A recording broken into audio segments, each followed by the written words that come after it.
understand that the Democrats right now are a bunch of idiot buffoons. They have the audacity to blame the queers for being too left-wing and insist on shifting their politics right. Now, I ain't saying there's all that. Cause that Mamdani guy, he's pretty slick. And AOC even endorsed his ass. I know what a wise guy like you can do. Get out there and protest them fascist dingrods. No kings, no problem, am I right? And since you're the musical type, spread the message through your art.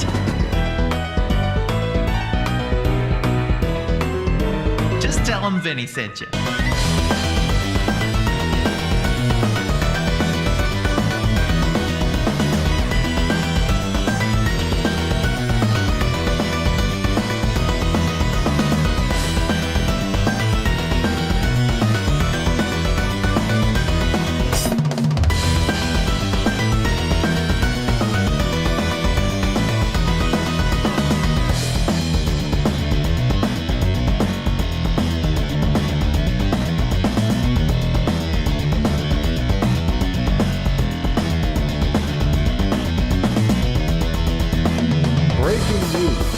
New York City Democratic mayoral candidate and Muslim Zohran Mamdani has gone over 24 hours since last condemning Hamas, therefore implicating him as a terrorist against Jews. In other news, studies show ethno-states are in and human rights are out. In the interest of providing a fair and balanced debate on this subject, Republican Congressman Fred Dingleberry will be joining us tonight facing off against a homeless man's dog we stole from outside the studio. This has been Modern Journalism. Turn that shit off. You know I hate the tools over at the Legacy Media. So, you join DSA or what? This country needs it, honestly. The Democrats can't keep polishing the same turd every election. We need socialist solutions to all the fucked up shit going right now. Don't take me for a dumbass, though. I'm not talking third party. It sucks, but we gotta change the Dems into something less shit.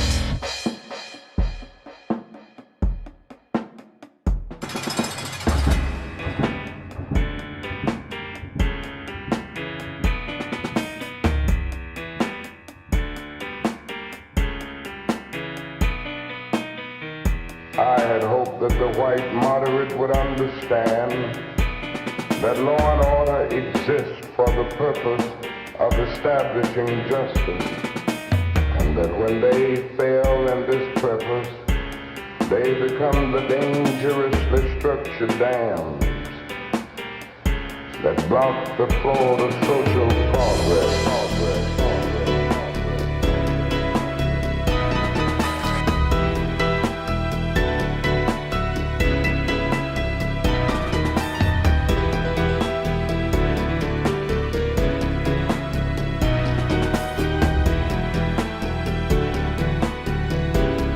Michigan now.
Welcome to America's best radio show, Patriot FM. The only show on air that gives you the truth.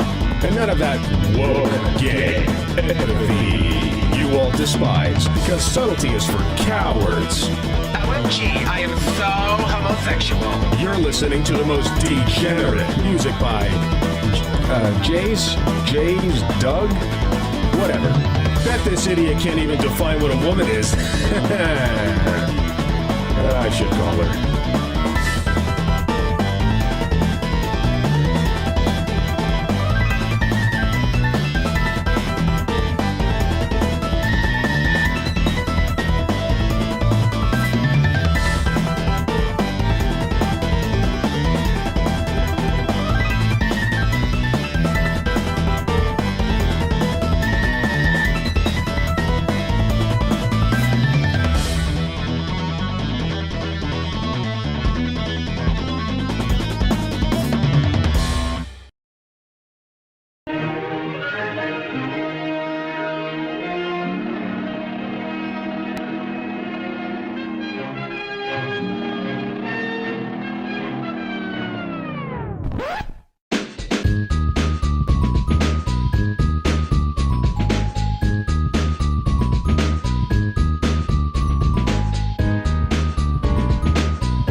That's what I'm talking about.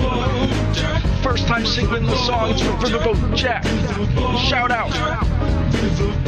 I don't know what I'm doing really, but I got passion. And that's what it's about. It's all about passion.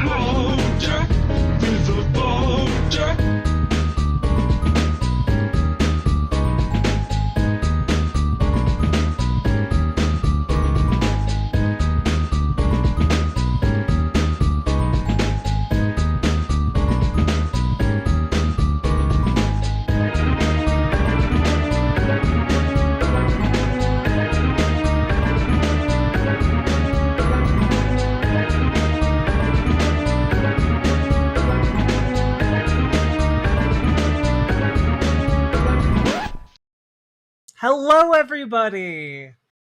We back! Happy Monday, everyone. Sorry the show is so goddamn late tonight.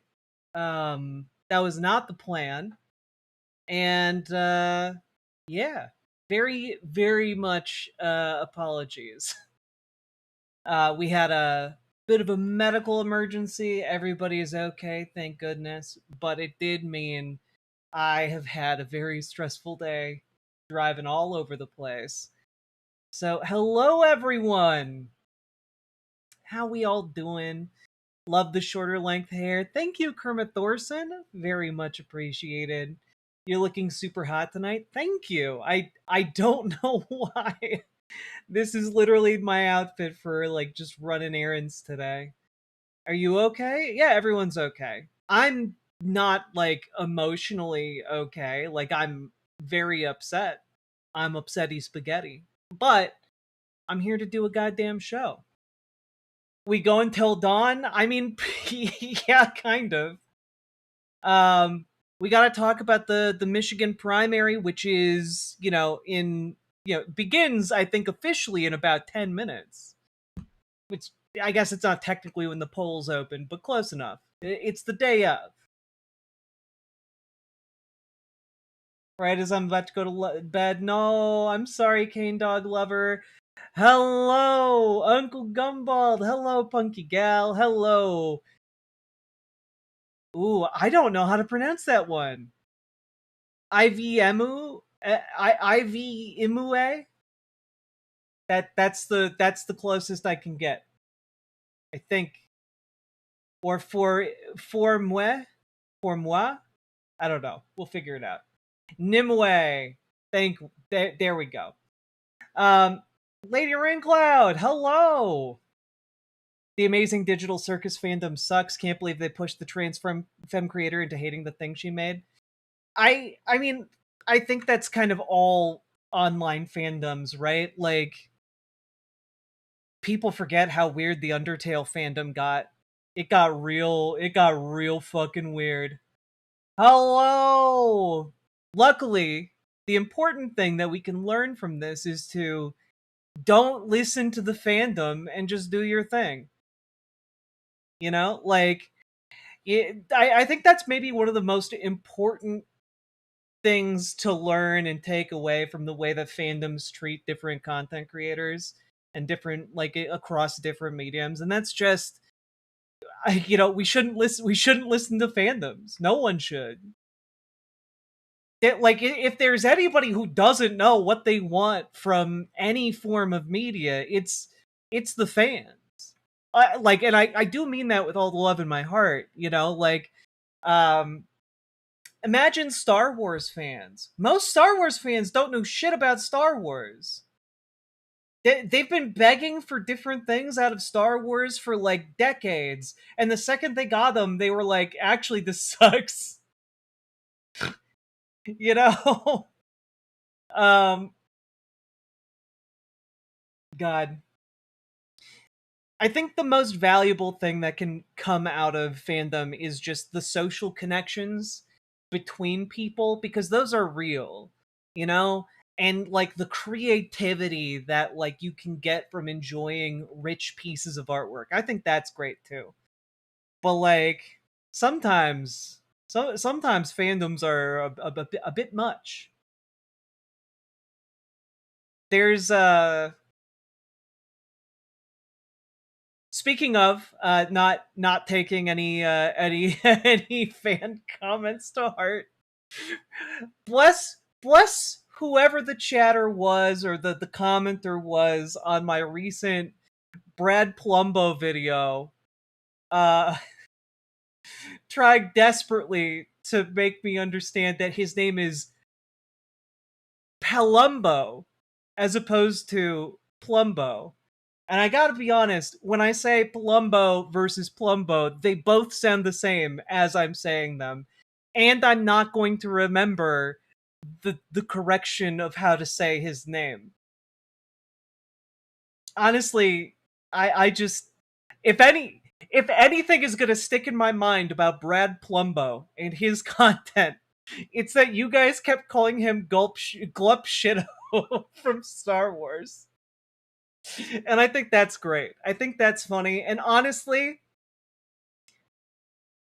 I'm here to defend the name Glup Shido because it's honestly a top tier name. It's one of the best names in any fictional universe ever. Because now you're applying it outside to, actual human beings, and I think it's very, very funny and great.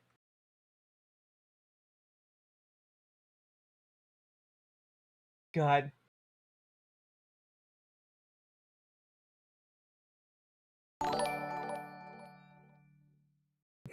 Furries haven't ever ruined anything ever.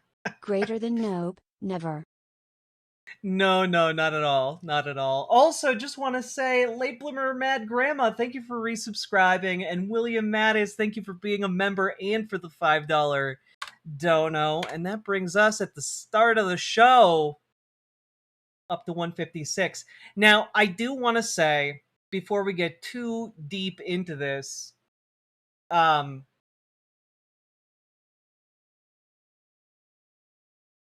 need to set the tone real quick.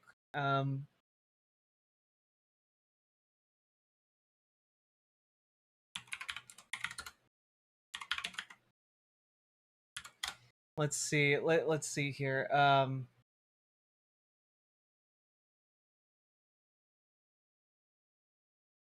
You know, I can't trust any of these.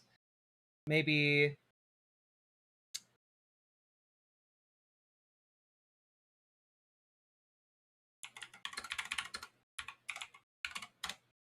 maybe I can do this.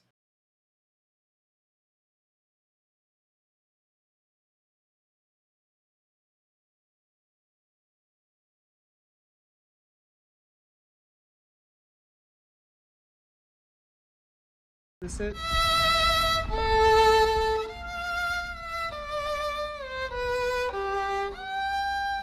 Chat, it is with utmost sadness in my heart that we lay to rest today Vertical Chat. Vertical Chat will no longer be with us. It's dead and gone. Because I figured out how to merge the two chats. So now, really, when you think about it, Vertical Chat will be with us always, within us, even inside of the horizontal chat. That's right, everyone. We're making YouTube chat worse. Yay!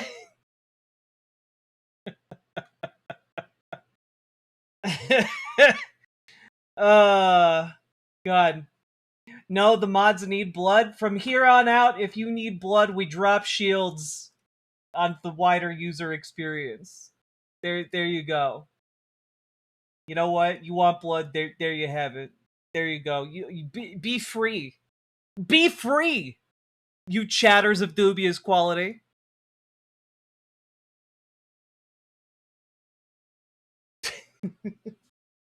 We have an army. We have a glub. God.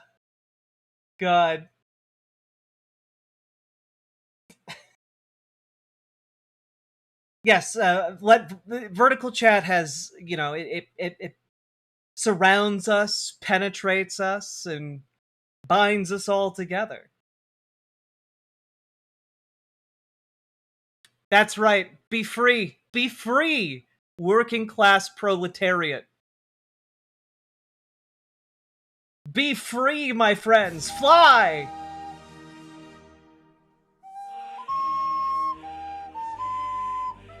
That's right. This is a chat and user experience that stands for the average working man, woman, non-binary friendo. They are all around us. A friend waiting to be made, perhaps. Maybe even an ally. A brother in arms. A comrade. And on rare occasions, a comrade. Looks like I picked a bad week to stop sniffing glue. Absolutely.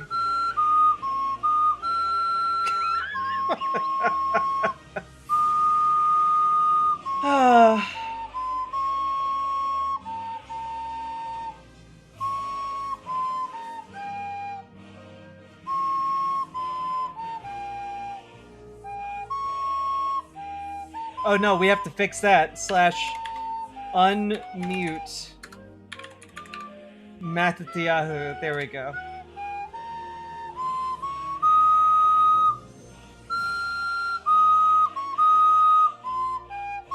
Is there a vertical chat at all? Yes!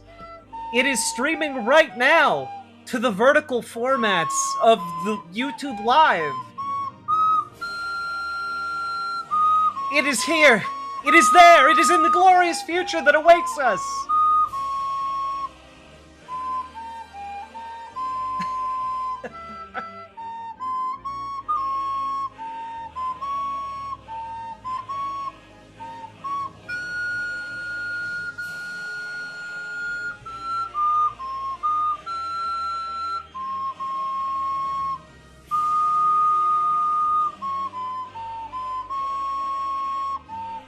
What song is this? I don't know, just some old thing.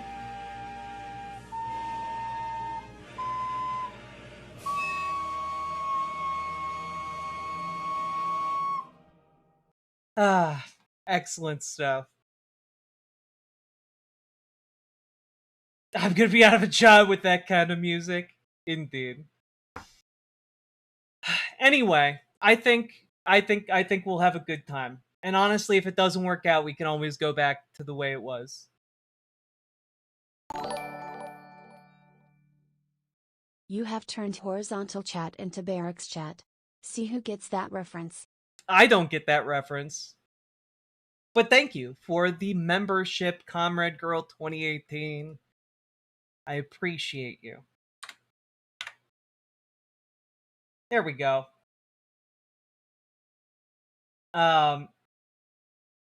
William Mattis, thank you for the $2 super chat. Don't consent to this binding penepastoration. I don't know what you're trying to say. I'm sorry. Where is Gulag Chat? Gulag Chat is just, it's a mindset. Everyone, now. did you exercise today? The fascist did. Why haven't you? I did work out today and it sucked. But I did it anyway. All right. There we go. So that's that announcement.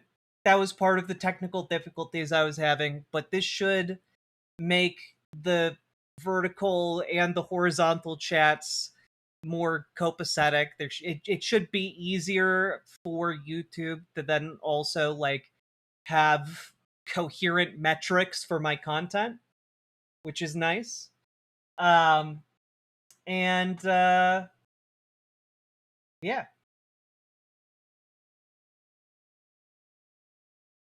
Well, see here. Ooh. And oh no. Sorry, I was just trying to look and see what the analytics are now that I'm running both simultaneously out of one thing. Back in the day, you'd see 20 cents undertales on every convention floor in every color of the rainbow. Now it's all about them Delta runes.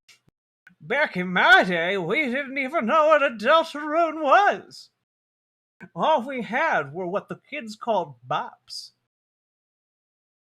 You can literally see in the you can see in the analytics when I started and stopped playing the Soviet Union's national anthem.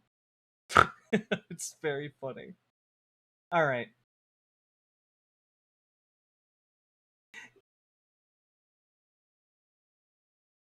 Oof. Jack, you need some artwork on those walls. The thing is, I have artwork. As you can see, I do have it. It's mostly just I lack the executive function to actually get it onto my walls. That's the main problem.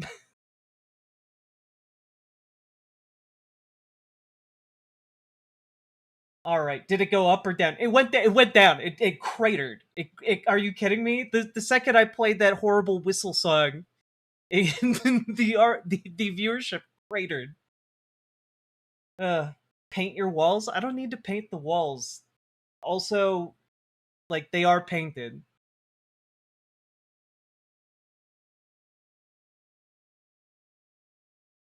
Make a stream day of putting up the art? I don't want to do that. Sub goal, Jack hangs art on walls live on stream. I don't know. If you guys hit 500 subs today, I'll do that. Okay? Yeah, if you guys manage to hit 500 subs today, I will hang up the art on my walls. Jack's already drunk? No, I just have chronic anxiety and it's finally been allowed to manifest.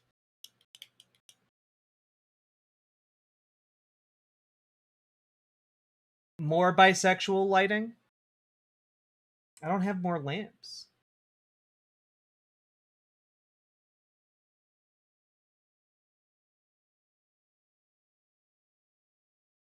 Bargain, do it off stream if we hit sub goal? Maybe I will.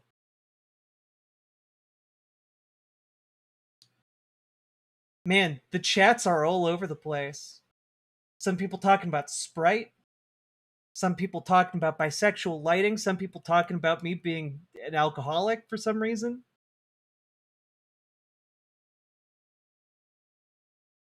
Did I just merge Twitch and YouTube chat? No, I merged YouTube horizontal chat and YouTube vertical chat.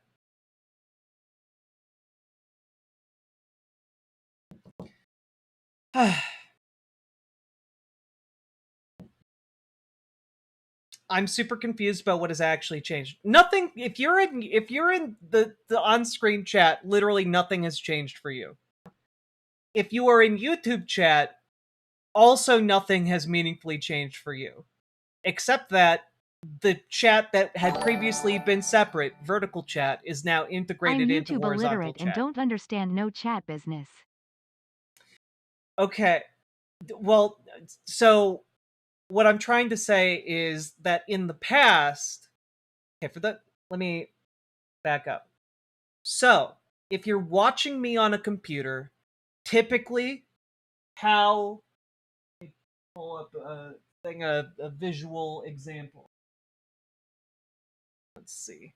Okay, this will do. Typically, you're watching me, and it's longer, left to right than it is up to down. But when there's a separate live feed, right, that goes to YouTube Shorts, and it goes for content that's up and down tall instead of left to right tall. And so I was using two different streams at the same time from my setup that would both go at the same time to YouTube.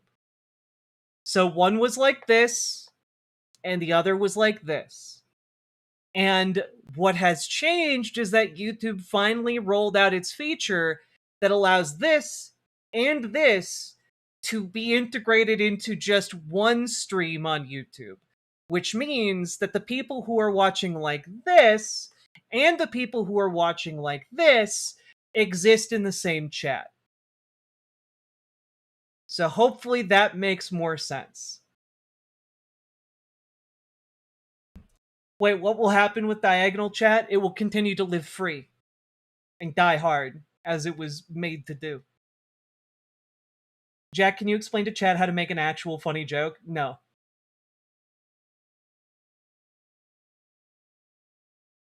Also, Jobert, thank you for the membership. Ooh, excuse me.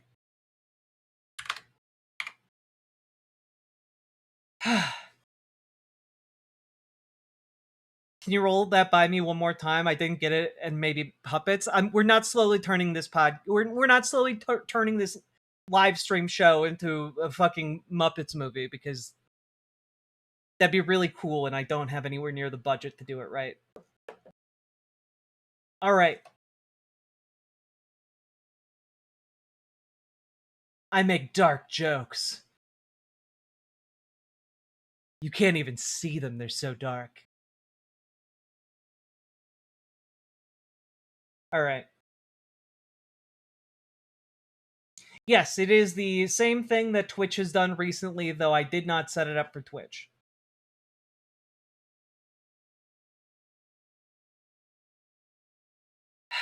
I know some bottoms that can be Muppets.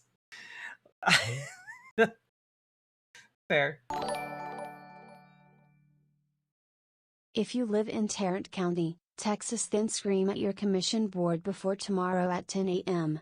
They are trying to cut 45% of polling locations. Yes! Go do that! Go do that, folks!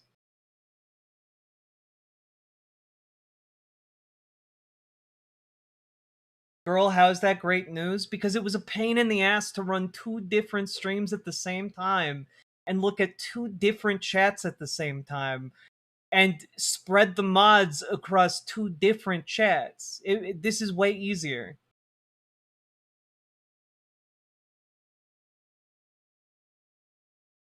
Also, Nocturnal 8999, thank you very much for the gifted membership. Oh. Good question.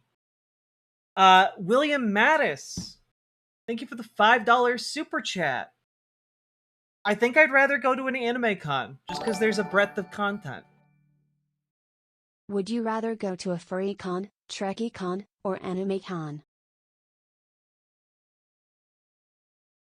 Lady Raincloud, I did not see it. I've been not at my computer all day.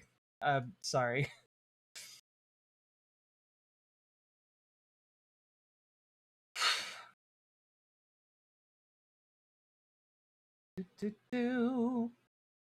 Okay, are you guys ready to like actually get into the show? Do we have our wiggles out?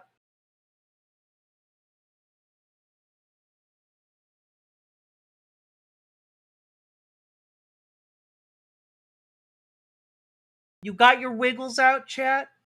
Yeah. It's time for your walkies.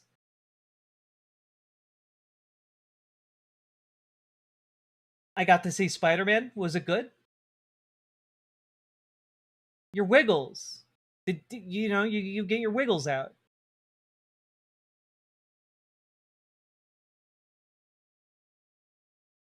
I must worm. Wiggle, wiggle, wiggle. All right. Horrify me, please. All right, let's do it.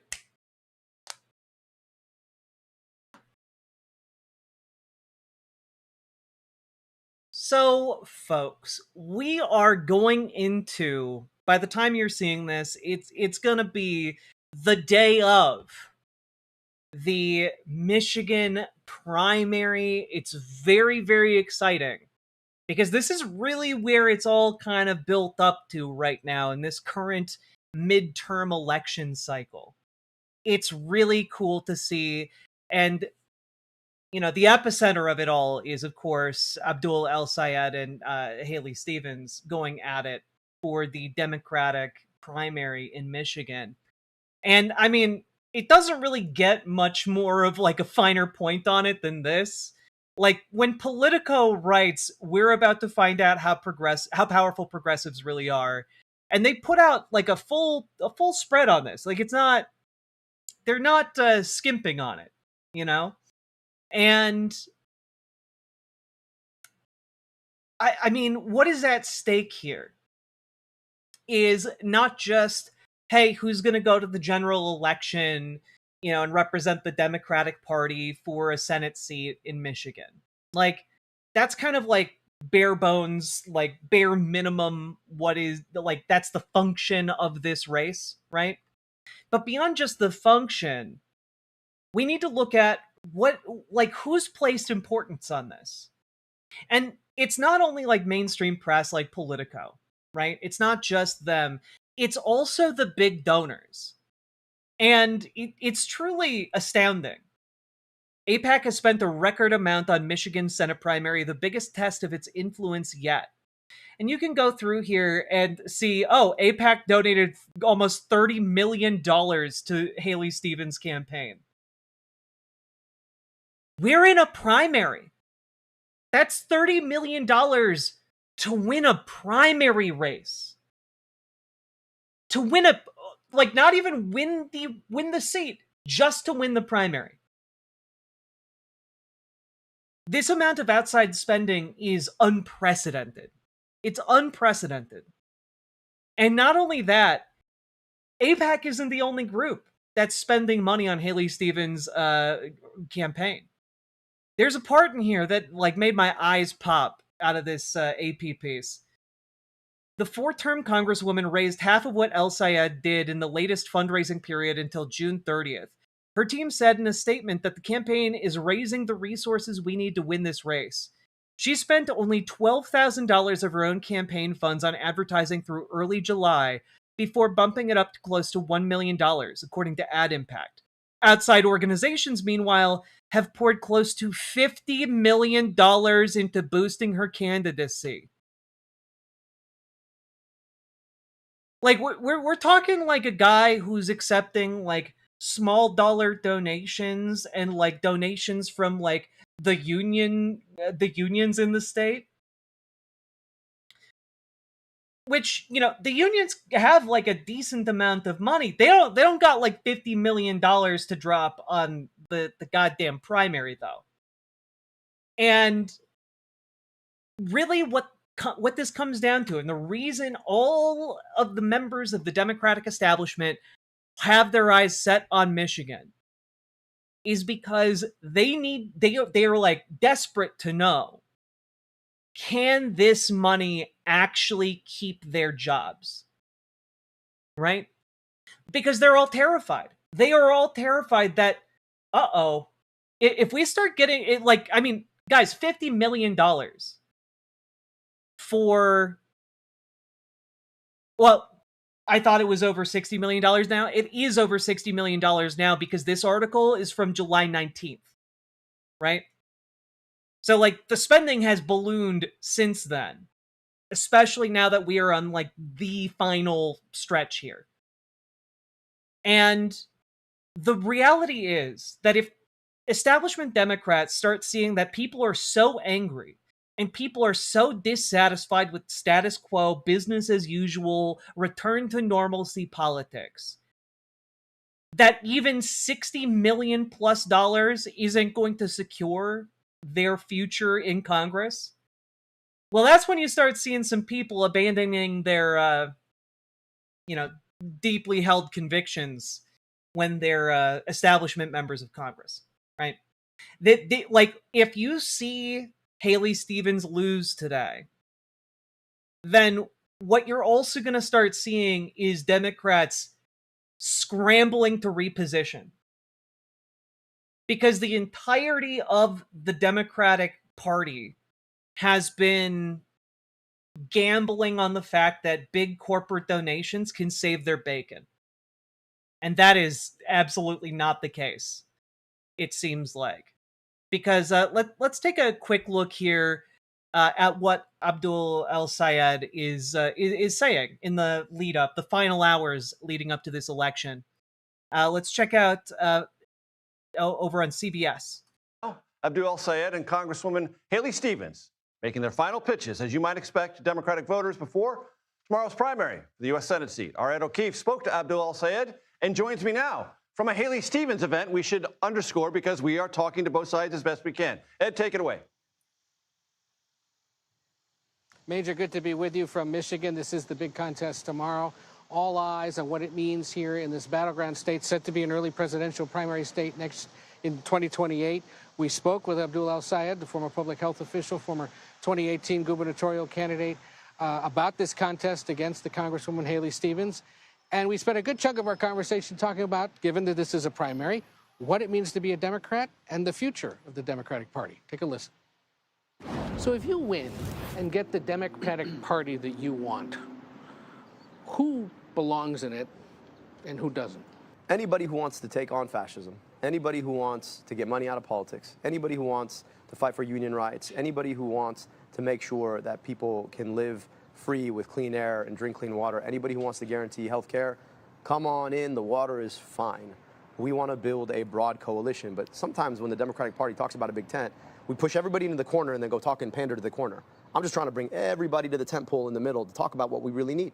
We need good housing. We need good schools. We need health care. We need to know that our government works for us rather than the corporations who buy off politicians. We need to know that our money is going to be spent on us. And I think that can unite people independent of how they pray, who they love, how they identify, if they pray, where they come from in the state, the color of their skin, coming together to build something that we can only have together. Do you get, well... The thing is, what's crazy is people act like he is somehow, like, doing some kind of mental jujitsu, right? And, like, he's not. He's just straightforward, like, we want good things to happen, like, actively good things to happen, not just, more of the same to happen, because more of the same was actually bad for a whole lot of people. So what if instead we did good? And, like, it baffles people sometimes. It's genuinely crazy.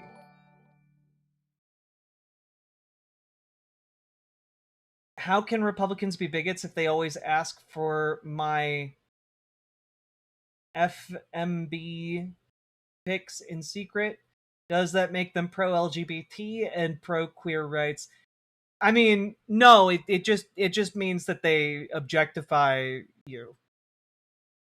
Like, they aren't pro-LGBT or pro-queer. They're just, you know, looking to do what they always do, which is use other people for their own gratification. Oh, femboy pics. Gotcha. Thank you for the $5 Australian, El Salve. But yeah, no, it's using people. It's continuing to use people. Can't say femboy in Super Chat for some reason. Fascism.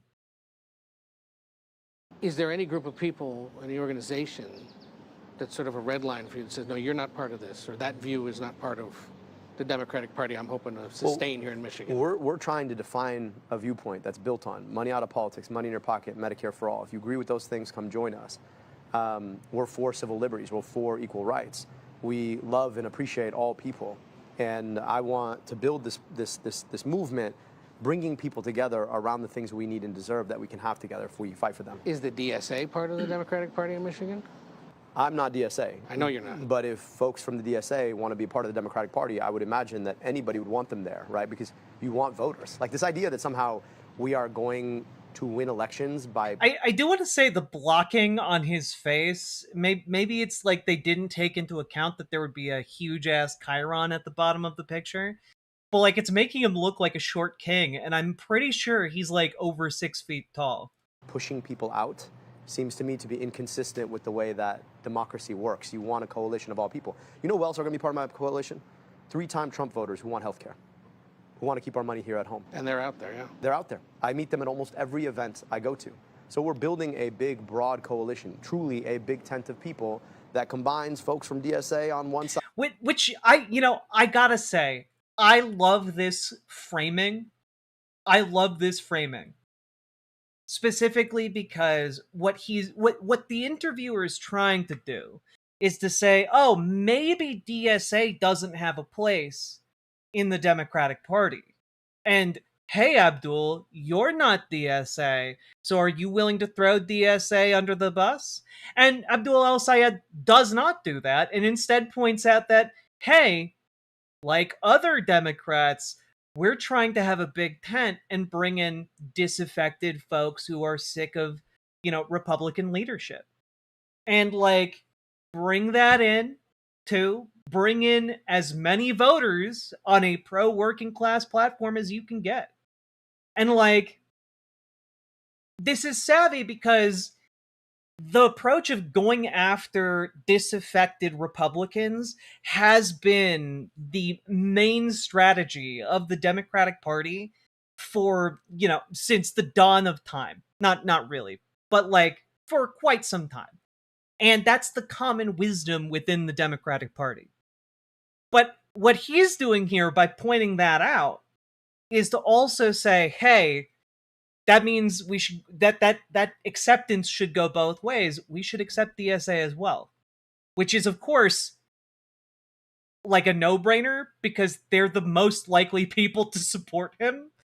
But I think it's a great message to put forward that I think even establishment Democrats will latch on to as the dust begins to settle on this race.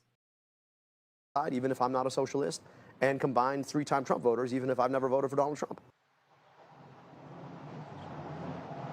El-Sayed points out that he's been outspent. It's about 9-1 money for Stevens versus money for him. God damn, that it gets every single day it gets more dire.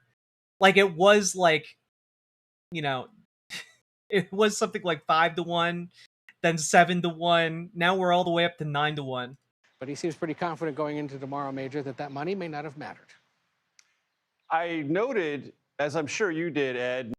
We don't need more of their back and forth. I'm sure it's scintillating, but we don't need it. The most important thing is that the final polls have also come in. And do want to say that some of the last-minute flailing from the Stevens campaign might be attributable to this, which is the scuttlebutt going around in Democratic circles at the moment from a Twitter account, You Mitch Voter, who has had the inside skinny on different Michigan political campaigns in the past. But allegedly, Haley Stevens' pollster has called her up and told her there's no path to victory. Also, in this inside campaign leak, she's down about 14 points. And this happened, I believe, yesterday. 4+ different people have been able to confirm they also heard this, obviously under the condition of anonymity. Like, Stevens might be absolutely and completely cooked, because all of this aligns with the public-facing polling we now have in the final polling of this race. Michigan pollster Mitchell Research and Communications has El Sayed up 14 points. And, like, yeah, that's not great. But also, even more devastatingly, a Zenith Research poll found that El Sayed led Stevens on an initial ballot 53 to 34%. When undecided voters were pushed about who they would support, El Sayed with an 18-point lead. Like, I mean, guys, I don't want to like get a little bit too excited before, you know, the lady sings, but like, whoo, this is not good news. Not good news at all. That for the Stevens campaign.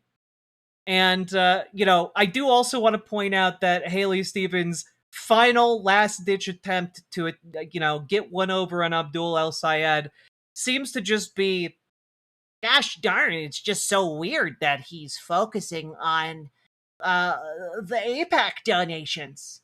That's my, you know, that's my Haley Stevens voice. I can't do it. No one can. Michigan is one of several states holding primaries, including one of the most highly anticipated elections in the country. Congresswoman Haley Stevens and former health official Abdul El Sayed are competing for the Democratic nomination for U.S. Senate. Both spent the weekend making their final pitches to voters. I think we make the best electability case on the notion that we don't need $70 million to get elected, and that our movement is built on real people and an enthusiasm money can't really buy. There's been some inflammatory rhetoric from my opponent throughout this race. He's made this whole race about Israel and AIPAC, and I have made it about lowering costs for Michiganders. About, you know, my opponent says that I'm taking tens of millions of dollars from special interests, and I'm not going to represent the people of Michigan. But I say, why aren't we talking about energy costs? like what do you mean? Of course it's relevant that you're accepting tens of millions of dollars. Like, you're being bought and sold publicly. It is ridiculous. Also, I do want to point out that Abdul El Sayed is managing to do this while at the same time not throwing trans people under the bus. And this is, I think, a really important aspect of his campaign, because the conventional wisdom among Democrats is, oh, you're facing a tough election, throw trans people under the bus. It will make those triple Trump voters like you a little bit more. And like, well, let's see what Abdul El Sayed had to say about that. My opponent says that I'm taking money from special interests, but joke's on him. I have no special interests. I've none at all. I only spend 20 hours a day making gunpla. But no special interests. Ha! How dare my opponent bring gunpla into this race? Anyway, this Sake Tanuki, thank you for the 5 tier 1 subs. And yeah, here we go. The idea that we can assent to the taking away of anybody's rights and think that somehow the government won't come for all of our rights is itself a problem. And look, I don't need people to understand how they use their rights. I just need people to agree that the government shouldn't be able to take away any of our rights. I put my face on the ground 34 times a day, David. Most people don't understand why I do it. I don't need them to understand. I just want to have the right to do it. And when people decide that they want to take away my right to do that, I've got a problem. Now, I hope that everybody's going to show up and say, no, no, no, you can't stop that person or that community from reflecting or praying as they choose. Similarly, when it comes to trans rights, this is the right to get the health care that you need. That's really what it comes down to. It's the right to be who you are. It's the right not to be discriminated against by your government because of who you are. Because what tends to happen is they come for theirs, then they come for yours. Then they come for theirs. And at some point, you live in a society where rights are negotiable, and that is not the America I was born in. It's not the America I know and love. It's not the America I'm going to allow somebody like Donald Trump to give us. And that is top tier answer right there. Because what that communicates is strength. What that communicates is that a man is gonna go to the mat for you and yours. That is the kind of fighter that you need in a political office. And that's kind of the whole point, right? Like when Amy Acton, for example, gives up on trans rights and just goes, "Oh yeah, no, I don't want boys playing in girls' sports," and then acts all cute about it, right? What that communicates is not strength. It communicates weakness. It communicates, "Oh, actually, I'm hollow and easily swayed." It doesn't convince people. Instead, it doesn't convince people about your campaign. It convinces them that they are more ideologically correct. It reinforces conservative beliefs. It reinforces their commitment to the GOP. And so what winds up happening is that capitulation dooms a political candidate and their campaign. And I want to throw this up here because one of the things that I appreciate right now when it comes down to, hey, how is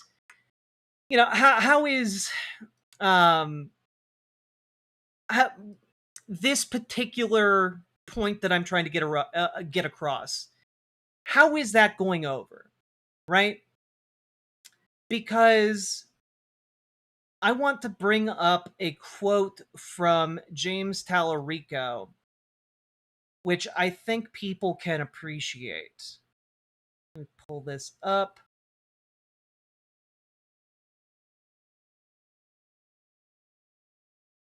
Here.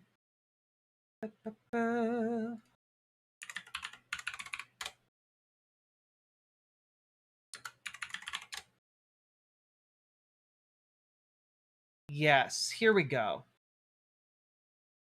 As we transition into talking about the Texas races, because I think it's important.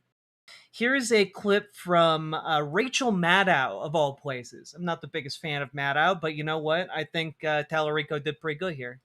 Critics have argued that one of the things that makes you unelectable in Texas, is a reason that you can't win in Texas, is because you have been empathetic toward and voiced support for trans people. That you have not been willing to join in the demonization of trans people that motivates so many candidates right now, and that the Republican Party has relied on so heavily in general election campaigns. Wait, we don't like Maddow? I don't dislike Maddow, but I dislike her affect, which is not the same as disliking her general points. I think the points she makes are great. I just personally find it difficult to watch her deliver those points. Hopefully that makes sense. What's your response to that? I mean, I don't think we win by selling people out. And we're refusing to do that in this campaign. This is a campaign of, by, and for all Texans. And I think people... And also, she's a bit of a lib for my taste. You know, I'm a socialist. I'm a dyed-in-the-wool socialist. So, sometimes I'm just Okay, this is this is a bit libbed up, not gonna lie, but that's me. People are really tired of these culture war fights that are designed to tear us apart, designed to get us angry. I mean, there are difficult issues. Trying to figure out trans athletes in sports, that's an issue where we could actually come to a policy solution. But instead, politicians like Ken Paxton, they use those difficult issues to rile people up, to divide us, to distract us in order to win power for themselves. I mean, it's divide and conquer. It's the oldest strategy in the world. And so what we're trying to do in this campaign is bring people together. I've said that the most radical thing you can do in an era of division is unite people. And we're not going to win with the politics of division. We can't win that game. We have to change the game. And I think what's exciting about this campaign is so many people are hungry for that kind of politics of union, of friendship, of love. And people have been so starved of it for so long now. I mean, we've seen what a politics of fear looks like. We've seen what a politics... AAAH queer 90s haircut overload in this interview. Yeah, okay, you know, as a member of the queer community here, I will say, I really want Tallarico to get a better haircut. And that, yes, Maddow does have a very stereotypical cut. They both have very stereotypical cuts, but Tallarico's infringing on the territory of you know, butch lesbians, and I think that maybe he should back off a little bit, okay? Okay, butch lesbians fought hard to be able to embrace that hairstyle. You can't just come in and take queer culture like this. But yeah, I can. I like Tallarico. I think that I get the Boy Scout haircut. I understand it. I understand the appeal. What kind of haircut will work good for him? I don't know. He needs to take himself to like some kind of you know, queer hotspot and just ask them to give him a haircut. Any haircut. Of anger and rage looks like. But it's been a while since politics has made us feel hopeful or excited about the future, or brings us together and creates community. And I think that's what we're building in Texas in this election. Critics. Perhaps Tallarico could be Joe Cat, but politics? No.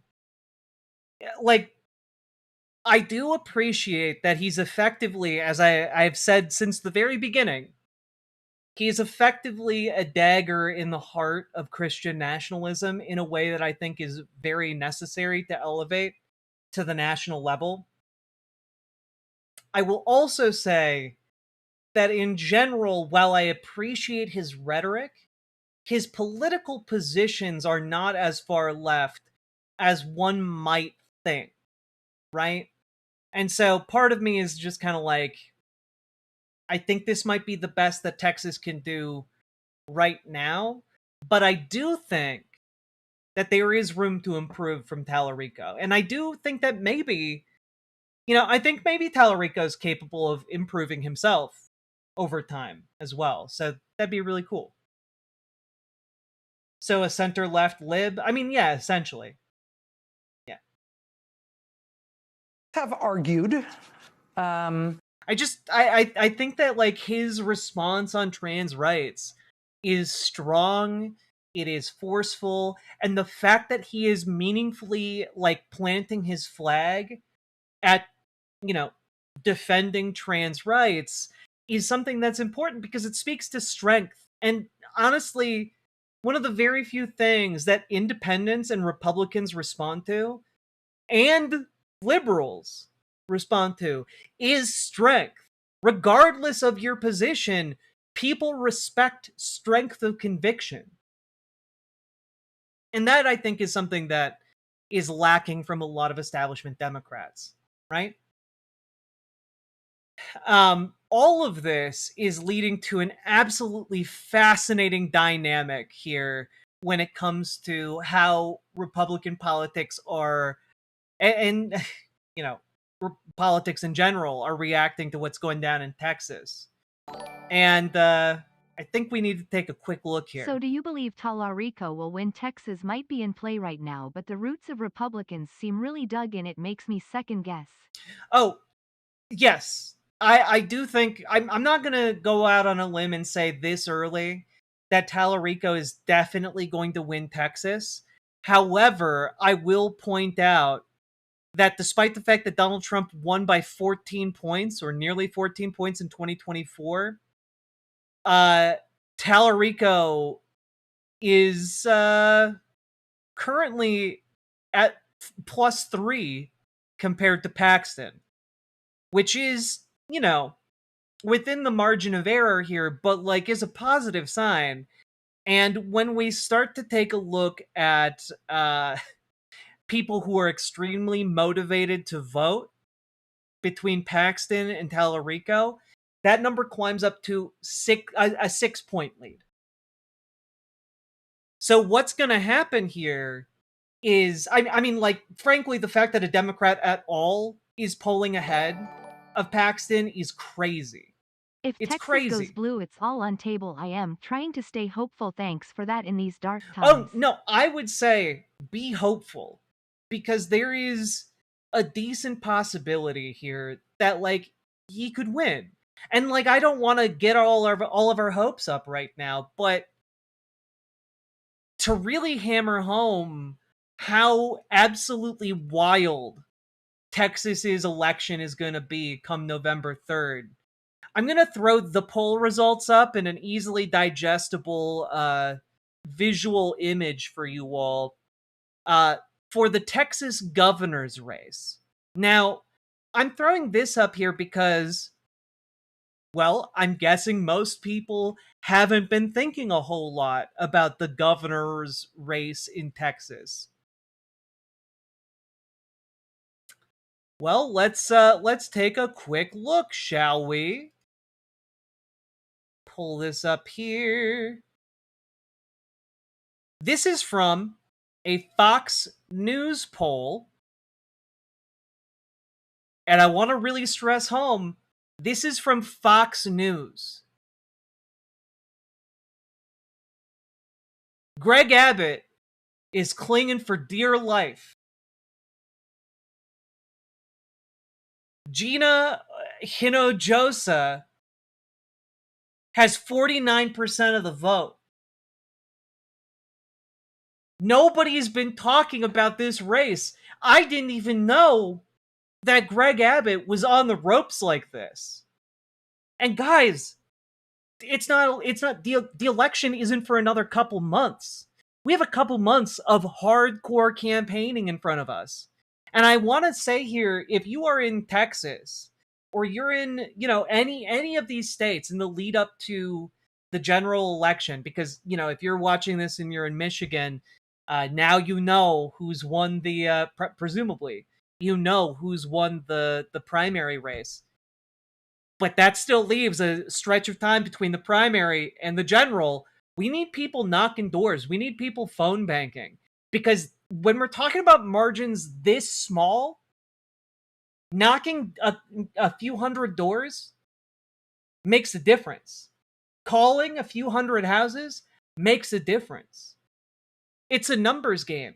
And every single time you make contact with someone in their home to let them know how important it is that they go out and vote that day, that is upping the likelihood that the entire household will go out and vote that day.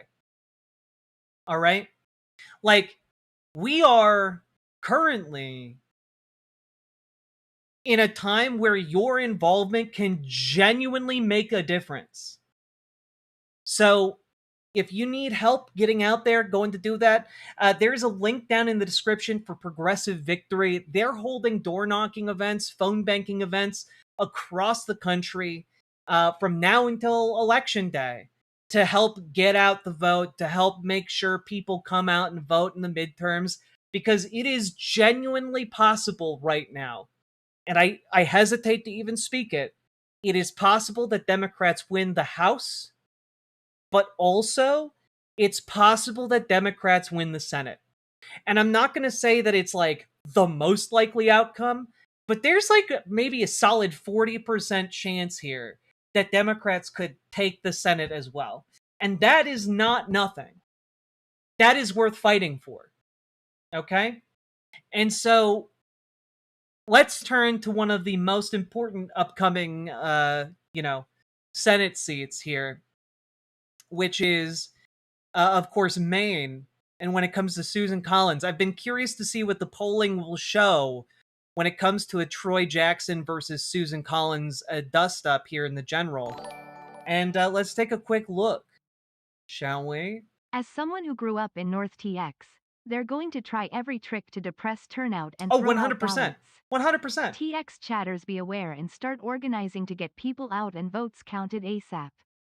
No, earlier somebody commented that there's a meeting tomorrow morning about whether or not to slash 45% of like the polling places. Let me just pull that up. That comment got made much earlier in the stream. Yes, there we go. There's a reason Republicans are trying voter suppression. Get your assess out there. Yes. On the off chance this video goes up early today, I hope it does. I'll be doing my best to help get that happening. But if you're in Tarrant County, Texas, there is a commission board meeting today at 10 o'clock in the morning. And they are trying to cut 45% of the polling places in the county. So those are the kinds of voter suppression tactics that the GOP in Texas are currently trying to implement. So yeah, there's a whole lot of bullshit happening in these Republican states. Okay? So there you have it. Make sure you're doing what you can to combat it wherever you are. But looking at the main race here, we've got a new poll from the Pine Tree State Poll at the University of New Hampshire, which states that among likely voters, 49% said they would vote for Jackson and 46% said they'd vote for Collins. So right now, Troy Jackson is in a 3-point lead over Susan Collins. But what's really interesting here is this particular map of the poll respondents here. So you've got among likely voters, 49% for Jackson and 46% for Susan Collins. And what I find fascinating is that when we actually break it down by a little bit more, the poll shows how people view the different candidates. And what's interesting about that is that Susan Collins is a very known quantity. So her approval, her approval numbers are effectively like, 35% of those polled approve of Susan Collins, and 53% are very unfavorable, and 0% don't know anything about Susan Collins. The great news for Troy Jackson here is that while his favorability numbers are lower, he also has a 15% of people who just don't know who he is yet, which means that running advertisements to establish his brand identity and like what he actually stands for in politics. I know I just said brand identity and that made me throw up in my mouth a little bit, but like it matters. It matters because the more people that get to know him, the more people I think might get to like him. Susan Collins promised she would only serve 2 terms. She made that promise in the fall of 1996. 30 years later, Susan Collins is still in Washington. Who has she served? She has served Donald Trump. She voted with him 96% of the time. She helped deliver enormous tax breaks to the corporations and the wealthy on our backs, and she voted to confirm Kavanaugh and Gorsuch, the Supreme Court justices who overturned Roe versus Wade. And what she says in Maine does not erase what she does down in Washington. We can defeat Susan Collins, and we can take back that Senate seat. So if you've ever been ignored, underestimated, pushed around, or told that you have to wait your turn while the rich cut the line, I'm asking you to stand with us in this campaign.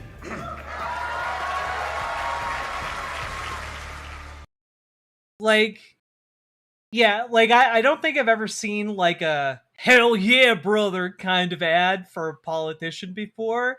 But like we got our first hell yeah politician. Who is he? He's a guy who grew up in the logging industry as a professional logger in a town of I will build at 200. least one affordable house, a wise recyclon. I like that guy's gusto. Isn't it great? Let's see here. I think maybe this was the one where he talks about being a logger. They said that a bunch of loggers could not take on the big landowners exploiting them. But we did. And they said a guy from Allagash could not rise to the main Senate, and I did. And now they're going to say that a grassroots campaign powered by working people cannot defeat Susan Collins. But you know what? They're wrong. They're wrong again. Power does not give working people anything out of the goodness of its heart. Sometimes you have to make the people in charge so uncomfortable that they can't ignore you anymore. We're not from the left. We're not from the right. We're from the bottom, and we're rising. And I know what happens when working people decide that they've had enough.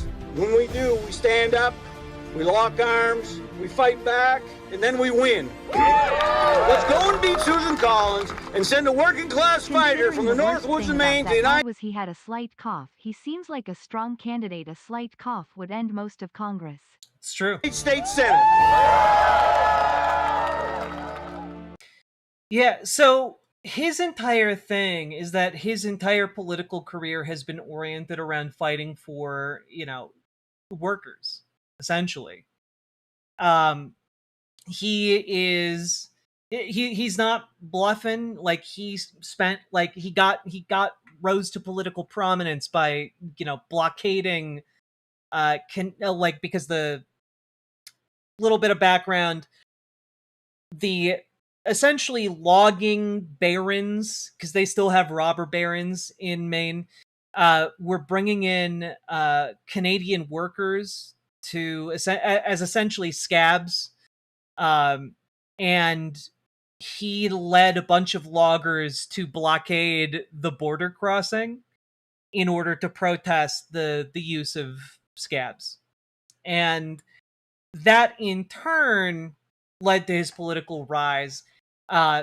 In this particular race, he has the backing of a lot of the major unions across Maine. He also has the backing of DSA. He's a DSA endorsed candidate, and he's a proponent of Medicare for all. He wants better worker rights. He's like the real deal.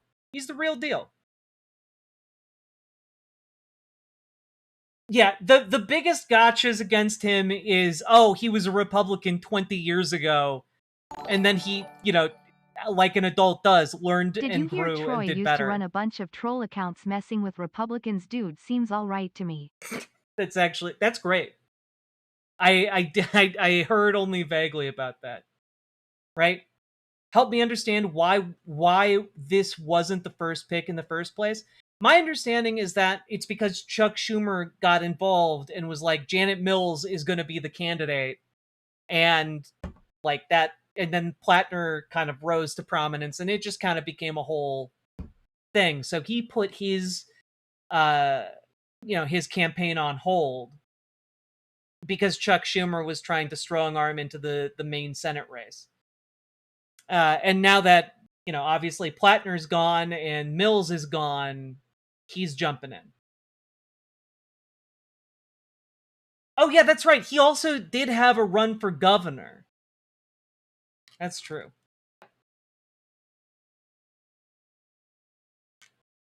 Yeah, it's like a whole thing. They did have like a campaign teed up and they had to put it on pause. So anyway, it's interesting to see how this is all going to shake out and shake up. And I do want to say, I want to end on a funny note here, because we're just talking about how the different elections are going across the country that are seen as relatively pivotal. I want you all to just, let's check in with Mike Pillow. How's his campaign going to be governor of Minnesota? Republican Party is asking the Secretary of State to clarify whether Lindell meets the state's requirements to run for governor. Party Chair Alex Plagich says his request is prompted by serious questions that have been raised publicly regarding the eligibility of candidate Lindell. And he says it's essential that Minnesotans know the correct standard prior to the primary election day. The request comes as questions have been raised about Lindell's time in Texas and whether he's been a Minnesota resident for a full year before Election Day. Political analyst Stephen Scheer calls this situation unprecedented. We've never had a party challenge the residency of one of its serious candidates for its party's nomination. And then you add the fact that this candidate has been endorsed by the president of that party. It's really an extraordinary situation. The Secretary of State confirms they have received the letter from the Republican Party. However, they say they don't have jurisdiction to investigate residency. They say that is up to the Minnesota Supreme Court. Yeah, this might go all the way to the Supreme Court of Minnesota, guys. Anyway, Minnesota politics, it's very serious here. It's very, very serious. If you're in Minnesota, consider voting vote for Kobe for the governor in the Democratic primary, because we want to make sure Amy Klobuchar feels pressure from the left to, adopt some left-leaning policies. Oh my God, it's so funny. It's so funny how just utterly incompetent our political enemies are. What happens if he loses the court case? What happens if he loses the case about his residency? Then he's just not able to be governor.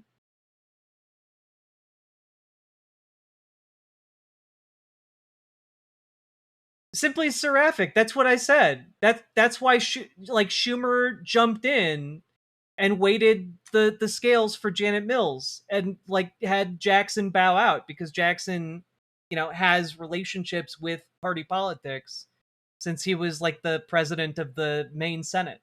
Yeah. I'm not joking. His son has billboards all over Minnesota with his arms aggressively stretched out. And he has a maniacal... Wait, is that his son? The guy with the billboard hands? That's Mike Lindell's son? Oh, no. I hate those billboards even more now. They're terrible. They're an actual plague. Ugh. Wait. I guess I have to show you guys the billboards real quick.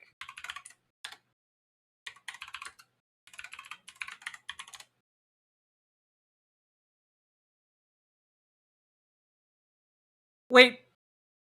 No, this guy can't be related. The last name is spelled different.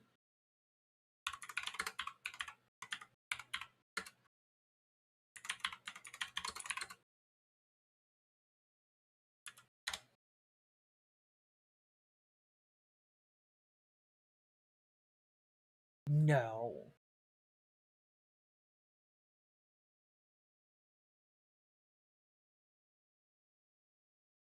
No, this is not the same guy.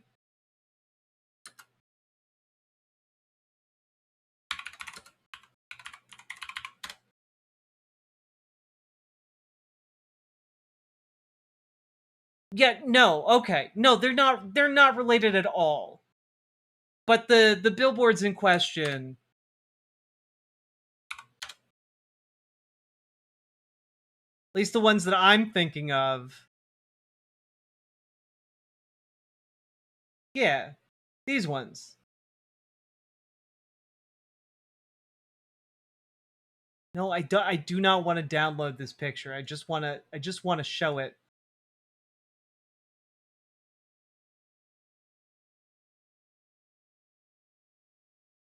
There we go. If you are in TX, check your registration. A lot of voters are being kicked off the rolls for not being citizens, millions of them. It's true. These are the billboards in question.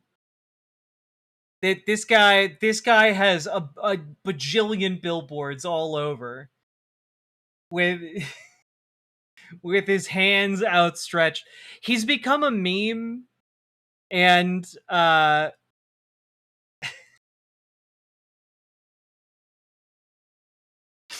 people keep making his arms longer and longer.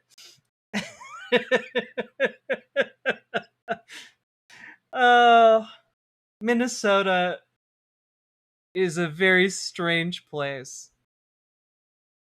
God.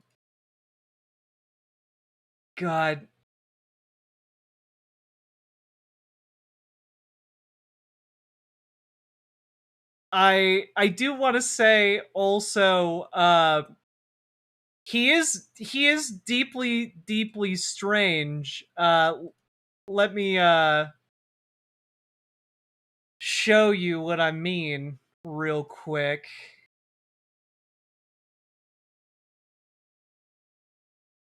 Can I bring it up?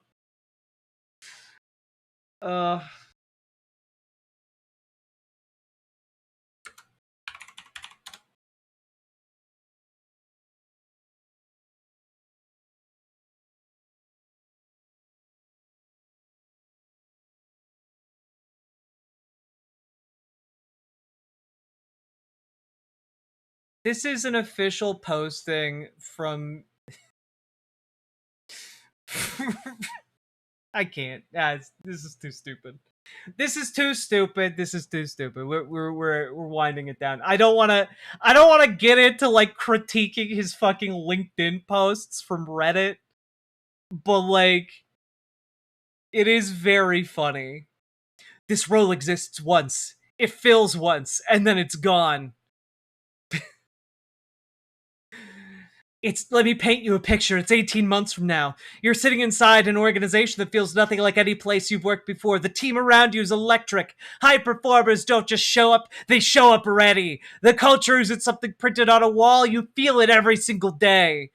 Like, like this is the kind of LinkedIn post that makes you want to run through a goddamn brick wall made out of cocaine bricks.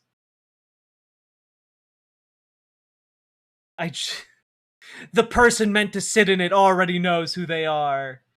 Incredible stuff. Incredible stuff.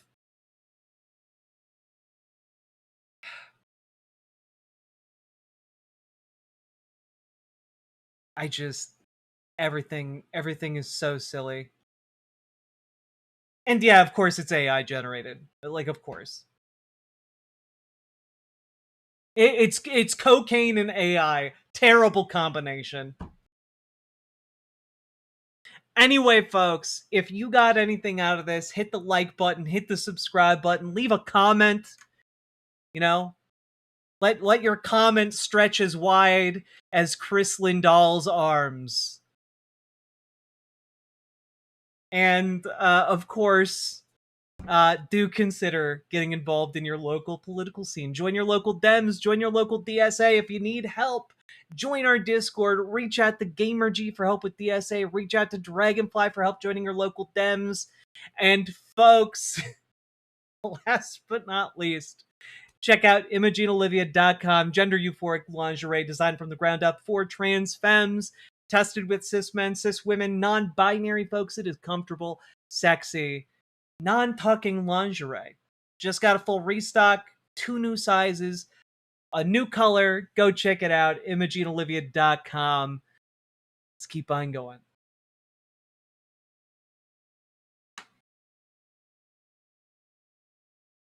For all of my Aussies out there, this just makes me think of the what is the comedy group Cocaine, from Australia? You say? Cocaine. Indeed. Cocaine.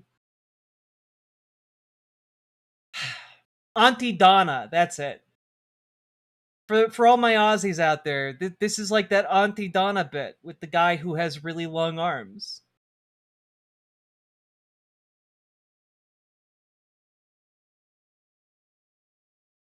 Did the arms get longer? They certainly seem like they did. They're British?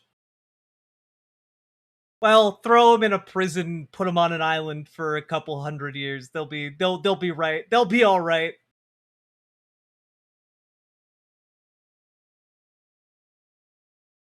I thought for sure they were Australian. That's my bad.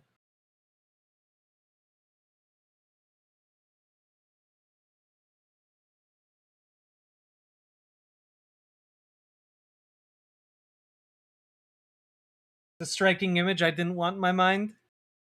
What? He just wants what's best for you. From the top shelf. Auntie Donna is Australian. Well, now I'm getting conflicting reports. Now it turns out you guys are the anti-Aussies. It's our cocaine comrade. There we go. All right. Folks, if you've been enjoying the show, remember, hit that like button, hit that subscribe button, and do consider dropping those subs, donos, memberships, super chats, etc. because you guys make this show possible. Show's literally brought to you by viewers like you. Thank you. And I would click the button, but I realized I didn't boot my software in time, so now we have to wait for it to load. There we go. Click the goddamn button.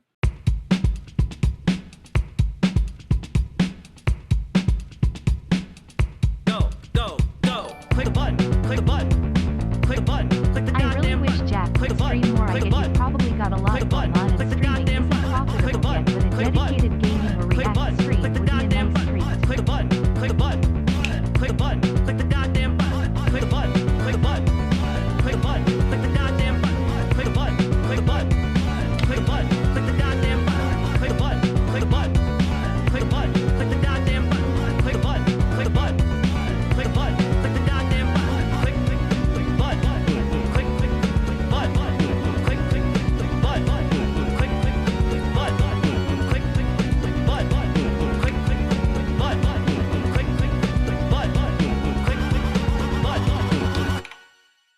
all right, let's go. Max Danger, thank you for the gifted membership. Very much appreciated. Nathan, thank you for the $5 dono. I really wish Jack would stream more. I'm streaming about as much as I possibly can.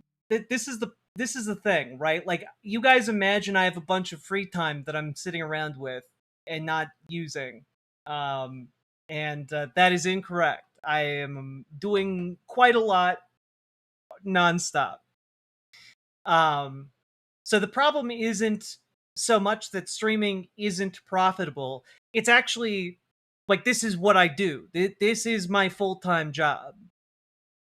But also, the things that I do, like I need to... I've been trying to take better care of my body because, like, I recognize that I'm on camera. I'm on camera and I talk to you guys like all the time, and my ability to do well at this job is at least somewhat contingent with my ability to stay in shape. So, like, I've been putting time into making sure my body is good and, like, healthy. And also, I have a lot of IRL, like, commitments that I need to do that aren't related to stream, but are extremely important.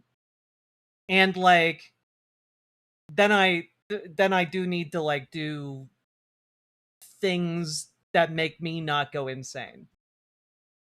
Like, those are the thing, like, you know, cook food. You know, like, I love cooking. It just takes time to do it, you know?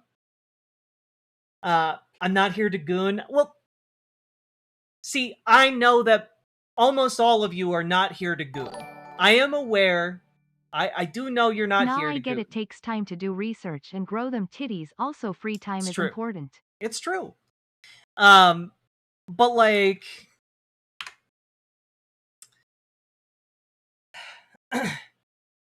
it is one of those things where like, I know people aren't here to goon, but I do benefit from looking better. People take me more seriously, which is a bullshit standard society has, and yet I must live in society. You know? Yeah. It's a whole thing. You're beautiful as is, though. Thank you. My goal, though, is less to like become beautiful and more to just like be healthy and like figure out a sustainable way to like be fit. You know? The halo effect, I don't know what that means. The halo effect. Is that when Master Chief's armor glows and everyone gives him, praise and pats him on the head? Yeah, like, I mean, part of what made Hassan popular in the first place, let's not forget, is the fact that he was a muscled up hunk of a man, you know? So, like, there's an element here where, like, being more conventionally attractive helps. It helps in a visual medium. Well, he's just like he's not thirst trapping as much anymore. Put it that way.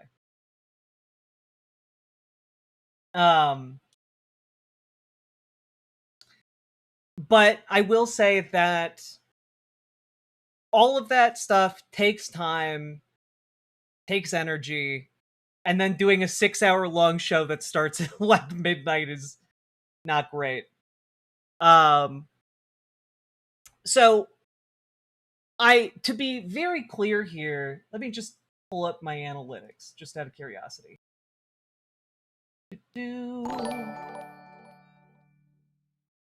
Jack is trying to be a member of the Swalotariat. It's true. It's true. So I stream anywhere from like 80 to like 110 hours a month. The halo effect is basically when you have a more positive opinion of attractive people and trust them more. Oh. Like Master Chief from Halo. It all makes sense now. Thank you. But yeah, so I stream like an ungodly amount of time.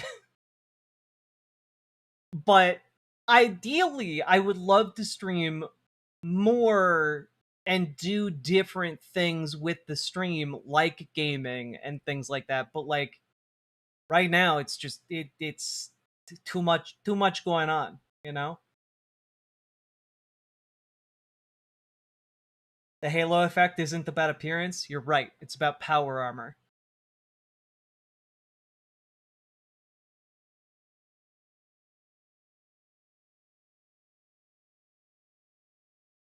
What? I'm not against the use of they them pronouns, but my pronouns are she her.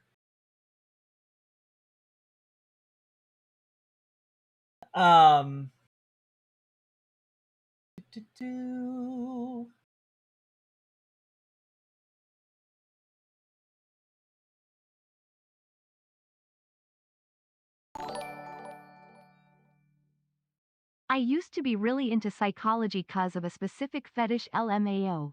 Well, we don't need to know which one. We do not need to know. But thank you for the $5 dono, Nathan. How do I feel about neopronouns? I feel fine about them. They're not for me, but like, if other people want to use them, that's their prerogative. It's kind of like one of those things where like,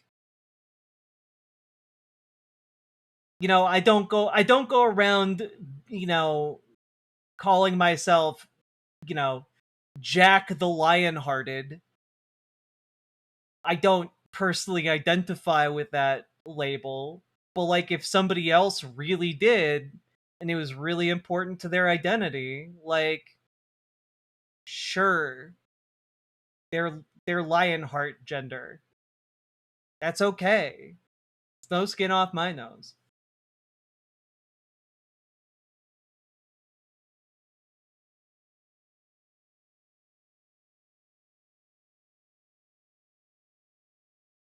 I can get you the heart of a lion if you want it. No, I'm good. I'm good.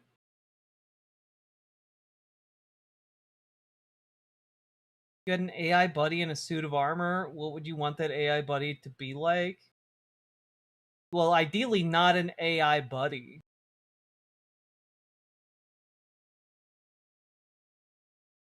Wait, why not? Because, like, I don't identify with it as, like, my gender. You know?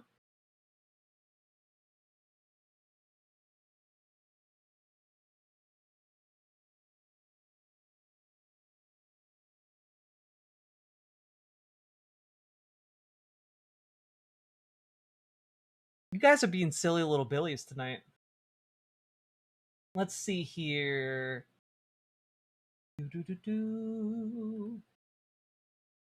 I'm curious.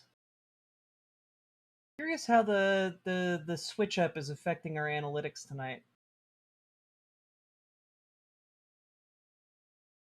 YouTube chat, are you guys eating okay? Are you guys doing okay?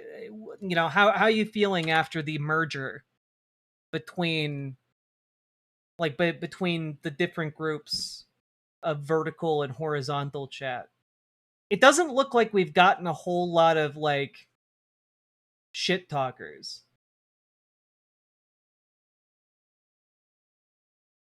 Didn't notice? Hell yeah.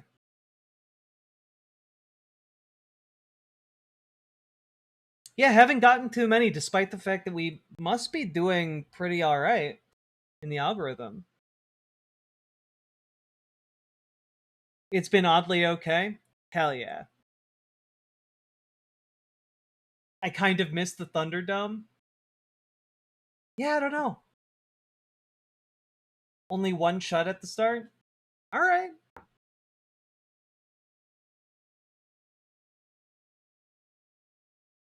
Cool. Alright. Folks, we are working our way up. If we hit 500 subs, I will put up the artwork in my office. I will finally do it. It will be done. How do the numbers compare? I mean, it looks like we have roughly, like, 50-ish more people watching, which is about the same number from, like, vertical chat. So that seems to be good. We'll keep on trying this version and see how it goes in the long run.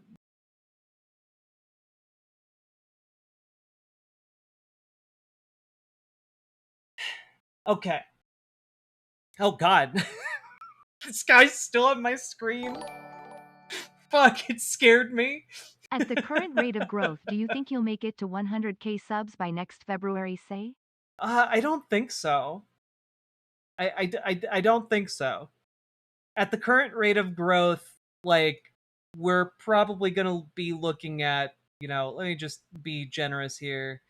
Say 1, 2, 3, 4, 5, 6, 7. By the end of February, I would expect to have another 7K. Just as a general rule of thumb.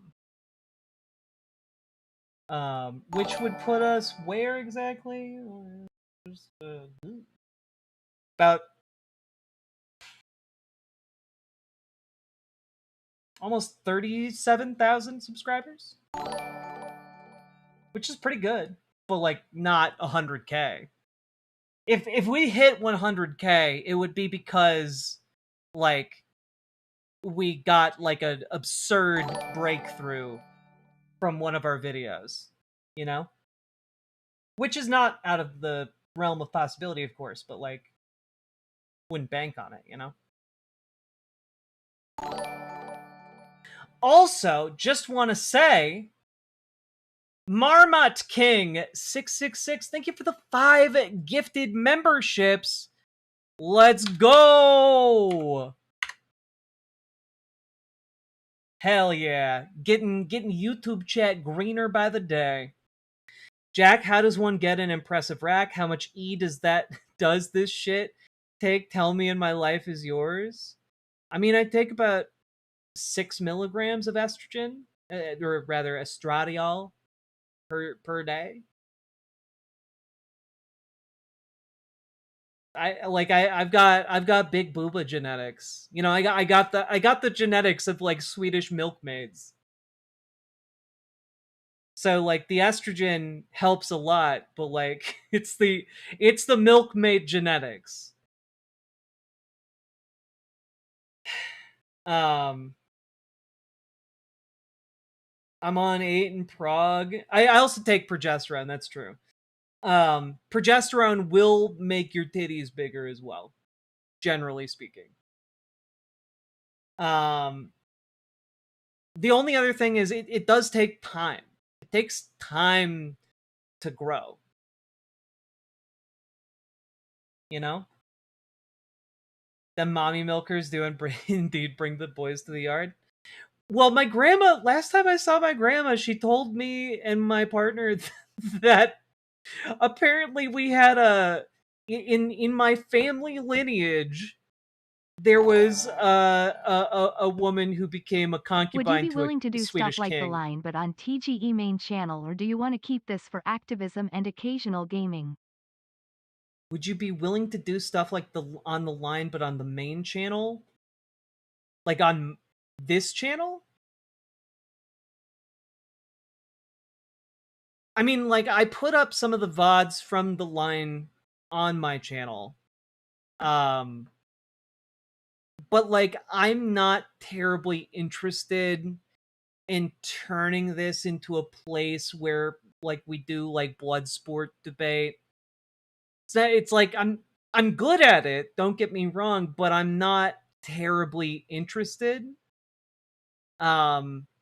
Mostly because the only thing that spurs is like, I think it spurs like some degree of engagement, but I'm not sure if it's necessarily the kind of engagement that I'm interested in. You know? Like, I want it to My be life more is yours. productive. Blessed be my family line's genetics. Hell yeah. LMAO. Vertigo Leica, thank you for the tier 1 sub. Let's go. And also, like, it's a pain in the butt to, like, you know, open lines to callers and then screen them so they don't just, like, call in and scream the N-word 5 times before you can hang up on them. You know, like, I don't want to get into that level of production because that just sounds awful. You know?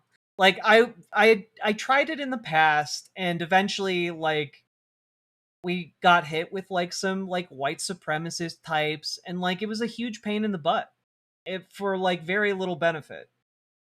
And I'd much rather talk about the issues that I think are important.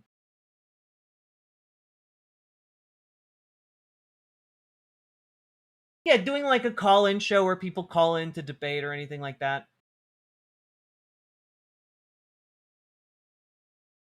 Also, like, I've watched like the Dean Witherses and stuff like that, and it's just not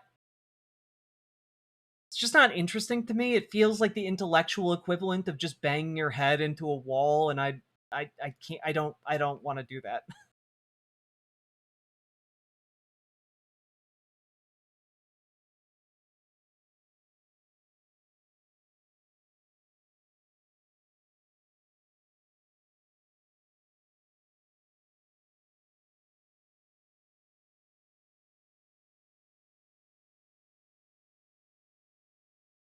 Isn't the Discord group tied to our phone numbers to join your group?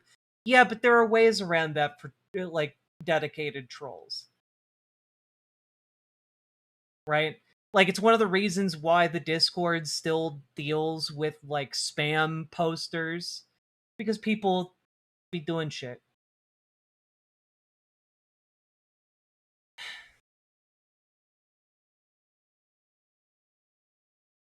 Yeah, and I'm not saying there's not a place for debate content. And like, obviously I do a call-in debate show for the Transatlantic Call-In Show, but it's not something I want to make my main content on, on YouTube. Yeah, Jesus Christ. He got me again. Fuck. My hair hangs over part of my vision, so if I'm looking at the chats, I don't see this monitor, but that that I moved my hair and I saw him again. Yeah, it was very surprising. Oh God. Why is this screen suddenly a horror stream? I don't know. This guy just lives in the back rooms. My new backrooms headcanon is that this guy and his billboards find their way into the back rooms, and they just pop up every so often. Arms getting more and more elongated with every replication. God.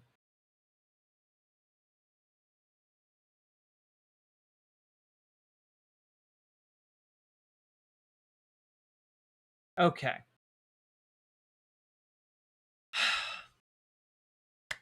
Let's do this. All right.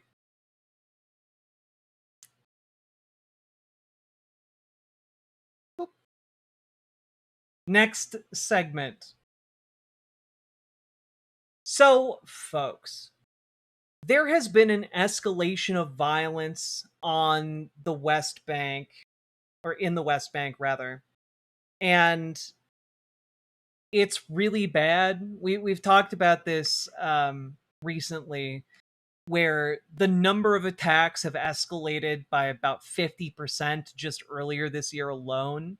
And that escalation has continued. And one of the major inciting incidents of the recent violence was that as Israeli settlers were attacking a Palestinian community, one of the Palestinians grabbed a gun that was being wielded by one of these attackers and shot the man who had been holding it. And now this has, of course, spurred a massive outpouring of violence from both the IDF and settlers against Palestinians in the occupied territories. And it's been quite bad. But however bad you think it is, I want you to all understand that the reality that we are hearing about, that we aren't hearing about, rather, is worse. And one of the reasons I say that is because a lot of the messaging coming out of the Israeli state and its related apparatuses is designed to coddle American viewers. And what happens in more domestic-oriented media in Israel, and especially when it comes to how settlers believe and think and orient themselves in the occupied territories, is exponentially worse than basically anything you could possibly imagine or justify. 3 days ago, this piece went up for the BBC. We're going to watch some of the video that they have here. But from this headline, Israeli West Bank settler tells BBC attacks on Palestinians are justified as revenge. Now, what is unusual here is that usually Israeli settlers do not talk to foreign media. Usually they only talk to friendly media. And this is a bit different because, well, the brain rot of the settler colonial mindset has become so normalized in Israeli society that they now feel safe to express these ideas. They're truly genocidal aims. So let's take a quick look at the video posted, and then we'll go and look at a couple of the quotes here in the article. I don't go to the Palestinian people and burn the houses of Palestinians. But that's exactly what happened on Friday. Yes. 6 houses in Sarah. But it's revenge. We're inside the Israeli outpost of Hevat Gilad. I can see caravans, sheds, simple block housing spread over several hills in both directions here. This outpost is very close to a number of Palestinian villages. The nearest one is less than a mile away, and many of those Palestinian villages have reported settler attacks over the past week. This has happened after a security guard from here in Hevat Gilad was shot dead by a Palestinian man in a confrontation nearby. 4 Palestinians and another Israeli man were also killed in that confrontation. I think now, after they kill one Israeli people, we need to kill all the people in Tel and Sarah, even Jit and Farata. Why? Because we don't want it to happen again. It sounds like you're saying one Jewish life is worth hundreds or thousands of Palestinian lives. Not million. One Jewish life, it's 10 million, okay? That just sounds racist. Yes, I know. I know, but this is the truth. Because God chose us. Because of this, you are jealous. These inflammatory views, rejected by many Israelis, are crucial to understanding the growing violence in the West Bank, which many extremist Israeli settlers see as land given to them by God. So, like, it doesn't get much more explicit than that. But part of the problem here is that even when confronted with this level of blatant racism, this level of blatant pro-genocide rhetoric, like this is beyond just racism. This is eliminationist. What he's saying is, because they killed one of ours, we get to kill all of them. That's what he's saying.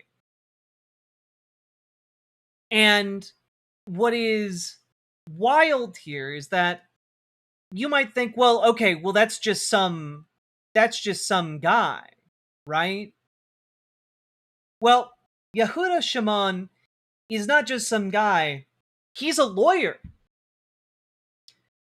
who is working with an organization specifically representing Israelis who get arrested for conducting and engaging in violence against Palestinians. And so he's not just some guy. He's he's educated on the law. He is, you know, in some cases, in some senses, an authority figure here. And he's out there saying, it's justified. We should be able to kill all of them. And like, when we are taking a look at this entire, how this fits into the wider narrative, the wider story of what's going on in Israel, is that this guy represents people who are protected by the power of the IDF, who are explicitly protected by the majority of the members of the Knesset, if not the entirety of the Knesset. And he's also speaking on, he's not just like he's an extremist in Israeli society.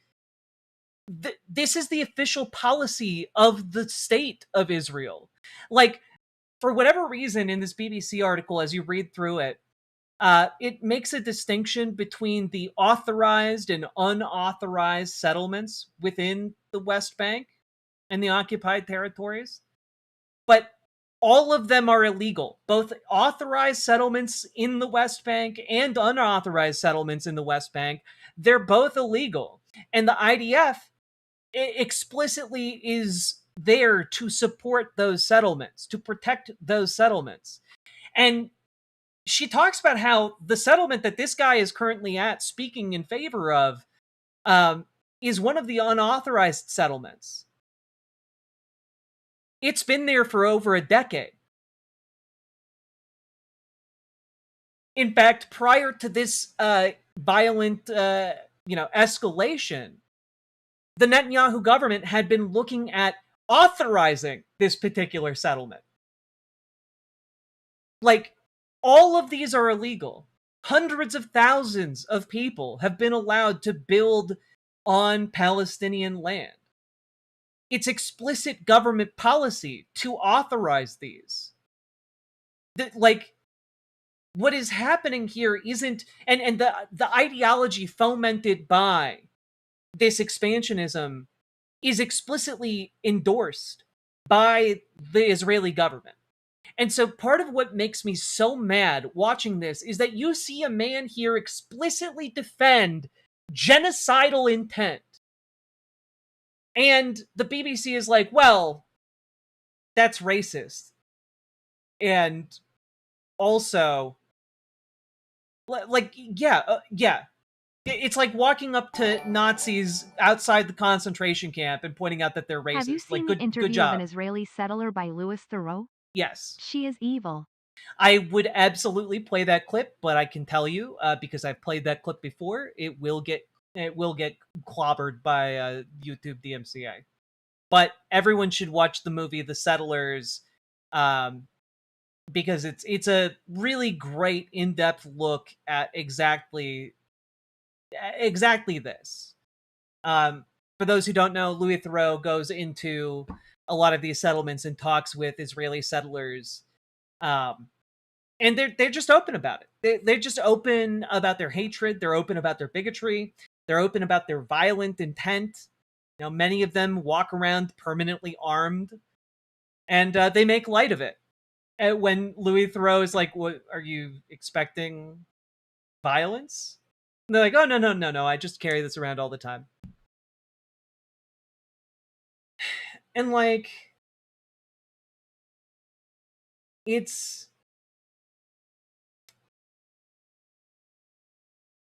is one of those things where it's just, at what point do we have a reckoning with our in the sense of like America's relationship with Israel?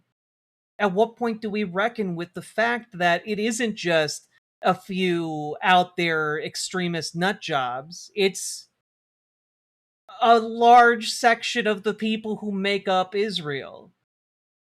And like, that's a problem.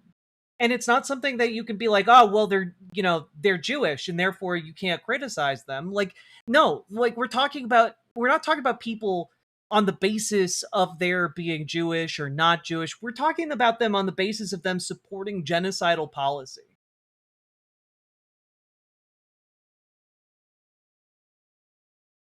It's just, God. Havat Gilad was established more than 20 years ago in memory of an Israeli security officer murdered by Palestinians, a loosely scattered collection of houses with a vineyard perched high on one hill. When we visit, there is now a row of newly burned buildings near the entrance, the result, Shimon says, of an arson attack by Palestinians. Israeli media reported that police were treating the fire as accidental, caused by cigarette butts thrown out of a car window. Like, yep. Israel's government has previously said it would legalize Havat Gilad. It's been there for 20 years.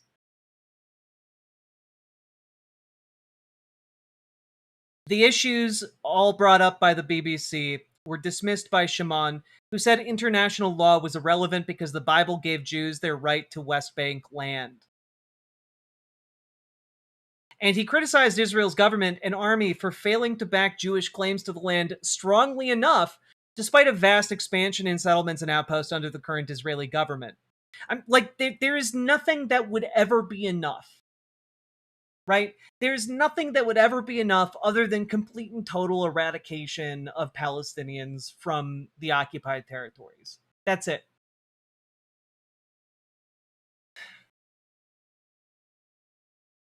And he's explicit about it. He criticized the Israeli army for not using lethal force often enough against Palestinians during confrontations with Israeli settlers. The Israeli government and the Israeli army, they like the United Nations. If Palestinians come and Jewish people come, they don't kill the Palestinians, they just separate the people. Afterwards, because they don't kill Palestinians, the Palestinians kill us.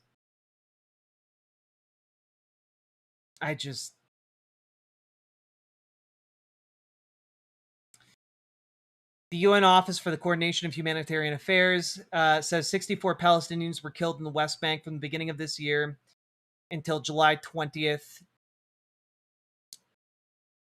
or 18 of them during settler attacks. At least 12 of those were killed by settlers, 3 by Israeli forces. In 3 other cases, it's not clear. And it says 1 Israeli was killed over the same period. Like, this is not an equal conflict. This is not 2 sides squaring up. This is one side is a bunch of settler colonials who are going in deliberately to occupy Palestinian land, and they're backed up by the entire force and might of the IDF, one of the strongest regional militaries. So, like, this is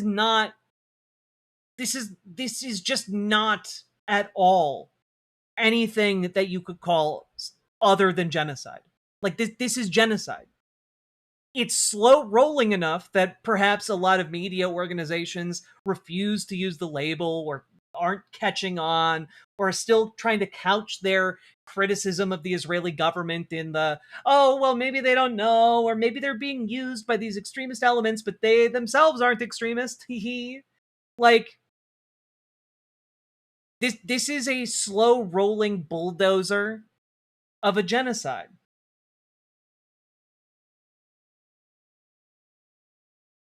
Year after year, their territory grows, Palestinians are displaced and forced into more and more compact enclaves. And at some point in the not too distant future, you're going to have exactly what happened in Gaza happen in the West Bank. It is going to be a powder keg of millions of people crammed into what people will be calling an open air concentration camp. And they're going to continue to get squeezed until, like, something horrible happens. And then there will be more extremists in power within Israel to try and give, a final solution to this problem. And, like, what needs to happen before we hit that inevitable tipping point is that we need to find some way for it to be evitable. We need to find a new solution. And that involves cutting Israel off from the veneer of normalcy presented by the United States, the aegis of military cooperation with Israel. Ties need to be cut, funding needs to be cut, and there needs to be, like, a diplomatic geopolitical reckoning where this mad dog of a nation state gets reined in. Because this is frankly an ongoing catastrophe. Still ongoing in Gaza, it's ongoing in the West Bank, and it's ongoing in East Jerusalem. It's untenable.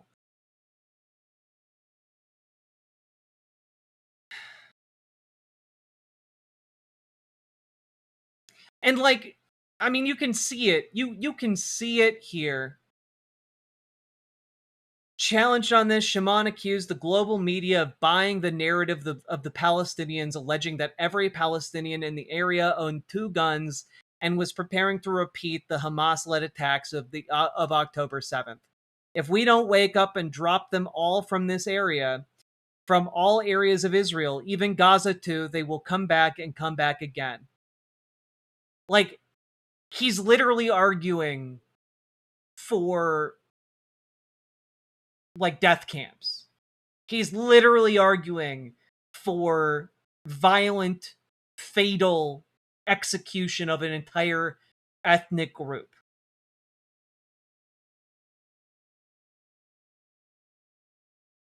I'm just so tired of this idea that this isn't normalized within Israel. I'm so tired of this. These people are literally willing to go on camera to say, to make their genocidal points. And still mainstream media continues to coddle the entire nation state. It's sad, it's pathetic, and it makes me so unfathomably angry.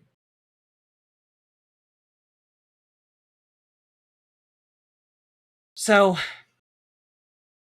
anyway, for those of us here in the United States, there's one answer to this entire problem, and one answer only. And that is, we need to get politically organized and elect people into positions of power who are actually going to do something about this, who are actually going to put an end to sending money to fund these genocidal fucks. That is the only way we end this forever. So, folks, join your local Dems, join your local DSA, get involved today and start, organizing. We need people organized in the Democratic Party. We need people organized outside the Democratic Party. If you don't know where to start, you can join our Discord. Reach out to Gamergy for help joining your DSA. Reach out to Dragonfly for help joining your local Dems. And if you want to do some door knocking or phone banking for different progressive candidates across the country, there's a link down in the description for Progressive Victory, and they will help facilitate all of that. They're doing some really, really great work. So, folks, go check all those links down below. And also, last but not least, second to last but not least, hit the like button, hit the subscribe button, leave a comment, because comments really, really help in the algorithm. Share the video around. And now, last for real, check out ImogeneOlivia.com, gender euphoric lingerie designed from the ground up for trans femmes, tested with cis men, cis women, non-binary folks. It is comfortable, sexy, Ooh, use non-tucking more words lingerie. like just go Greek on me, baby. Talk Percy Jackson to me, lol. No, I can't talk Percy Jackson to you. I'm sorry. Because I'm too old to have read those books. But thank you for the $5 dono. And, folks, let's keep on going.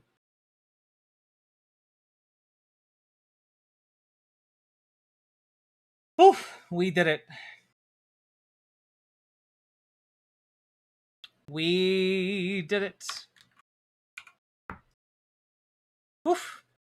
Folks, if you're getting anything out of this, hit that like button, hit the subscribe button, and do consider dropping those subs, donos, memberships, super chats, because you guys make this show possible. I literally could not do it without you guys. You guys are the reason I am able to dedicate so much time to doing this program day after day.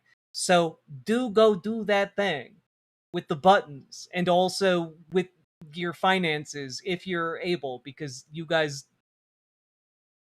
are really important to the fact that the show keeps happening.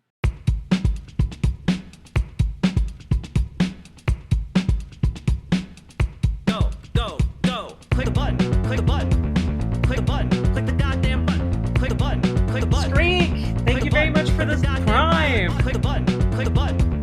Click the button. Click the goddamn button. Click the button. Click the button. Click the button. Click the goddamn button. Click the button. Click the button. Click the button. Click the goddamn button. Click the button. Click the button. Click the button. Click the goddamn button. Click the button. Click the button. Click the button. Click the goddamn button. Click the button. Click the button. Click the button. Click the goddamn button. Click button. Click button. Click button. Click button.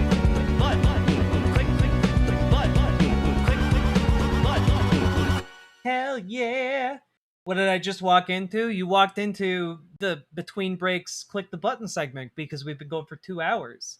And folks need to be reminded that they can hit the like button and share it around. And also, drop some subs and donos, because you guys and your subs and donos are what make this show go round. Anime Sidekick Gal, thank you for the $20 While I super do chat. miss you on days you can't stream, I enjoy your streams whenever I catch them. I really appreciate that.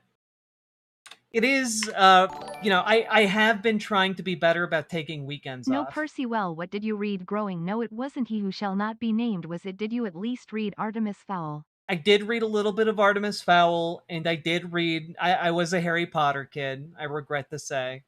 It is a hell of a thing being a grown-ass adult who read the shit out of Harry Potter as a kid, and like learn that like one of the people who helped get you really into reading just hates you and children like you.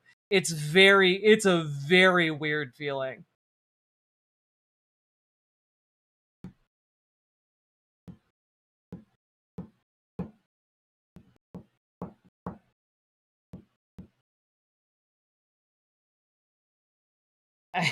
I have not seen the Artemis Fowl movie though. I think it'd be really fun to get really drunk and watch it. I heard it was terrible.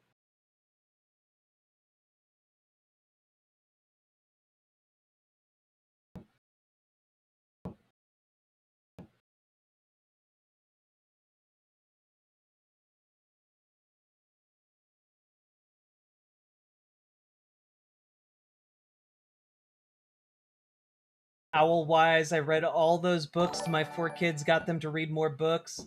Hater for When I damaging learned those Pearl from memories. Steven Universe's MAGA, I went a little crazy. What? I also haven't watched Steven Universe. But that doesn't sound correct. Just based on what I've, absorbed passively.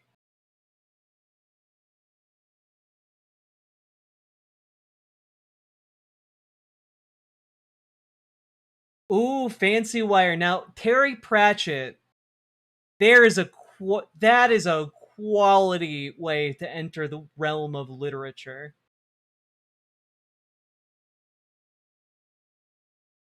Oh, the voice actress for Pearl is MAGA? Oh, that's fine. Like, not fine as in, like, good, but, like, voice actors can be sussy sometimes.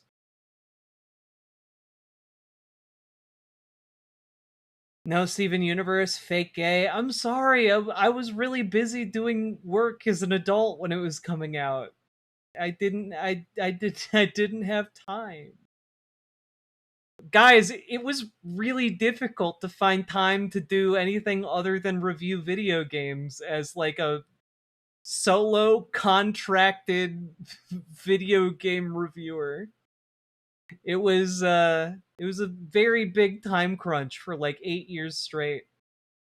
And then of course I went into another job that requires me to time crunch.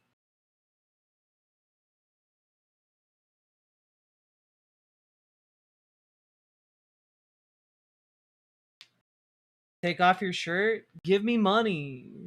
Also, I can take off my shirt. Look at that. Look at that. I took it off and I put it back on again. I'm versatile like that. Who remembers Homestar Runner? Now that was my shit. In fairness, Steven Universe fell off a bit when it dropped the horror elements from season 1. You could say anything and I'd just be like, "Oh, okay." Like Steven Universe really fell off when they stopped including the dick biting eels that were canonically confirmed by the creator. Like you could say that and be like, "Oh, okay."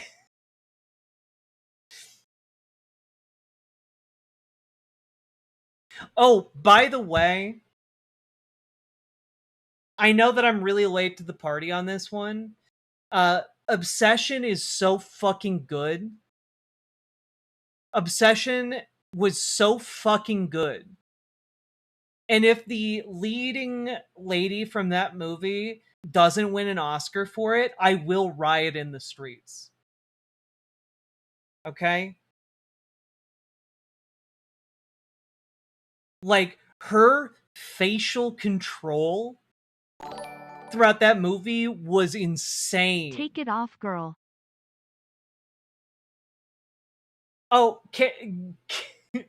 Karen Ale, I'm not going into any spoiler territory, but I do have to say, like, from the jump, her facial control is insane. Hey Strong Bad, if you hate Hamster so much, why don't you just get rid of him? That's a really good idea. Hey Strong Bad, if you hate Hamster so much, why don't you get rid of him? That's a really good idea. That was real. The eels did bite Stevens asterisk asterisk asterisk asterisk. Also, yay, I loved Obsession so much you could say I am obsessed. It was really, really good. Like, honestly, all of the actors and actresses in Obsession nailed it. Like, the leading guy is such a sack of shit. Holy fuck. I will say, I have apparently been informed that there are some ladies dumping their boyfriends over seeing Obsession, and I do think that that is an excellent litmus test. I think that is an excellent relationship litmus test.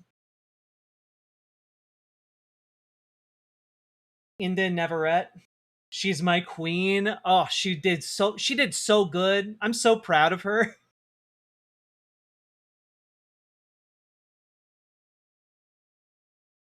Tractor! Burninating the countryside.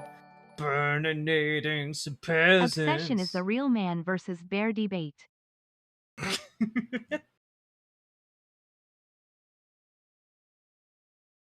I do think that Obsession as a film is a much more complicated and artistically poignant man versus bear debate.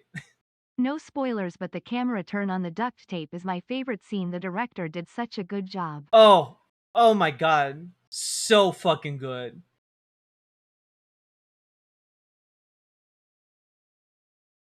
Obsession was terrifying. I found Obsession terrifying because I'm just not that great at reading human intent. And, like, the fact that that's, like, the core crux of the film is, like, was deeply disconcerting to me. It was great. It was great. Also, Sake Tanuki, thank you for the 5 tier 1 subs. Nathan, thank you for the $5 dono.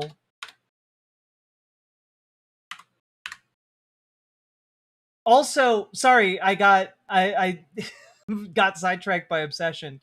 Anime Sidekick Gal, thank you for the $50 dono. God damn.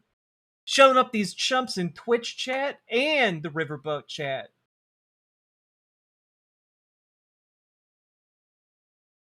Glad I'm married because I don't think I will ever watch Obsession. It's a really, really good movie, even if you're, like, with a committed partner. Still need to watch The Backrooms. The Backrooms is a great movie. I do have to say, I think H-Bomber Guy had a bad take when it came to The Backrooms. But that's just me. Is Obsession more or less horrifying than It Follows? I think it's more horrifying.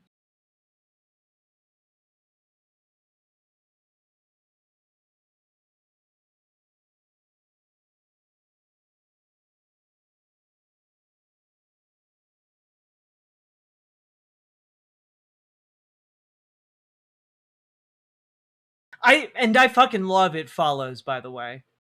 What a great movie. Did H-Bomber Guy do a video on The Backrooms? No, H-Bomber Guy, like, had a post about how he didn't like Obsession, or how he didn't like The Backrooms, rather.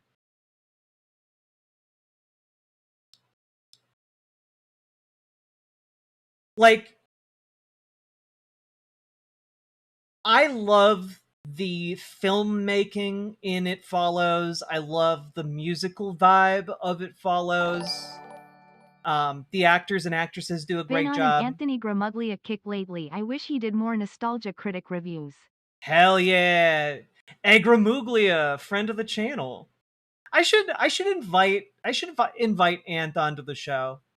He pops in every now and then, and we should just have like a movie hoedown.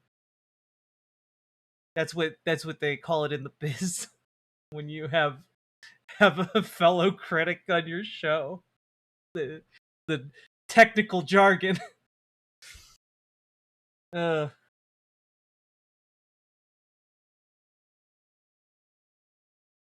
Yeah, like I do think It Follows is like a great horror movie, but I think Obsession I would say is like an instant classic. Which isn't to say like I think that It Follows is bad. I'm much more inclined to rewatch It Follows. I find it eminently like a very watchable horror movie. In like an almost comfortable way. Which I know sounds very weird. But like Obsession was not that for me. Who do you like for 2028? I like AOC. I think she's gonna run. Oh no, It Follows is like I would put it up there, but I don't know that like other people would. Whereas with Obsession, I don't know how anyone could watch Obsession and not realize how brilliant it is.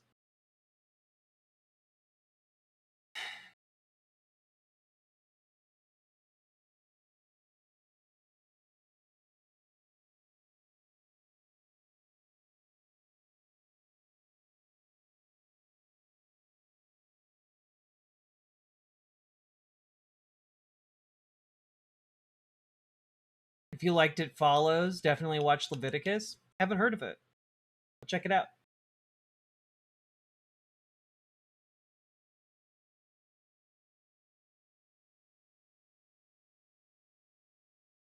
Is anyone boosting the pirate from Backrooms as president? God. All right. Let's talk. Oof, we got a bunch of sunshine and rainbows for our segments tonight. Jesus. You know, let's do.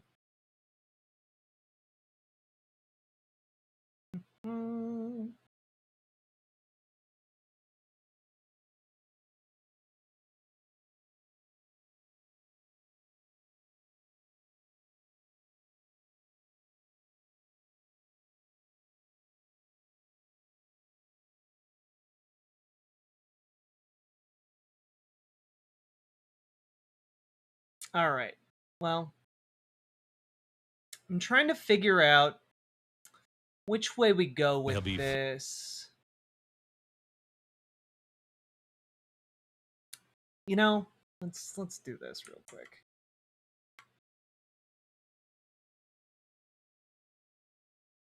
Do I want to do this? No, we'll do it. We'll do this on a new day. I don't want to touch that with the 10-foot pole today. Let's do the Max Miller stuff. Not sure if it's really, but I heard they keep a diaper bag with the nuclear football now. You know, something about that tells me that might not be real.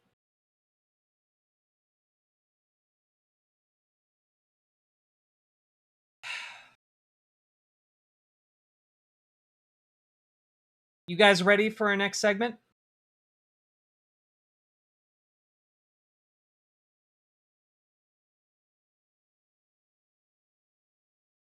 Go? Okay.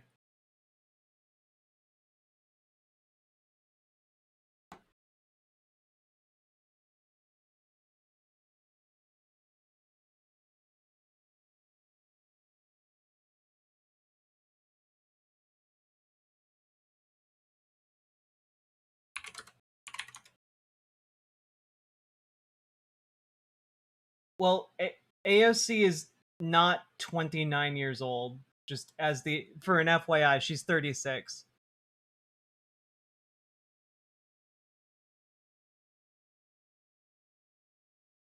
She was actually old enough to run in the 2024 election. Every woman above 29 is 29. Oh, that's right. That's how I'm 29 years old too. All right. Y'all ready? Let's do this.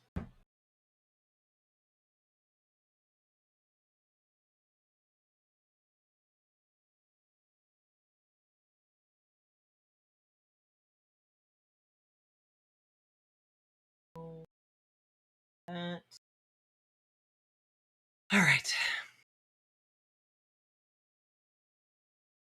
So, folks, we have to talk about a scandal that has been steadily boiling below the surface of Republican politics for quite some time now. To the extent that I was going to talk about this maybe like a month and a half ago, 2 months ago.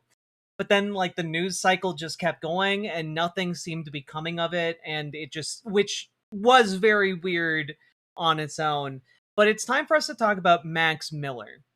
And before we get into that, I do want to play this clip of someone who's not Max Miller, a man named Bernie Moreno, recently on Capitol Hill doing a cross-examination of Dr. Anthony Fauci. Sell them all, run for office, run for the United States Senate. Here I am sitting in front of you 6 years later saying, who the fuck do you think you were for doing that? It is a total disgrace what you did to this country. And if my Democrat colleagues are standing there defending you, I hope the voters of the United States of America watch the clips of every one of you doting on a guy who was more interested in being a celebrity than saving American people. Sell them all, run. So yeah, he's got some pretty harsh words here, right? He's got some pretty harsh words for a man who, this isn't the main thrust of the segment, don't want to get bogged down in it, but I do want to emphasize here that Dr. Anthony Fauci, through his vital work, both related to AIDS and also related to epidemiology, has helped create and craft programs that have saved anywhere from 20 to 25 million people across the face of the earth. 20 to 25 million people.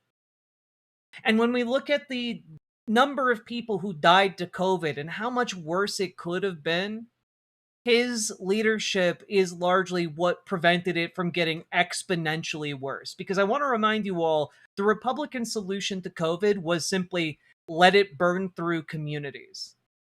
Which means let it kill your old, let it kill your sick, let it kill your infirm. Okay? That was the Republican solution. Just let MEMA go. So, all of that being said, he's got some pretty harsh and strong words for, like a 90-year-old doctor who's dedicated his life to saving people across the country. Let's take a quick little thing here. Let's take a look here over at this clip. Handling the anger of millions of Americans right there. Take us inside the room when Fauci was seated just a few feet away from you and you went off. Scott, that was me being nice, by the way. That was holding back, trying to be polite, given the respect that I have for the office, for the institution. But the reality is this guy did enormous harm to a lot of people, millions of people, whether it's lost businesses, schools that were closed. These are kids that will never be the same as a result of what he did. Lost businesses, schools that were closed, kids didn't get like the same level of education. I do want to remind people that kids going back to school in unventilated closed spaces was literally one of the things that helped to spur the infection rate of COVID, because children could get and carry COVID and then infect their older, more infirm caregivers, their grandparents, for example.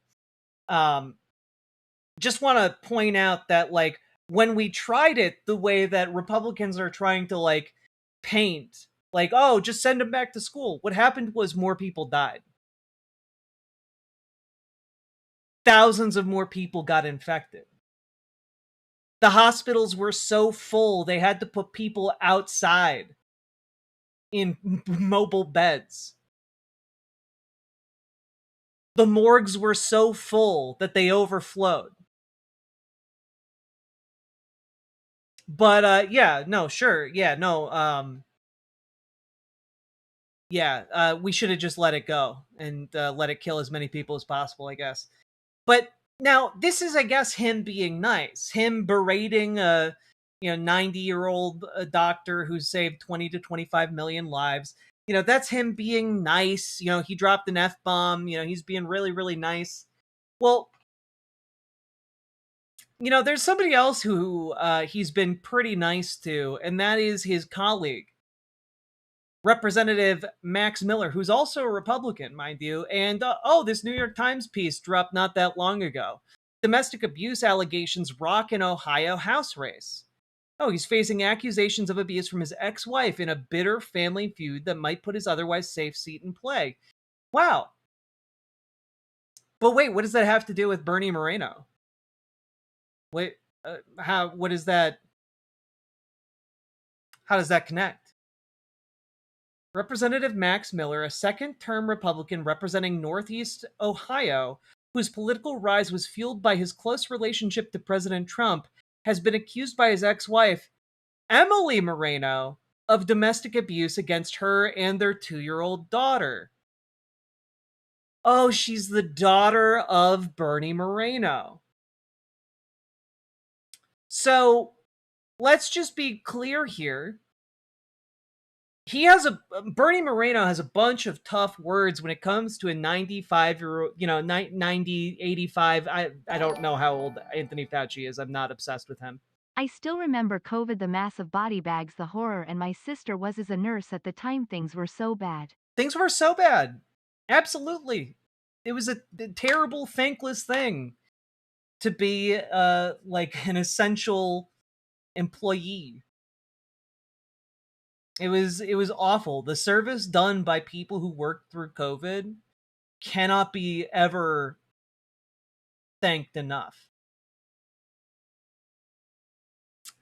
But Bernie Moreno's own daughter is accusing Representative Max Miller of domestic abuse. And it's not even just like and this sounds shitty to say, but like a run-of-the-mill, like, oh, he said, she said situation. It's really fucking bad. Here are a couple of the highlights she is alleging that Max Miller did. She said, and I'm just going to quote this piece here, Mr. Miller scalded her chest and stomach by throwing hot water from a skillet at her body, held a gun to her head, pushed her against a wall and hit her head, and fractured their daughter's collarbone and bruised her shoulder. And I want to remind you that her daughter is 2 years old. And according to court documents, their daughter at one point told Miss Moreno, quote, "Daddy, kill you." She's 2 years old.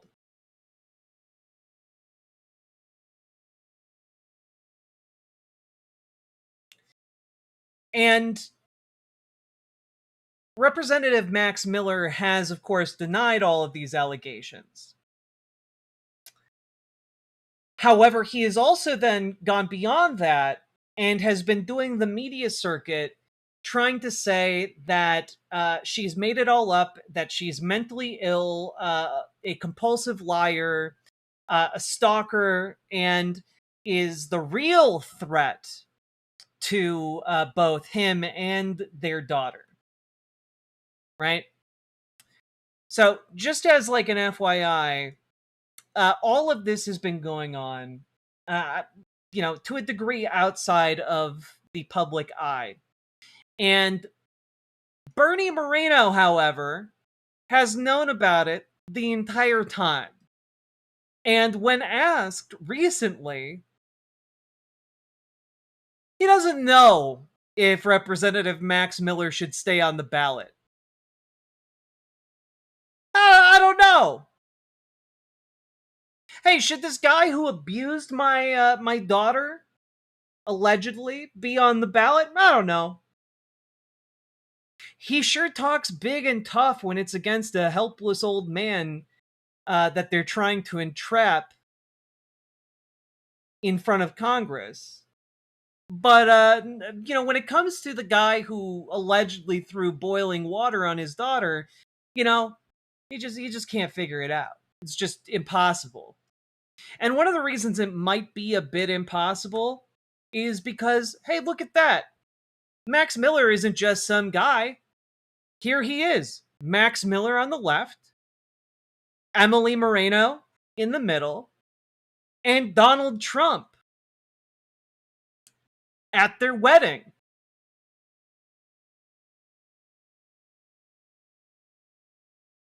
This man is cowardly because Max Miller is a powerful and connected man who's in crowd with Donald Trump. And boy howdy, I wonder how Donald Trump is taking these allegations. It must be really hard for him as a family friend to both Emily Moreno and Max Miller. Mr. President, there's been some domestic abuse allegations against Congressman Max Miller. I just learned about it. He should resign. Well, I'm going to look at it. I mean, so far it's accusations. I'll be looking at it. Yeah. Oh yeah. I'll be looking at it. So far, it's just accusations, though. What a powerful and very clearly capable leader who just, it's just, I haven't looked into it, but it's all accusations. Definitely not the answer of a coward. No, sir. And all of this is to say that the Republican Party in general is just completely, totally fine playing defense for this man, so long as they're able to keep a certain amount of ignorance in the mix. They don't want to know too much. Like, they don't want to know about the whole gun to the head thing, or the whole boiling water thing, or, attacking a 2-year-old baby thing. They don't want to know those details because they know Max Miller. He's a loving family man. And no loving family man has ever turned out to be secretly a monster. Anyway, here's an incredible clip of just that display from someone who's very familiar with how to, cover up different allegations of misbehavior and abuse. Jim Jordan. I also want to ask you about something a little closer to home.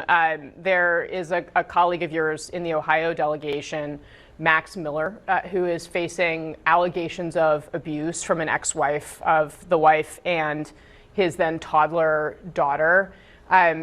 Do you think that Max Miller, who denies this abuse, should he resign from Congress in light of the accusations?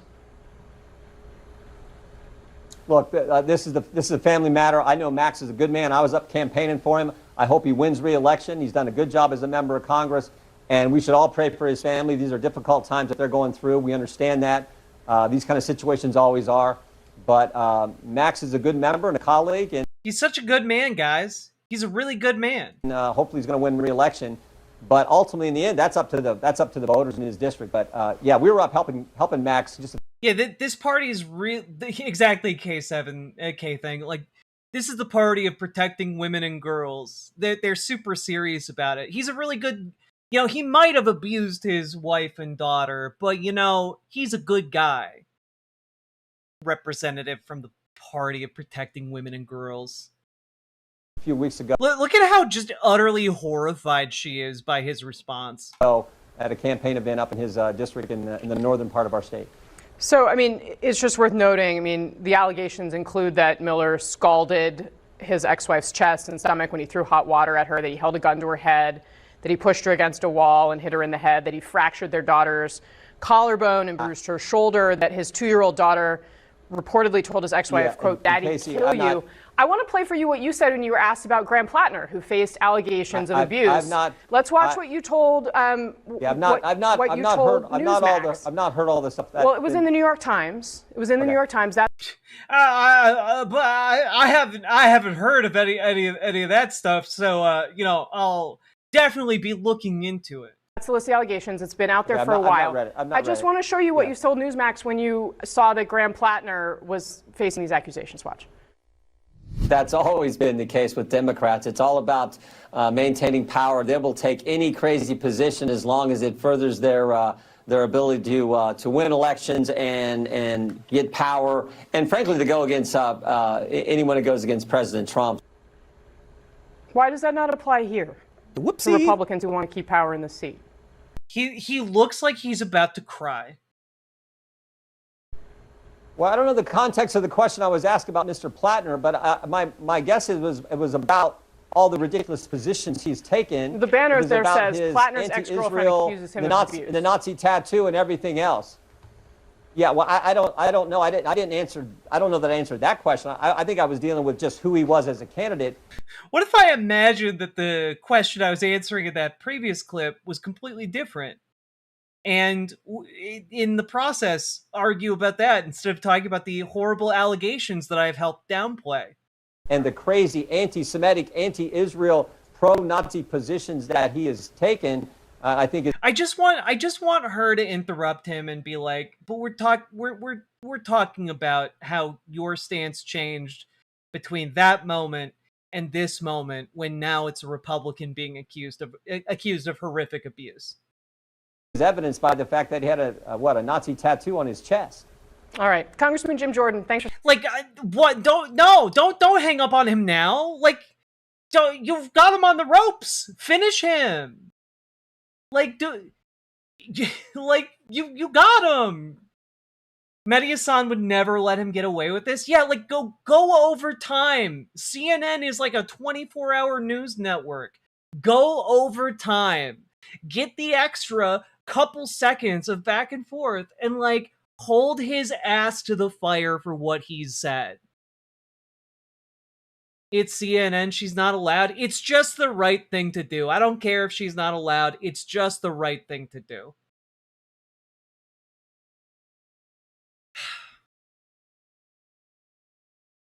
God, it's so frustrating, just time after time.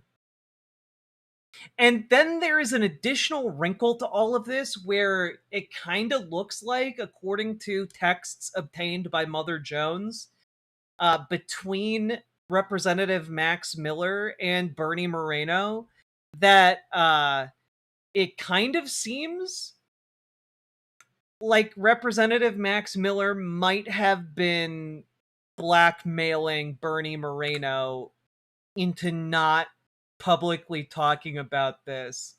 And I say that because there's a quote from their from their texts that was revealed in court that reads, between him and Moreno, Max Miller texts, "Everyone is going to get to know you better than your wife does."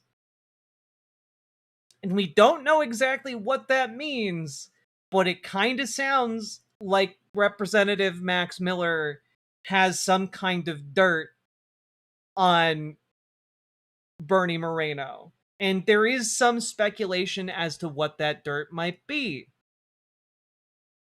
Related to the fact that Bernie Moreno did have a profile on an adult website back in 2008.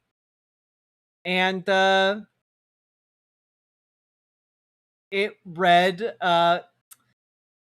"Men for one-on-one sex" on a casual sexual encounters website called Adult Friend Finder. "Hi, looking for young guys to have fun with while traveling. So it might be that Max Miller knows a little bit about some younger traveling companions of Bernie Moreno. Now,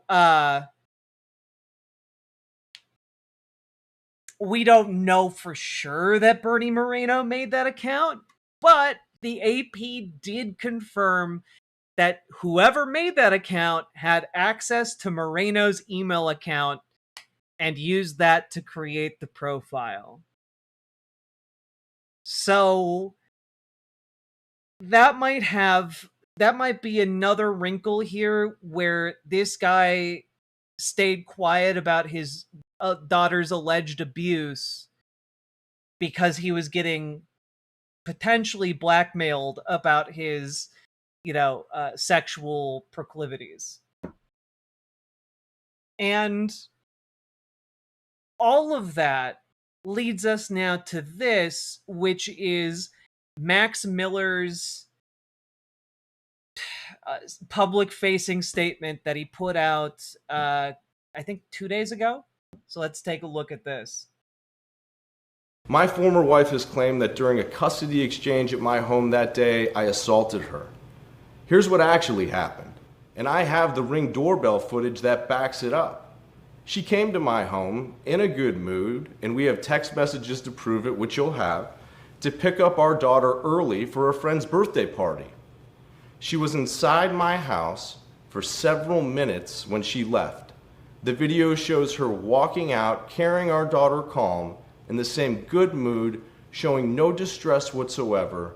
And as they left, you can hear me say, "Goodbye, I love you, and I love you, Ruthie."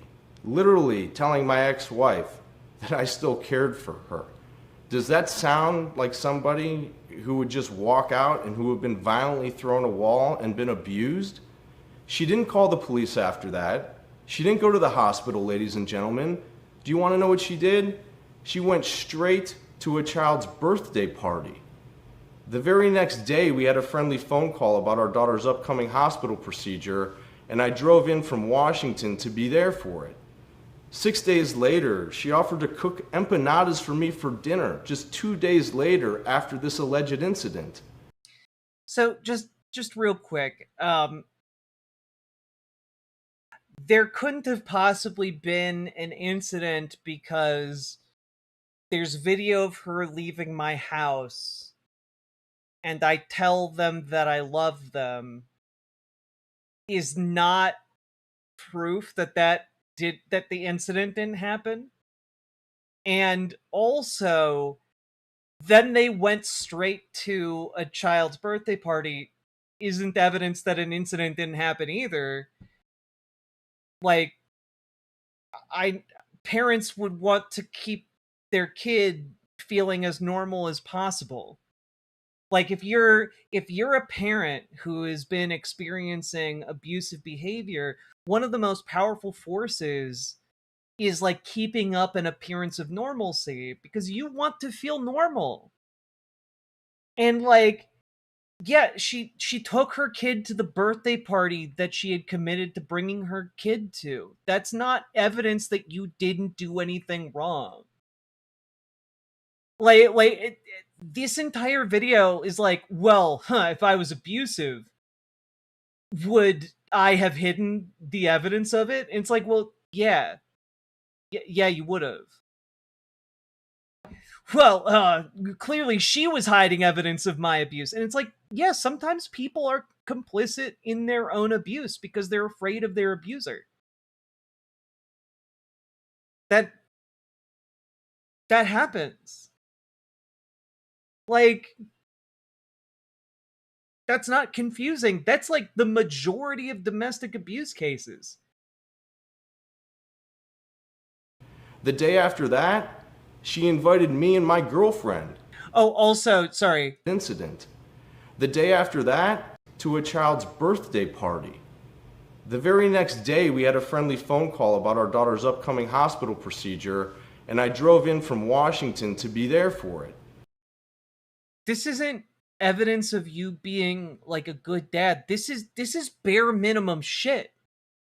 Like, oh, you had a phone call about your kid going and getting an operation? And then you went to go be at the hospital during the operation? That's bare minimum parent shit, dude. Like, what? Would I abuse someone and then do the bare minimum to keep up appearances? I don't know. 6 days later, she offered to cook empanadas for me for dinner just 2 days later after this alleged incident. The day after that, she... Yeah, because famously abused women in relationships never offer to make food for their abusers. She invited me and my girlfriend, and which you'll have in text messages, to join her and our daughter at a playground. And that day, I just went with my former wife to the playground to spend time with our daughter.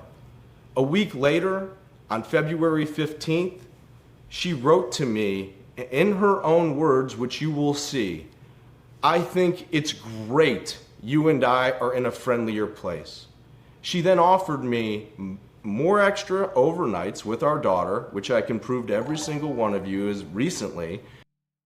When you're able to claim you're in the hospital for your child's operation, because you're in the supply closet with a male orderly. I mean, I don't know that there's any allegations that Max Miller is closeted. But like, what baffles me here, also Sake Tanuki, thank you for the 5 tier 1 subs. But what baffles me here is just, oh, I went to the park and she invited me to the park. Inviting an abusive person to a public place isn't evidence that that person isn't abusive. You know? Like, also, oh, she was happy that, like, your relationship was in a better place. People often talk to folks who have been abusive, and this is, by the way, like, this is common in like divorce situations where like people will talk about like how, hey, you know, we want to have like a more normal relationship because you have shared custody of a kid. Like that's important. And like trying to make that as positive as it can be in the two households is like a really normal thing for divorced parents to do. Her saying, "I'm glad we have like a better relationship," is not proof that he didn't abuse her. It's proof that she wanted to make the relationship as good as it could be for the sake of everybody involved. Yeah, you move forward for the kid, exactly. Because the real purpose of still being in any way connected with your ex is to, like, you know, be able to maintain that dual household situation. Also, she wanted him to bring someone else with him so they wouldn't be alone together at the park. Yeah, exactly. Every one of these messages is time-stamped on our court-sanctioned co-parenting app and is all in the packet. Only weeks later did the story of February 1st assault appear, so ask yourself, if I had assaulted her, would she have offered to cook me dinner 6 days later? This is maybe one of the, like, I don't know that he wrote this script out and like had a lawyer read over it, because yes, there are people in abusive relationships who get abused and on the same day make dinner for their abuser.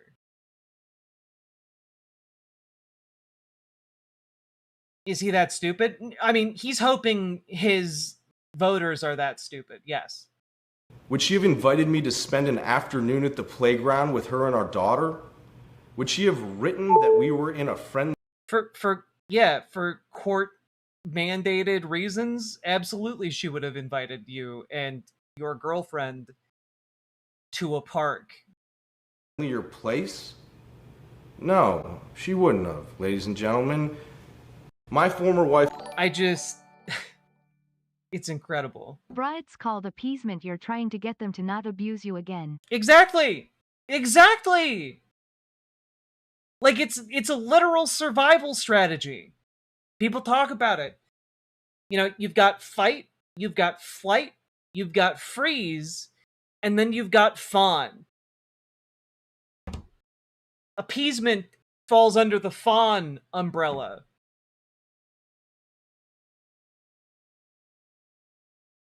Insane. And in response to this, Bernie Moreno, a man who was so eager to yell at a 90-year-old man, put out and said that was the nice version. Put out maybe one of the most anodyne statements I've ever seen from a parent about his daughter who was allegedly abused by Max Miller. So here he is. As a father and husband, I can tell you the last 2 years have been pure hell for my wife, Bridget, our daughter, Emily, me, and our entire family in the aftermath of Emily's divorce. It's been horrific to watch this play out in full public view, all while knowing an innocent 2-year-old girl is caught in the middle. Our priority has always been protecting our daughter and our granddaughter. Out of concern for the safety of my family, I hope to keep this matter private, but Max Miller's increasingly erratic and dangerous behavior has made that impossible. And I do want to point out, so you knew this entire time, and when someone asked you whether or not this man belonged on the ballot, you said, "I don't know." You said, "I don't know if he belongs on the ballot." It's been gut-wrenching and horrific for you, but you don't have any kind of spine to stand up for your own daughter?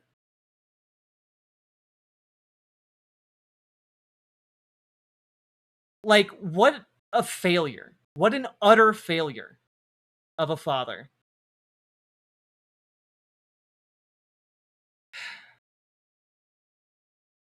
As he has admitted privately, Max Miller needs serious psychological help. He's a danger to my daughter, and I hold my breath every minute he has custody of my granddaughter. If there are any basic standards of character required to hold elected office, Max Miller fails them. He should not serve in the House of Representatives. I believe Max Miller needs to seek professional help to end the clear pattern of abuse he has left in his wake. I believe he should not be free to continue endangering others until he does. I ran for office because I wanted to make a difference for the country that gave me every opportunity to succeed and to leave this nation better for my children and grandchildren. That sacrifice has been especially hard on my wife, Bridget, whose big heart and steady support have never wavered. I owe it to her, to Emily, and to my granddaughter to speak the truth now. And it's just like, you waited literally until after Max Miller released his statement. You waited months. And at every opportunity available to you, when you had the stage and the opportunity to speak out against Max Miller, to do the right thing and say this man has no business being anywhere near a position of power in Congress, you instead said, I don't know. Like, I cannot think of anyone more faithless, anyone more feckless, anyone more completely without honor. It's disgusting. And frankly, the people of Ohio deserve better.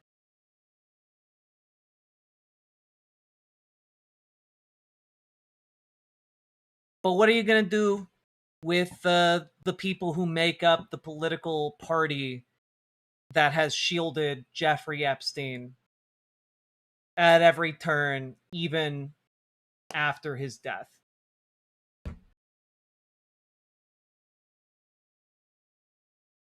Like, of course they have no honor. Of course they have no dignity. Of course they have no actual principles. It is only at the final hour does this man put out any kind of statement defending the honor and integrity of his own daughter and his granddaughter.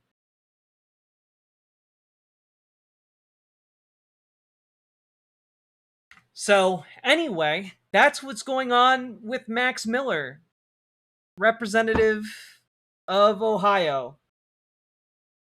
And I just... it's so horrifying. It's so horrifying. And by the way, he's not even like the only member of the House who's currently being told, hey, maybe you should resign.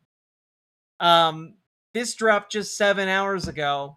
The House Democratic Women's Caucus called on Chuck Edwards to resign because he's apparently been abusing his position to sexually harass his employees. Super cool stuff from the Republican Party. You know, again, the party of protecting women and girls working overtime to literally not do any of that.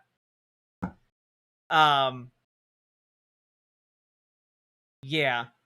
Speaking of, what do they have against this guy? They have a 25-page report that they released yesterday, or earlier today, rather, about how he failed to adhere to the spirit of rules prohibiting sexual harassment and unwanted advances to House staffers.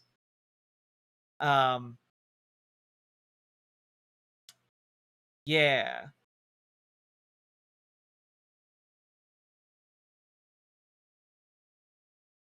Anyway, that's the Republican Party.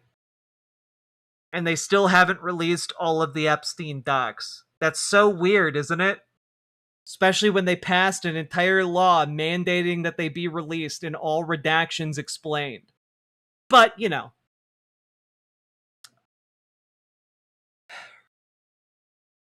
Republican? More like Republicant. Help themselves. So, all that being said, folks, if you got anything out of this, hit the like button, hit the subscribe button, leave a comment. Let me know what you think about this despicable behavior. And reminder, don't Fed post in the comments. And if you want to organize and kick these bastards out and get someone better in, get organized on the local level. Best place to start is on the city level. Let's go. So if you need help getting organized with your local Dems or your local DSA, you can join our Discord. Reach out to Dragonfly for help organizing your local Dems. Reach out to GamerG for help organizing your local DSA. And if you want to get involved in door knocking or phone banking across the country for, you know, progressives who are running for office, go down into the links down below and click on the one for Progressive Victory. They are organizing a bunch of really great initiatives across the country. And last but not least, folks, check out ImogeneOlivia.com. Gender euphoric lingerie designed from the ground up for trans femmes, tested with cis men, cis women, non-binary folks, trans men. It is comfortable, sexy, non-tucking lingerie. And we just got 2 new sizes, got a full restock, a new color. Go check it out, ImogeneOlivia.com. Link down in the description. Let's keep on going.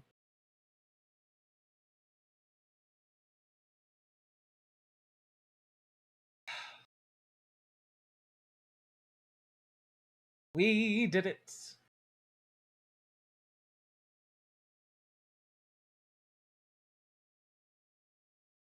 How you doing, folks?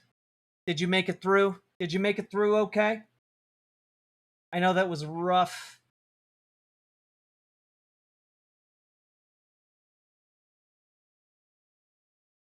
Also, just a reminder, hit that like button, hit the subscribe button, and consider dropping those subs, donos, memberships, super chats, because you guys make this show possible. I could not do it without your fine assistance.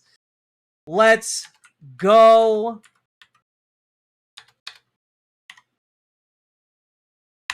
There we go. Hey, Jack, can, like, not have a shit state as a treat? Yeah. I'd love that for you. I'm sorry.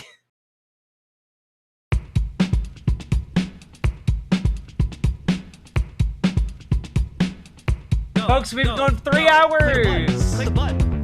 Click the button. Click the goddamn button. Click the button. Click the button. Click the button. Click the goddamn button. Click the button. Click the button. Click the button. Click the goddamn button. Click the button. Click the button. Click the button. Click the goddamn button. Click the button. Click the button. Click the button. Click the goddamn button. Click the button. Click the button. Click the button. Click the goddamn button. Click the button. Click the button. Click the button. Click the goddamn button. Click the button. Click the button. Click the button. Click the goddamn button. Click button. Click button. Click button. Click button. Click button. Click button. Click button. Hell yes. Folks, we've been going for over 3 hours. Do support the show if you're at all able. Oof. Gets up to click butt? Hell yeah. Click that butt. Thanks, Dissident PM. Appreciate you.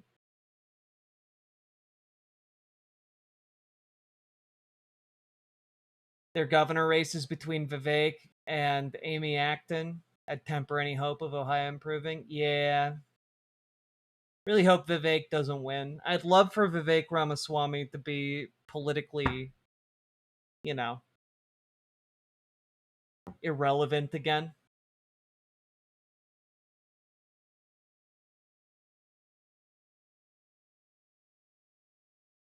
Okay.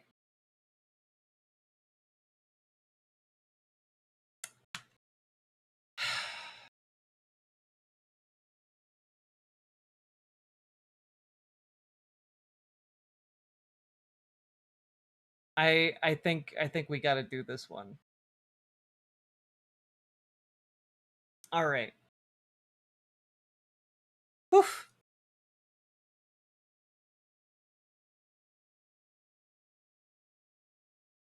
I don't know. He has the sweet freestyle skills.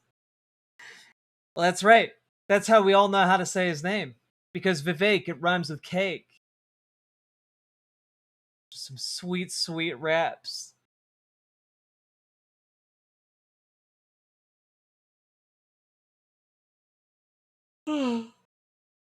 Sia Trail. Yeah. Oh, fuck.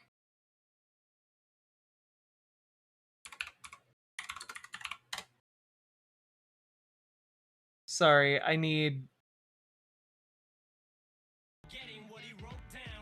No. We need...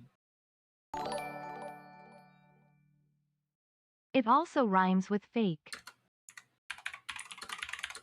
That's true.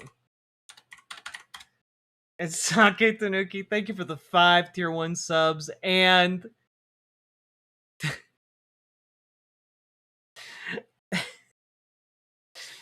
and in college, here it you is. Here it is. You were a libertarian rapper. I say my name's Vivek. It rhymes with cake. It ain't about thee. It isn't about me. It is about thee. The United States is about liberty. So Fox and friends, join us on the trail. We'll have some fun. I'll see you out the trail.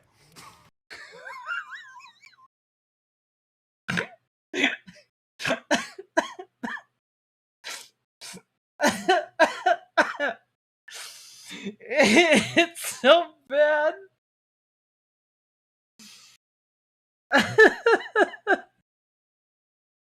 I'm traumatized.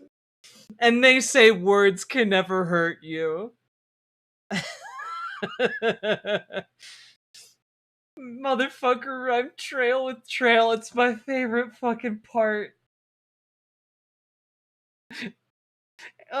And the Fox News host looking so fucking pasty and thinking it's brilliant. The kids will love this rap. Very nicely done, sir.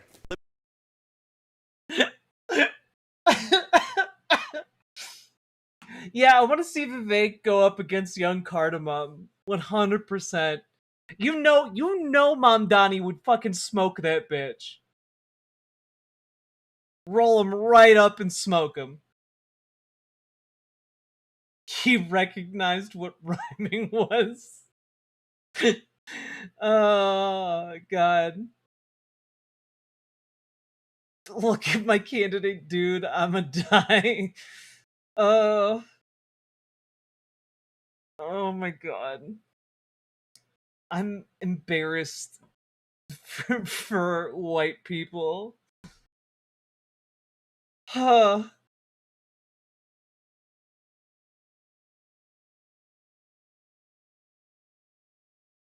Incredible stuff is happening in the Republican Party. Are you guys ready to jump into our next segment here?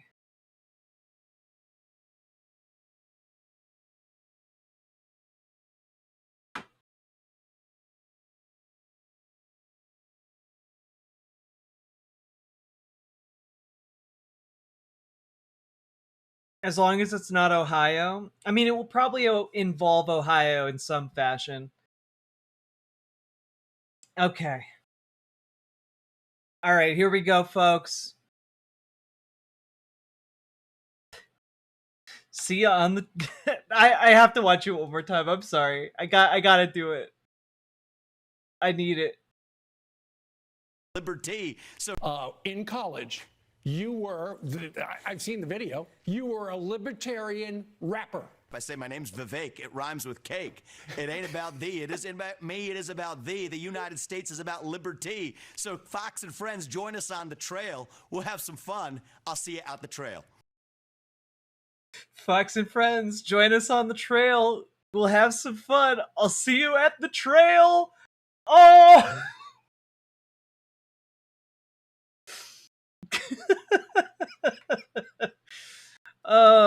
Fuck. God, it's so politics. I gotta be honest with you. I do admit politics is very, very important, and we do need to get involved in it. But like, some of the only ways you can like survive while paying attention to politics is making fun of these dopey ass motherfuckers. You know, like they are truly beneath us in every conceivable way. All right, let's do this. I want you to keep that in mind as we go into this next segment, okay? So, folks, it is the year 2026. Donald Trump has been in office not just once, but twice. And guys, Bail jail kale so many options and all he did was just repeat himself. it's true. Vivek Ramaswamy should never be allowed to rap again. I'll support any candidate running on a platform exclusively of prevent Vivek from ever rapping again. But that, I guess, is something for the people of Ohio to decide. However, I will say that I've completely lost my train of thought. So we are going to restart that one from the top. So, folks, it is 2026. Donald Trump has been in office not once, but twice. We're in the middle of his second term. And it has taken us this long for Politico to say, hey, wait a minute. We might have a problem here, and decide to run a piece about extremism in the Republican Party. Now, that had to align with the other element here, which is that even people within the Republican Party are starting to look around and go, uh-oh. What are we doing here, guys? Wait a minute. I thought we were all committed to this endeavor of lowering taxes and, giving money to the rich, but not like in evil, assholish ways, in wholesome, family-friendly ways. And then it turns out that actually just down the road from that thinking around conservatism is actually just pure ideological insanity. And that's how you get this. GOP staffers say the party has a groyper problem. Now, for those of you who don't know what groypers are, they are young conservatives, most often men, and they are also extraordinarily online. However, what these GOP staffers are essentially saying is, wait a minute, instead of getting all of our racist, classist, xenophobic, vaguely genocidal, and prone towards ethnic cleansing staffers from, universities and such, it seems like we're just straight up recruiting off of internet forums these days. And that's a problem. Because they're making uncouth jokes and are kind of stupid. And I'm not even really exaggerating that much. So we're going to dive into this piece because I thought it was interesting that it took them this long. All right? The grown-ups are worried. In group chats and at happy hours, some GOP veterans fret about the rising generation of young staffers in their party. The recurring complaint, the pipeline that feeds young conservative talent into government jobs is defective, if not broken. This isn't just the standard middle-aged lament that the kids aren't all right. It's a criticism aimed at institutions like the Heritage Foundation that purport to identify and train the party's future governing class. To conservative critics in and out of government, many of whom ascribe to more traditional pre-MAGA Republican beliefs, some such institutions have spent the last decade selecting for rigid conformity to Trumpist ideology over more typical markers of expertise. Maybe that helps for enforcing the party line in the new GOP, but these critics fear a decline of merit and skill, along with a tolerance for darker ideologies that could cripple the party's ability to govern in the long run. And it's like, gee whiz. You mean the guys who built the foundation of the modern racist party are now worried about, the fact that they've made a racist party and it's full of people whose main ideological position is they want it to be more racist. Crazy. Oh, we're not hiring based on merit anymore. Instead, we're just hiring all these white dipshits. It's like, well, you are the ones who did the hiring. You're the guys who did the recruiting. Like when we're talking about this, and you're like, well, it's almost like we're selecting people off of ideological lines instead of merit. It's like, yeah, because your ideology is not one that embraces merit. It embraces grievance. It embraces the idea that, like, the reason you didn't get into Harvard wasn't because you didn't have have what it takes, but was instead because, oh, no, I would have gotten into Harvard, but they accepted a black person instead of me. Like, that's their entire ideological base for recruiting into these government jobs is just aggrieved, like, frankly, talentless individuals. And, like, now their bosses are complaining about how incompetent they are, and they're, like, looking for who did this. And it's like the entire premise of the Republican Party did this. Like, the slashing of education, the destruction of the public good. Reminds me of that post from Doom Eternal, you control the buttons you press. I don't know what post you're talking about, but yes, probably exactly that. But, like, I don't know, guys.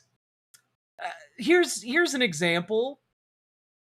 One of the things that really drives me insane is that the staffers are trying to make this argument, but here's who they have in elected office. It's crazy. I don't know if you heard about the BLT sandwich.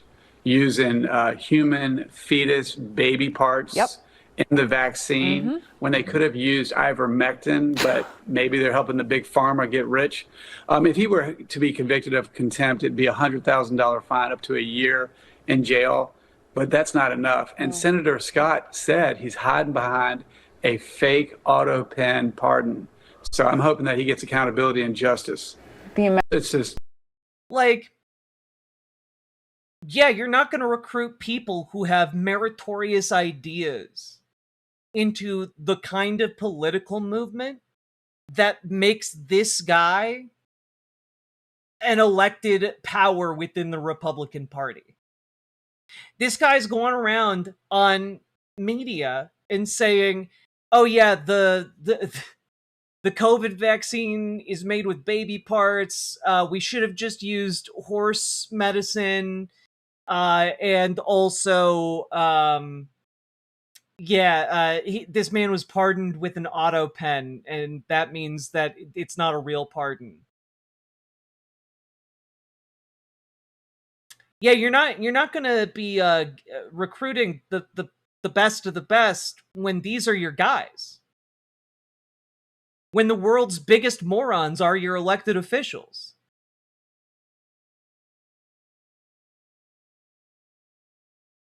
Like, well, woe is us. We made our entire party full of unemployable idiots. Is like a hell of a cell phone. Conversations with 4 senior Republican congressional staffers, as well as think tank scholars, heritage expats, academics who study think tanks, and up-and-coming young Republicans, reflected a widening generational split and mutual distrust over the issue. Everyone knows what the problem is. The organizations that bring young staffers to Washington, D.C. have spent the last decade prioritizing blind ideological loyalty instead of competence or intelligence, said a senior GOP congressional staffer granted anonymity to discuss sensitive personnel issues. We have a generation of rabid, incompetent idiots.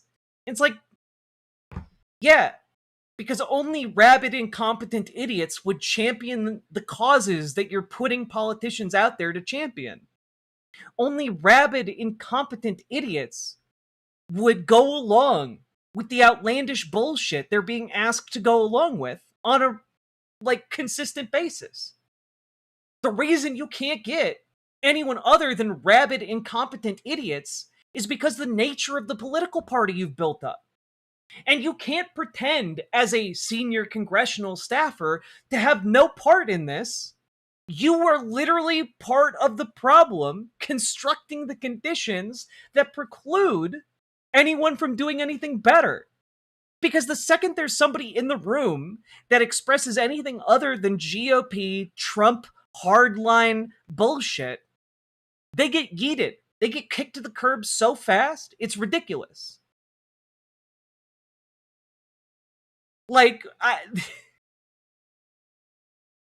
Of specific concern are those labeled groypers, technically followers of self-described white identitarian Gen Z streamer Nick Fuentes, though it's also used as a catch-all term of abuse for young, anti-establishment right-wingers, akin to the usage of neocon.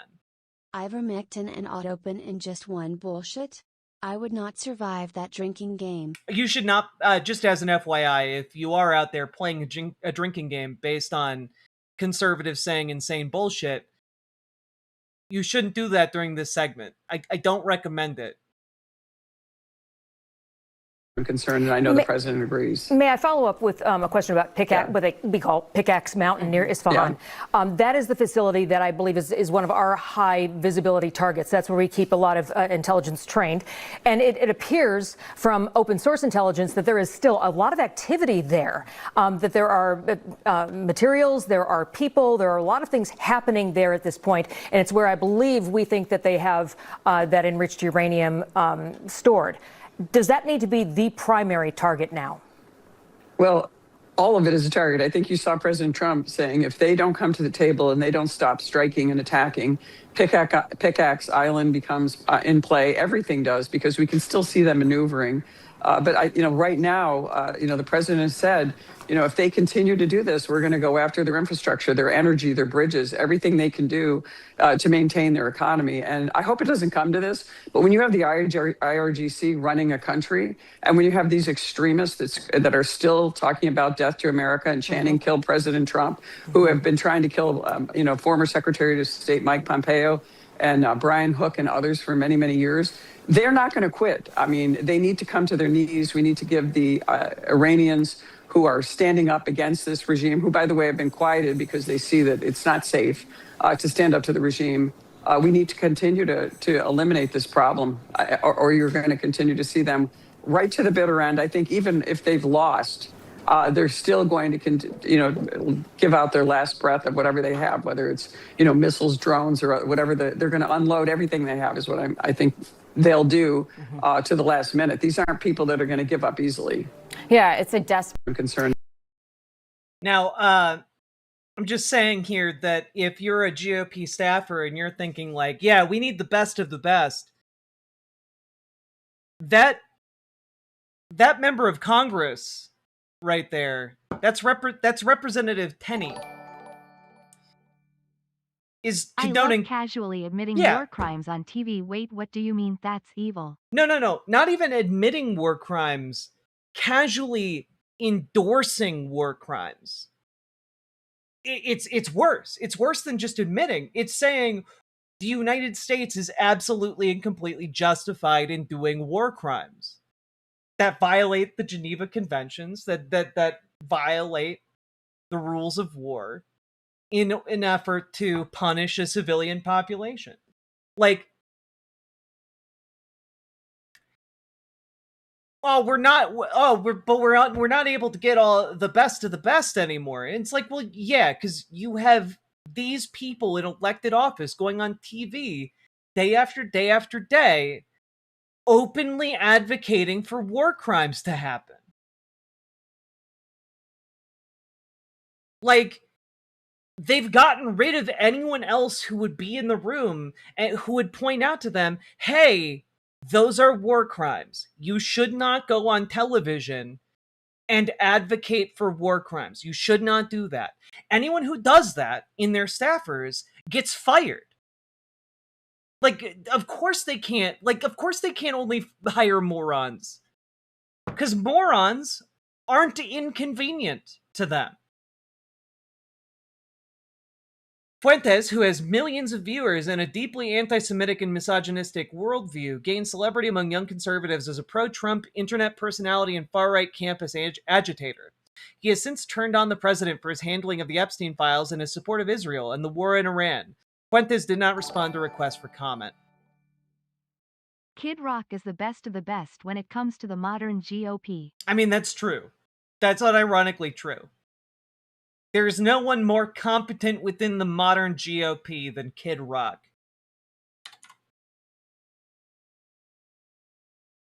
Dazzling indictment.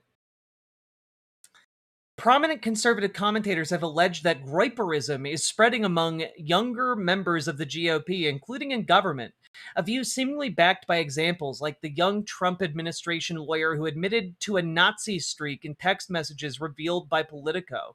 Others point to social media posts from official government accounts that echo the language or memes of the online far right. And it's like, oh yeah, did you recruit a bunch of people who believe what conservatives believe? Oh, did they turn out to be Nazis? That's not surprising. That isn't surprising at all. Like, I'm sorry, but like, you're over here being surprised when the people who were inspired by the candidate who handed out mass deportation now signs start showing up. Like, I'm sorry, but like, this picture is burned into my mind. And it's not like, oh, well, surely there are some competent people who believe in mass deportation. No sane, competent person is over here talking about how the United States should do an ethnic cleansing, an armed ethnic cleansing of America. That isn't a sane position. It isn't a meritorious position. There isn't any like sensible argument for it. It's just destructive nonsense. And destructive nonsense is what is prioritized in the GOP right now. You know? She's so happy to be openly racist again. I mean, yeah, that's really all that's being offered here. And is it any shock that the people drawn to this political movement would be, insane assholes?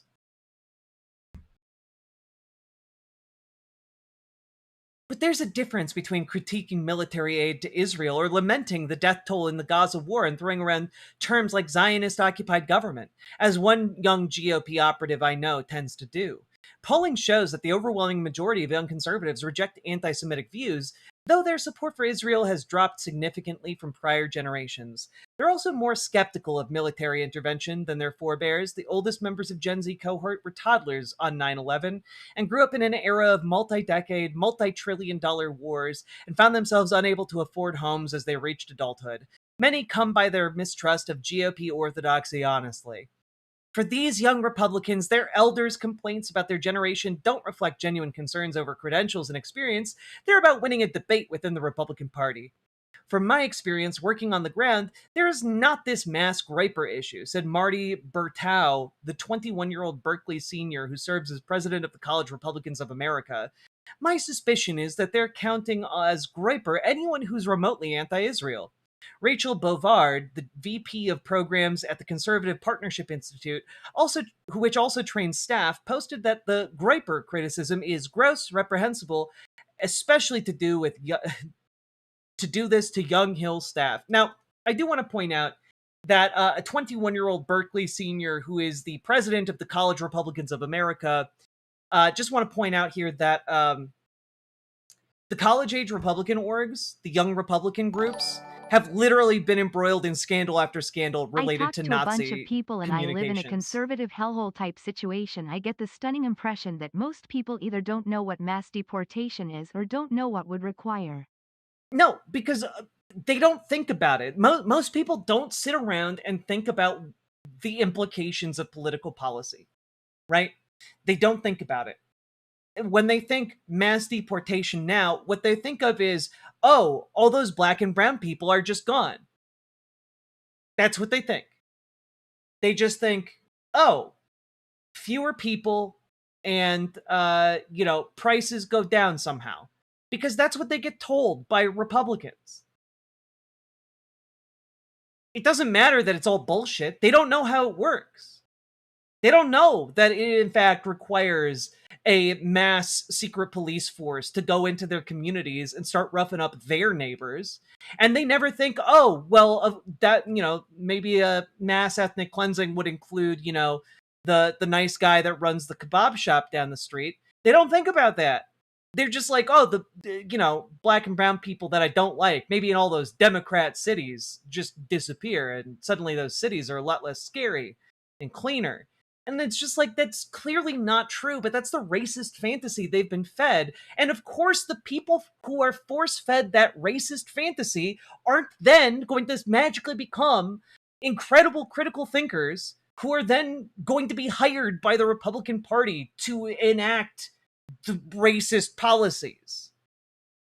If they were capable of critical thinking, they wouldn't get hired by the modern GOP. And that's the exact problem that these GOP staffers are lamenting over.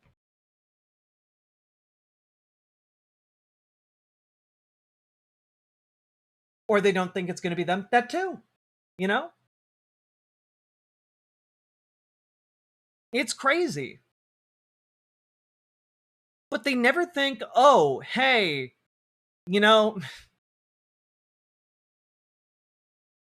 maybe I don't know, guys, but like maybe all of this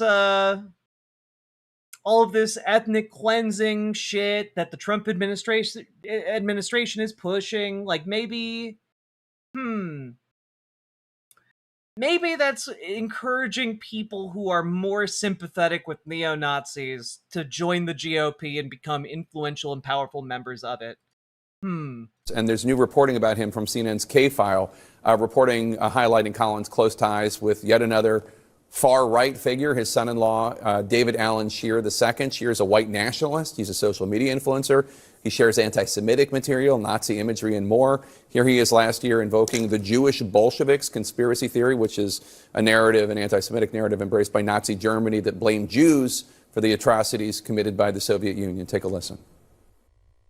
They don't tell us the history about Germany before World War II. All we're told is Germany bad, Hitler evil, don't ask questions. Holocaust, Holocaust, Holocaust. Here's 50 movies every year about the Holocaust and why it's so bad.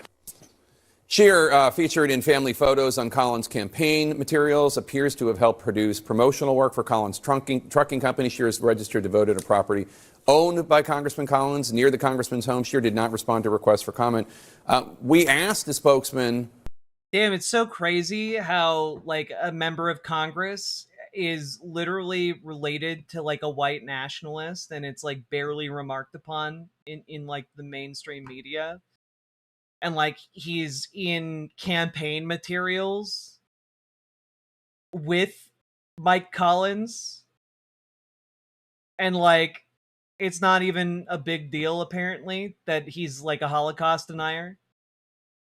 And, like, the thing is, yeah, when you're hiring people from a Republican base that doesn't think that this is a deal breaker, doesn't think that this is a big problem, then yeah, you're gonna start getting absolute wackos when you're trying to hire staffers. Genuine question. Are you taught about the Vel de Hive Roundup in the USA? I've never heard of that, so no.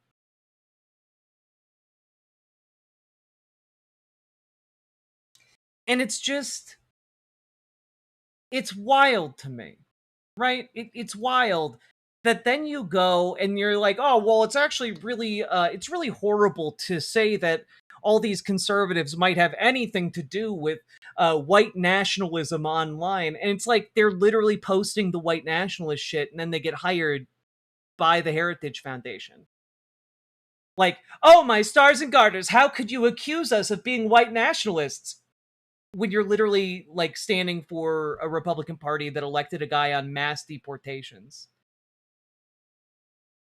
of black and brown people. Crazy. But okay.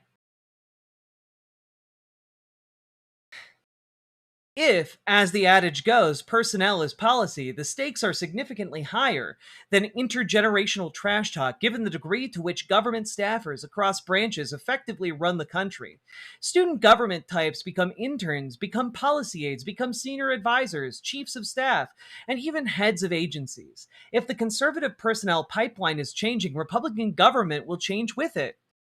How do you think we got here? Right? Like, how do you think we got here?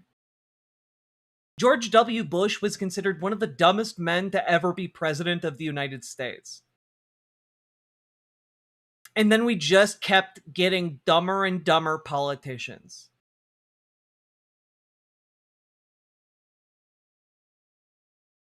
We just kept getting... I gotta be honest, like, there was a time when if you were, like, a conservative politician in America, there was, like, a bare minimum standard for, like, your expected level of intelligence and discourse, and there was an expected level of expertise for people who would work for you, and that has just been absolutely demolished, right? Yeah, in Trump too, we've got, like, podcasters in charge of, like, you know, our security apparatus. Like, it's gone downhill as far as the Republican Party, you know?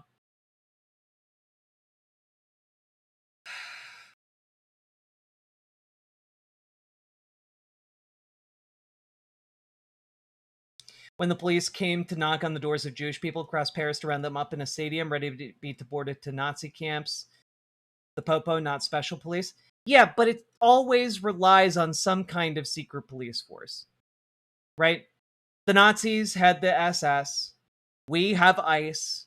But what is very important, and what you correctly point out, is that oftentimes average cops are complicit with the secret police, which is actually exactly what's happening now in America.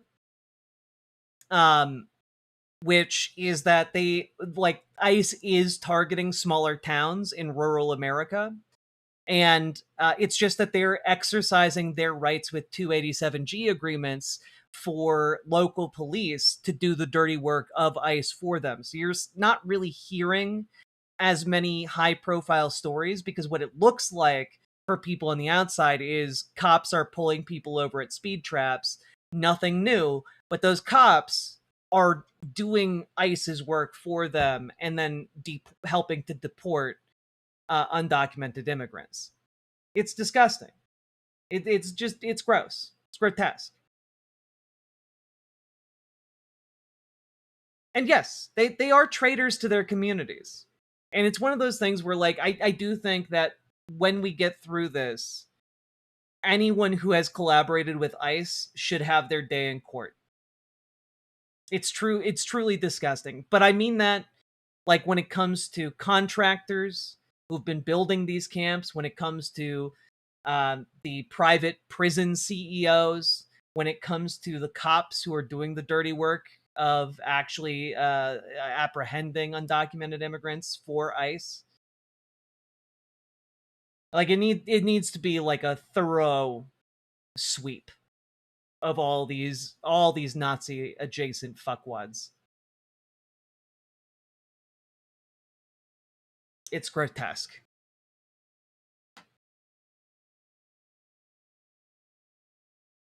Oh, but we're just not able to hire the best of the best anymore.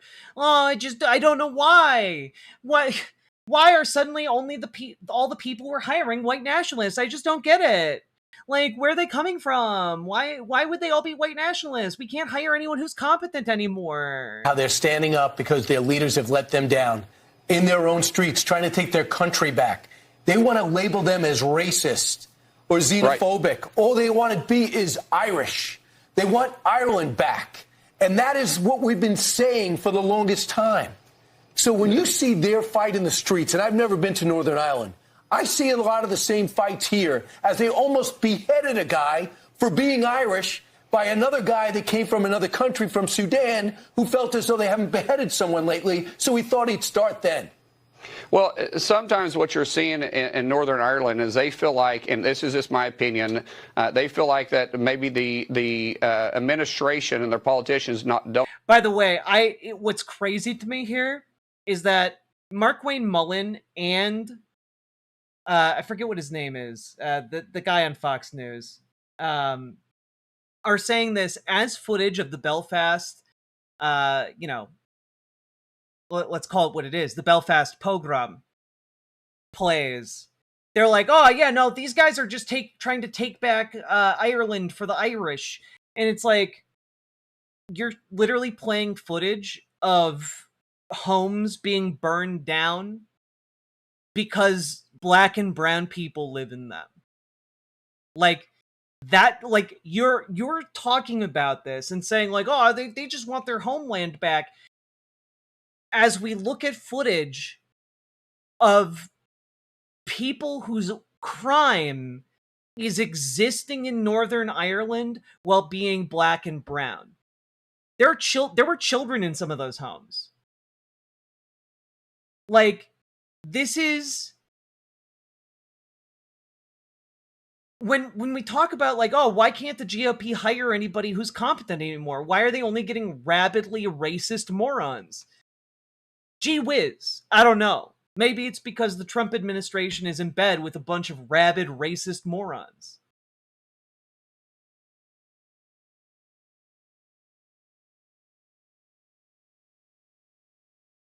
I think there's certainly a pipeline problem on the Republican side, said E.J. Fagan, an associate professor at the University of Illinois, Chicago, and author of The Thinkers, The Rise of Partisan Think Tanks and the Polarization of American Politics. Even beyond foreign policy, Fagan said that normie expertise has been sidelined in favor of producing chum for the conservative media machine at Heritage in particular.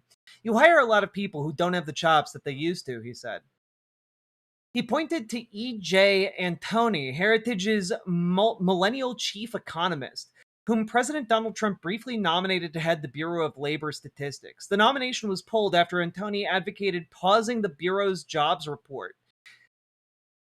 Trump had said a downward revision was rigged to make him look bad, and following reports that Antoni ran a deleted X account that sexually insulted Kamala Harris and attacked gay people.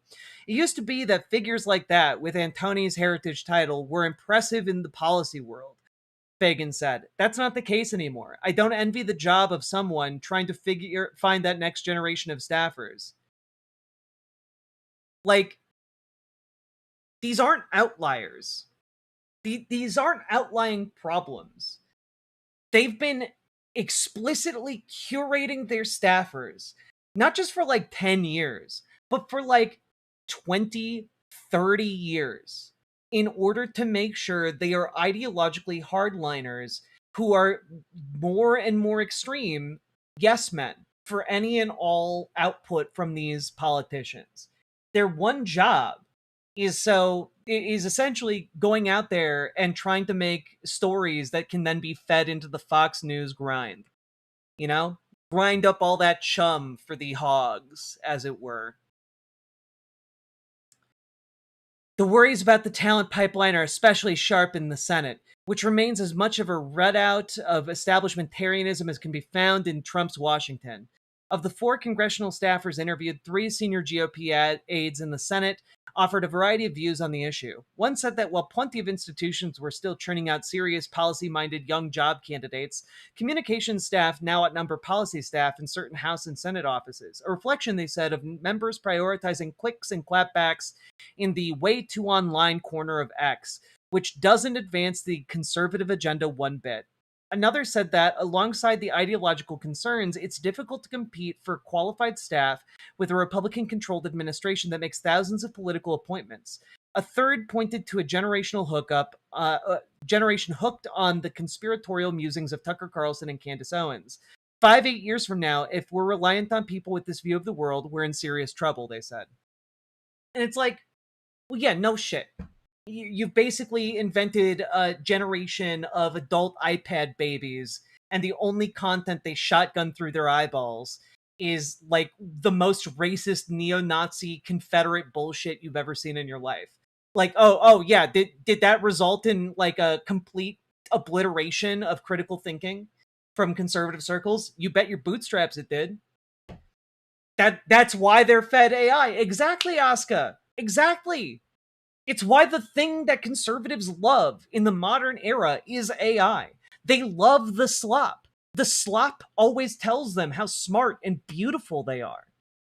The AI slop, it never asks anything of them. It doesn't challenge them in any meaningful way. And what it does is turn everyone into a yes man.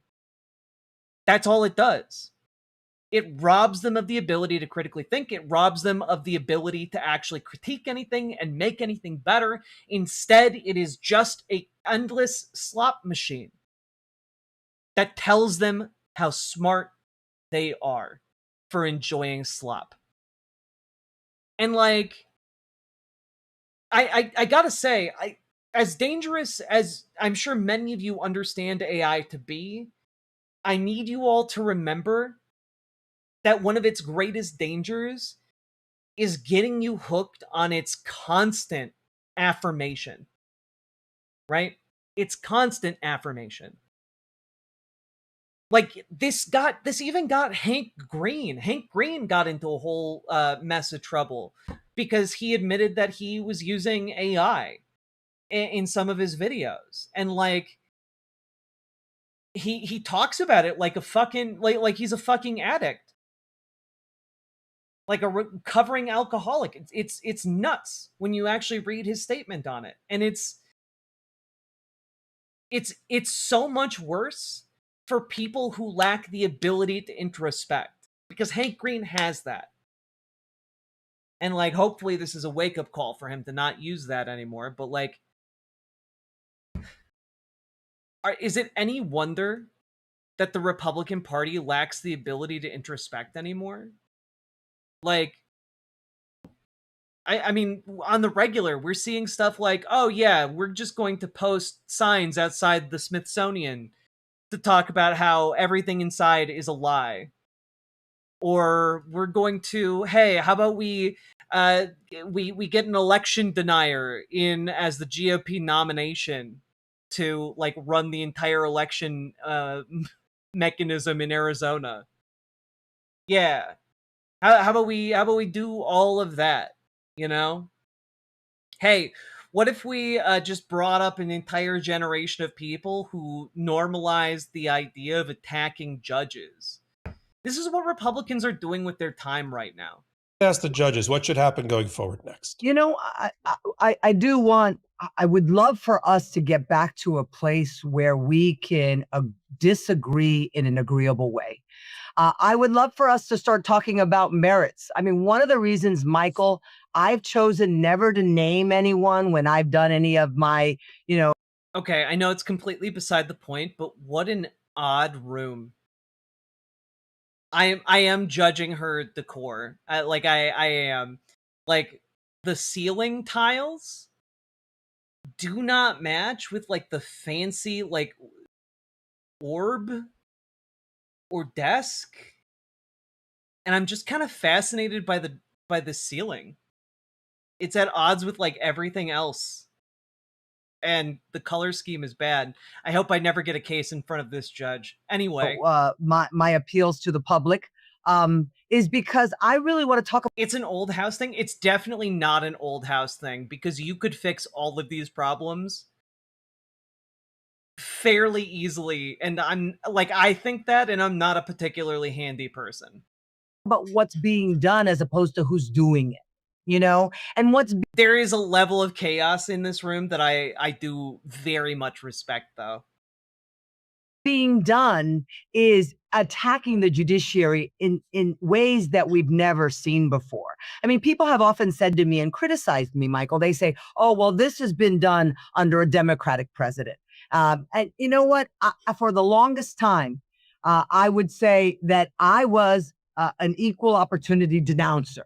You know, when the Supreme Court's homes were being picketed, I went on Fox News and I denounced that. When a certain Democrat leader called out the justices and said certain things, I called that out too. But this is no longer apples to apples. This is apples to watermelons. And the reason it's apples to watermelons is because I don't think anyone can point a time in this country where a website would put up a judicial officer's name and call that officer a threat. Court chaos in the home. Dun dun dun. Dun dun dun dun dun dun dun. Leftists who live on anarchy. No, I live on democracy, thank you. To national security. I can't remember a time where we had leaders literally calling us monsters and criminals, which, you know, unfortunately, we've been called that by the leader of this country. You know, I can't.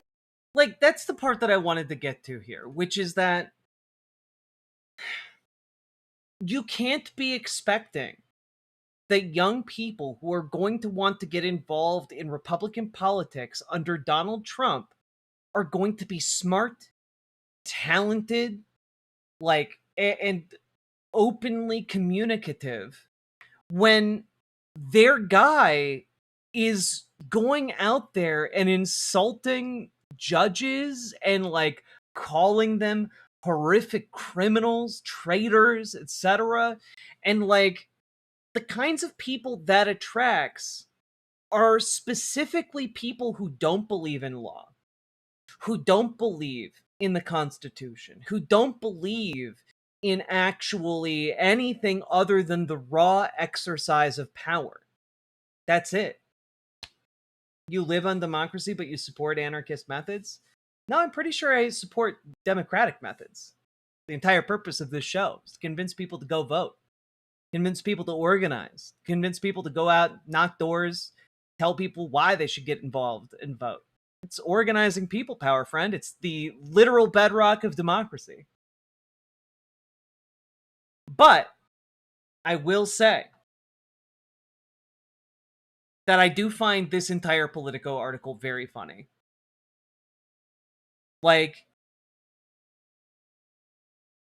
it is chilling in the sense that, like, yeah, clearly the reason everything is going to shit for staffers in the Republican Party is because they're dipshit morons who are more interested in being racist than they are in having good ideas.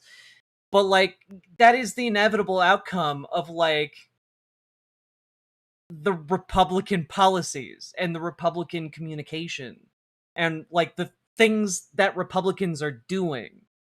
Like, it's just a logical follow-up to all of that. So stop people from destroying cities? Man, cities aren't being destroyed. I don't know what to tell you. I live in Minneapolis, and we've apparently been destroyed like 6 times now, but, like, we're still here. Y'all are just stupid and believe everything you see on Fox News.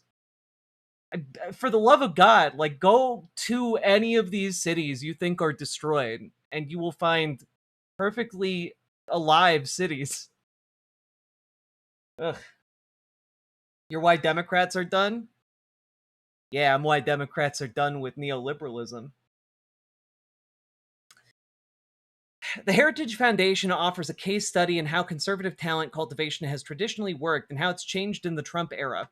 Now, I find this to be particularly interesting because many of you who've been watching the channel for a couple of years know that I did an intense, in-depth watch of all the training videos put out by the Heritage Foundation about how to, like, essentially, if you're just a Republican out there and you want to be, like, trained up and ready to go when Project 2025 finally kicks in under Donald Trump. Like, I watched all those videos. Many of you watched them with me. And we talked about them. And the recurring aspect of those training videos was effectively that they were looking for and cultivating yes men. Not talented people, but literally just anybody would do as long as they were a warm body and capable of saying yes. That's it. That's all that they were looking for. Expertise played no role in any of the things that they were recruiting for. And they were recruiting for people who would be playing like second in command or even possibly the head of different organizations within the government. And their bar was like being able to breathe and say yes. It's, I mean, I was disturbed by it at the time, but the least surprising outcome of that is that, oh no, a bunch of unqualified people got given extraordinary amounts of power in Trump's government. That's not a surprise. That's not coming out of nowhere. That's like the intent of the program.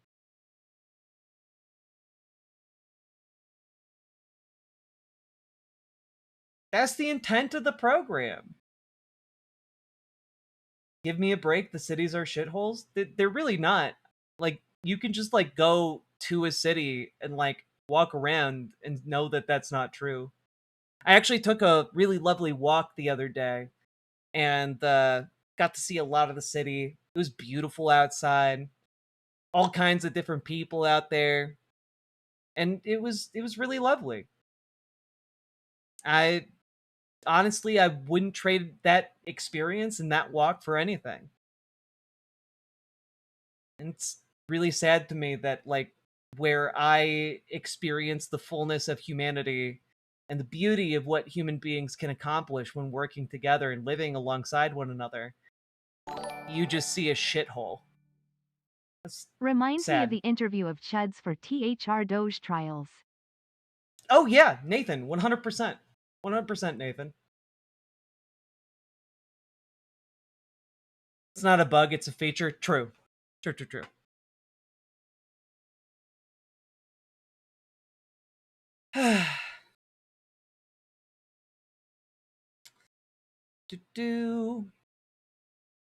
Like, I'm kind of inclined to disregard a lot of this section about the Heritage Foundation, because part of what this Politico piece does is it props up the Heritage Foundation as if it's like this great bastion of conservative thought.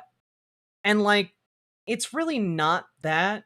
It's paid by gigantic donors, billionaires, and such, and corporations in order to come up with, you know, corporate friendly policy.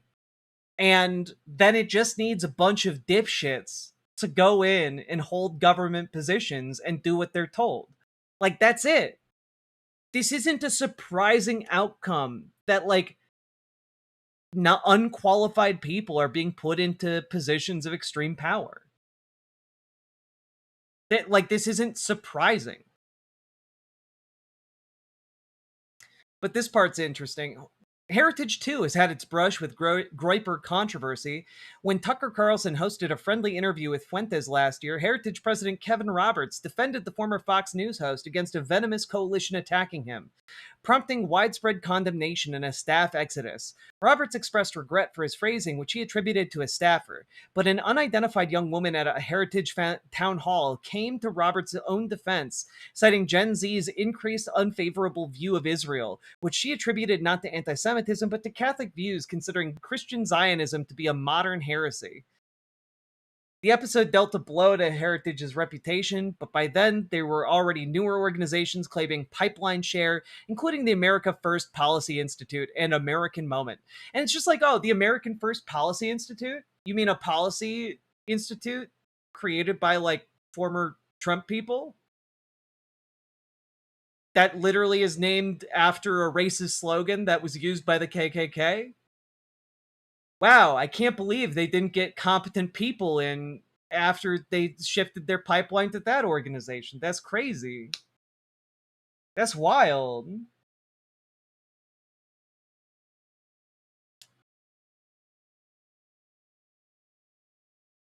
The anxiety over Groyperism in the GOP talent pool corresponds to a rise in anti-Semitism across the political spectrum, including among young conservatives. A Yale Youth survey found extremely conservative young people the most likely to agree with anti-Semitic sentiments such as Jews in the United States have too much power. A Manhattan Institute poll found that a full 25% of Republicans under 50 self-identified as having anti-Semitic views and 31% as holding racist ones. Pew has asked different questions about young voters' opinions of the Israeli people, which have declined across the board since 2022, though a majority of Republicans still view them favorably compared to a minority of Democrats. And, like, yeah, because, again, the foundation of support for Israel among Republicans has never been on, like, in favor of Jewish people. It has always been in favor of Christian Zionism, which is a belief held by evangelical Christians that they have a duty to help establish the nation state of Israel to usher in the end times, because they believe it is fulfilling a biblical prophecy related to end times, the apocalypse, the final battle against good and evil that will resurrect and bring about the second coming of Christ. Like, this is unsurprising that the people who think that, like, they're basically conducting a ritual to resurrect God, they're not doing it because they love Jewish people. That's unsurprising. And this runs deep in the Republican Party. It runs real deep. Like, I know it was a huge component of, like, a huge component when it came to my upbringing in conservatism. And it's not that different from other people in the Midwest. But what is interesting here is that there is a recognition throughout this piece that the anti-Semitism underneath the Groyper movement, which I want to point out is very real, and it permeates this evangelical Christian end times belief system as well. It's a threat to the the Republican coalition. And I've talked about this for a while, which is that there is a growing schism between kind of what could be charitably regarded as like old guard Republicans, who believe in like, oh, we need to support the nation state of Israel, and we need to, cut taxes. We shouldn't have any support networks for the poor, and we should give all the money to the rich because the wealth will trickle down. Obviously. But like,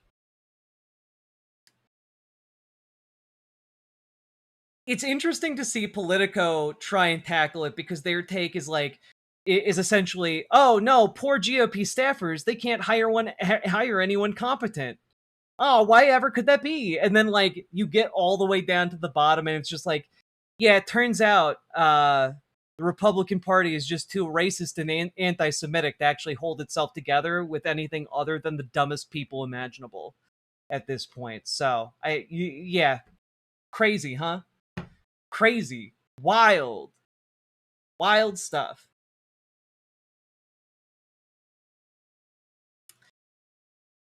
Regardless, the troubling anecdotes are legion. Gas chamber jokes and ethnic slurs bandied about on young Republican group chats leaked to Politico last fall. A New York Magazine report from just last week linking a former New York young Republican treasurer to a social media account denigrating Jews, Black people, Muslims, and gay people. A House campaign advisor fired for mocking a rape victim. The Ron DeSantis presidential campaign staffer axed for retweeting a video featuring a Nazi image, only to join the office of Senator Eric Schmidt and eventually the State Department, where he works today. Yeah, it's almost like, these people who are knowingly hiring people who have put out Nazi iconography, it's almost like the GOP has an extremism problem. Wild, I know, but it's almost like they can't hire anyone competent anymore, so they're just hiring crazier and crazier people. And, well, not going to lead us anywhere good. So, if you want to make sure we destroy this political movement of the conservative Republican Party once and for all, you should get organized. Join your local Dems, join your local DSA. And if you don't know where to start joining those two orgs, you can join our Discord. Reach out to Gamergy for help joining your local DSA. Reach out to Dragonfly for help joining your local Dems. It's so late, but we're doing our best. And folks, hit that like button, hit that subscribe button, and leave a comment. Comments really help in the algorithm, so please do leave some comments. Let me know what you thought. And last but not least, check out ImogeneOlivia.com. Gender euphoric lingerie designed from the ground up for trans femmes, tested with cis men, cis women, non-binary folks, trans men. It is comfortable, sexy, non-tucking lingerie, and go check it out. Link down in the description. Let's keep on going. Whew. Speaking of crazier and crazier people, your chat has been delightful. I mean, I think so. I think generally our chat is pretty delightful. And I think that as far as the merger of the two chats has gone, I think it's gone fairly all right.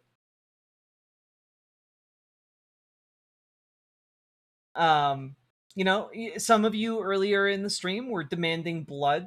You were demanding, the blood sports that you so craved, and the night has delivered its bounty. Maybe recording your outro in a separate clip that you can use to edit later might be useful, I mean, one might think, and yet I also just kind of feel like you maybe control that the might buttons you press reference. It might make more work for my editor, and I wanna do my fair share. But I will maybe ask my editor if she thinks that's a good idea. Sakai Tanuki, thank you for the 5 tier 1 subs. And Nathan, thank you for the $5 dono. 10-minute queue for TFT? That's ridiculous. Why so long? Oh, it's 4 o'clock in the morning. That would do it. Wait a minute. That would in fact do it. Does your stream still pop up in a vertical format like it did before? Karen L, I believe it does. Though I haven't tested it, but it should be popping up in the vertical feed. Because YouTube just rolled out the new feature that allows me to have both streams with one chat. So I'm really excited because it helps me, and it helps just kind of like keep everything copacetic. But that is probably why you guys are seeing like a bit of an uptick in like, you know, dipshits. But I also turned off the shields for chat. If we get like a shit ton, oh, it does show up in both. Excellent. But if we do get a shit ton of like, you know, shit talkers, I'll turn the shields back on. I couldn't locate a vert stream on your channel. It should still be there because they're no longer 2 separate streams. They're the same stream. So, like, there's not one that is specifically labeled vertical.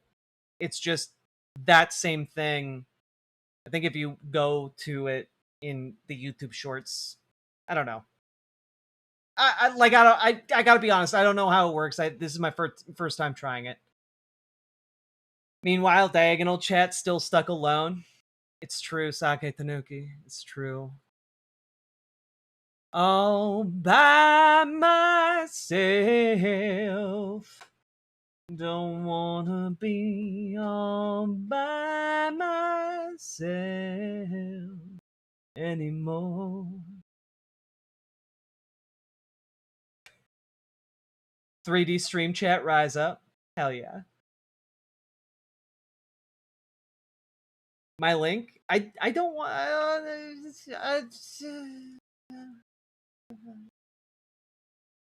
also, like, link the actual image. Don't link like a Google share link. The new ice bomb will let you freeze demons in place. Will we have an option to turn off the cannon and play classic like good old times? You control the buttons you press. That's true. That's true. That right there is what we call player agency, and you have it in politics, just as you have it in Doom Eternal. That's true. That's accurate.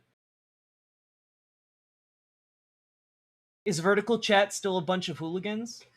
Presumably, but vertical chat and horizontal chat are now one chat. All right. Let's talk about the pool. You know what pool.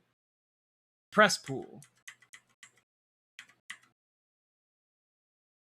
All right. Y'all ready? Folks, we've been going for over 4 hours now. If you've been enjoying the show, hit that like button, hit that subscribe button, and leave a sub, a dono, a membership, super chat. Because you guys make this show possible. I couldn't do it without you fine folks. This show brought to you by viewers like you. Thank you.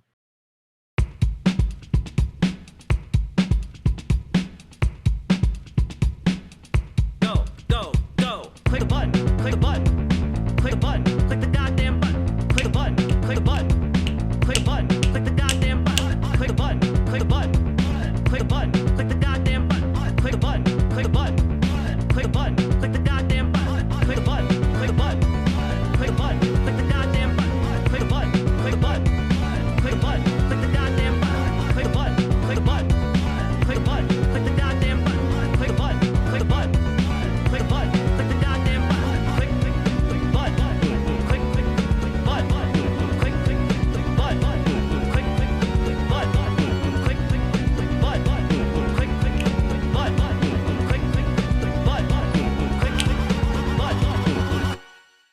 control the buttons you press. Untrue, I got forced to press the donate button from that hypnotizing song. Oh no. Not Smirt, thank you for the $10 dono. And you've got us halfway to our goal. Let's While go. we may all be in the same chat now, there are still two types of chatters, Greens and Ver. Which are you?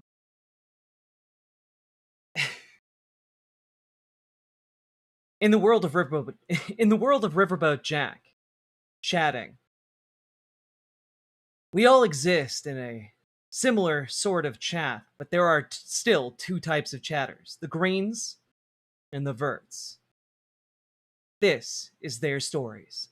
That was so bad. Terrible ad lib. I'll do better, I promise.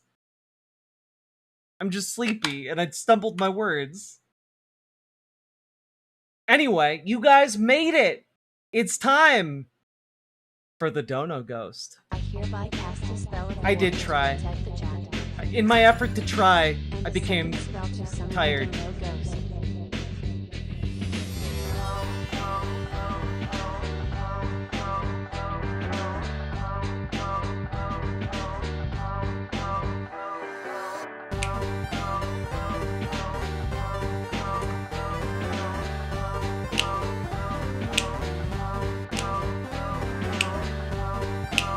Hey, Webmage 101.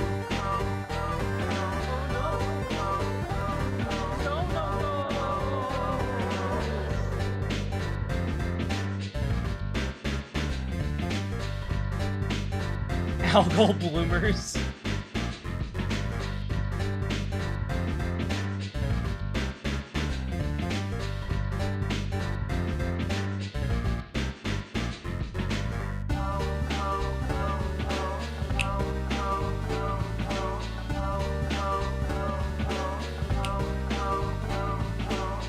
If you don't donate, the ghost takes my bones!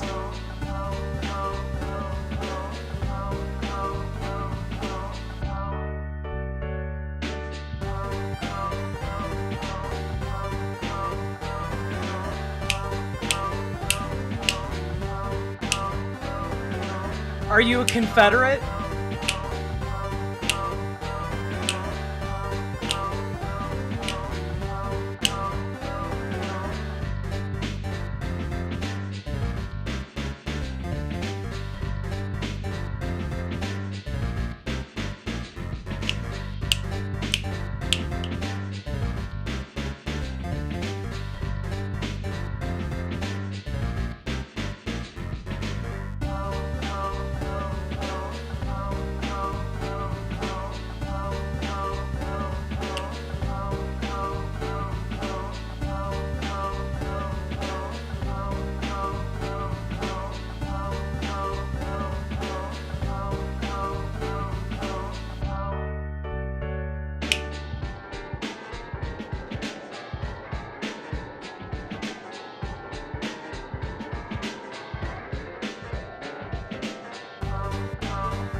A Ferris, thank you for the $10 Canadian. Save Jack's bones. Hashtag save Jack's bones. It's true. Thank you for saving my bones.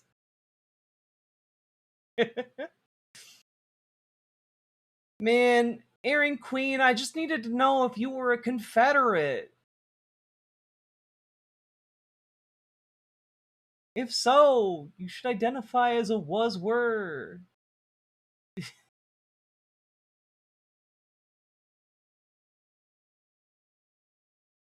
God damn. AP Harris? AP Harris? That would make sense. But you know, I am still probably going to read it the wrong way. Not out of malice, just there are several hundred names I'm trying to recollect. Jack, when you say Confederate, what about it? A guy came into chat to like try and interrogate me about my gender, and I instead wanted to interrogate them about their, usage of the Confederate flag symbol as their as their avatar. But they didn't want to. They didn't really want to talk, I guess. So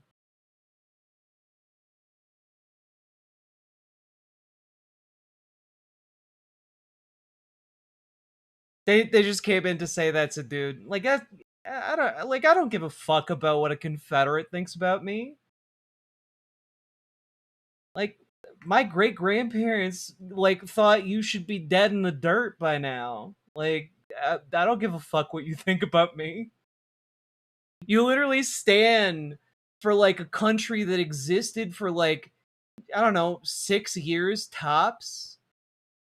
And it existed entirely to enslave people and kill your fellow Americans. Like the fact that you identify as a traitor, I don't know, I'm proud of my identity. But Confederates deserve no respect and deserve no mourners.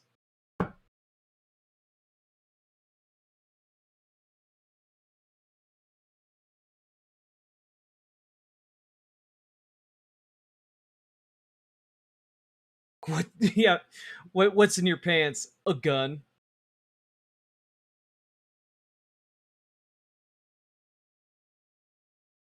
Yeah, if the Confederate States of America had been the equivalent of a human child, they wouldn't have been potty trained. They would have still been pissing and shitting themselves. But sure, you stand for that country, 100%.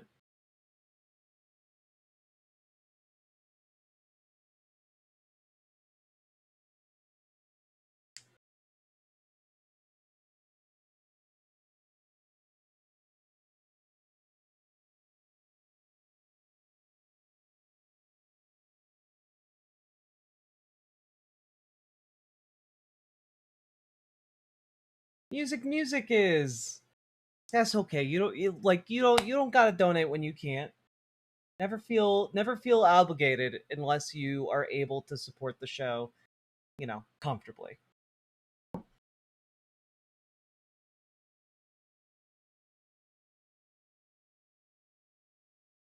Holy shit, imagine still flying the flag of slavery and treason. Right? It's real cucked shit.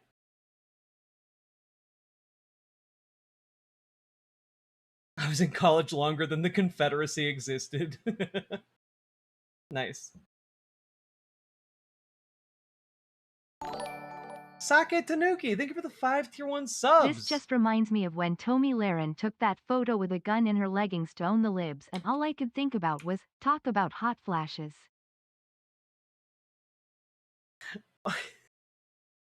Can we just talk about how conservatives are terrible about gun safety? The level of comfort conservatives have with putting guns in their pants is not commensurate with their level of willingness to double check that the safety is on. Or for that matter, going and just buying an actual honest to God holster. Nobody said they have any common sense. It's true. They lost it after their first gunshot wound.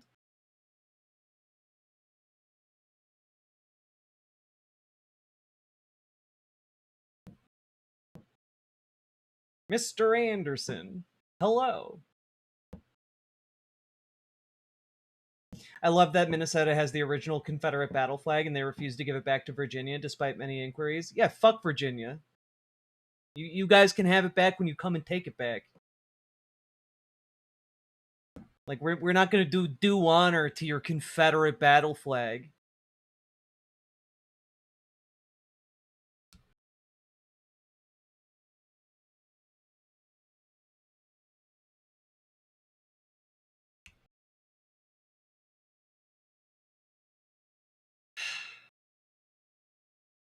Sake Tanuki doing it again. It's true. All right, you guys ready for another segment?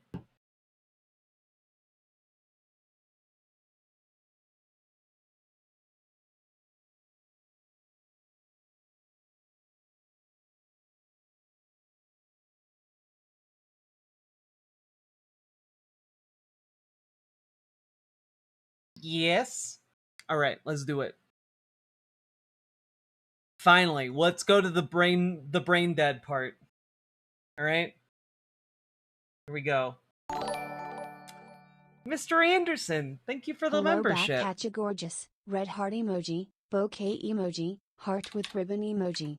Appreciate it. I also made a commitment today. I want to start looking and dress. Not looking. I want to start dressing more like a hot slut. So I'm gonna be doing more hot slutting around. Just as an FYI. That's my goal. Okay. Here we go.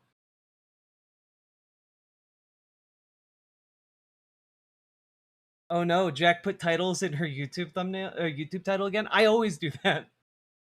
All right. A hoot sloot, indeed.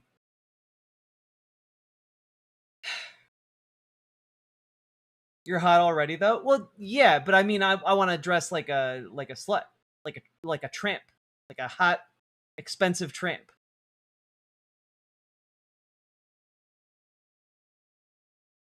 All right.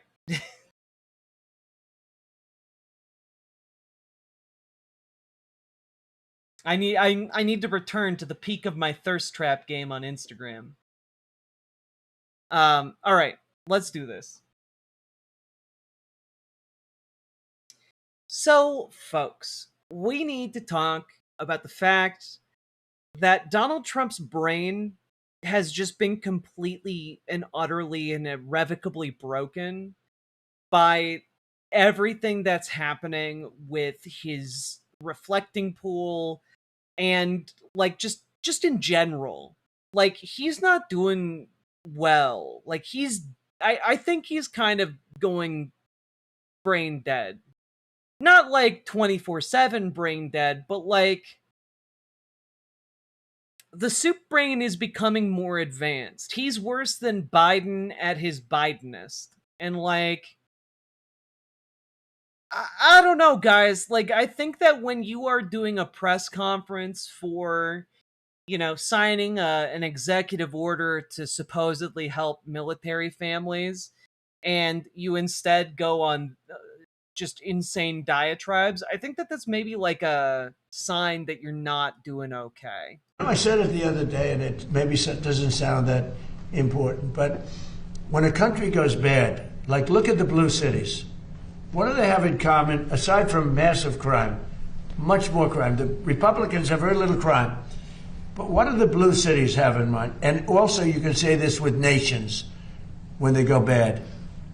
The blue cities have something in common: crime, high crime, vicious, violent crime. But what do they have in common? They're all dirty. They're filthy dirty. Their streets are dirty. Their streets smell. Their storefronts are broken. Their trees are all gross. Everything about the place is dirty. And I don't want to mention any specific city. It's really all of them. But you go into these cities that are blue, they're crime-ridden, and they're filthy dirty. They're like Washington, D.C. was a year and a half ago with graffiti. I said it. Like that's just kind of crazy, right? Like, the trees are dirty. the trees are dirtier in Democrat cities? What? Also, they're crime ridden. Literally, the crime rate is higher in red states. Like, the murder rate is higher in red states. And in the cities that happen to have Republican leadership, like, their crime rate is higher.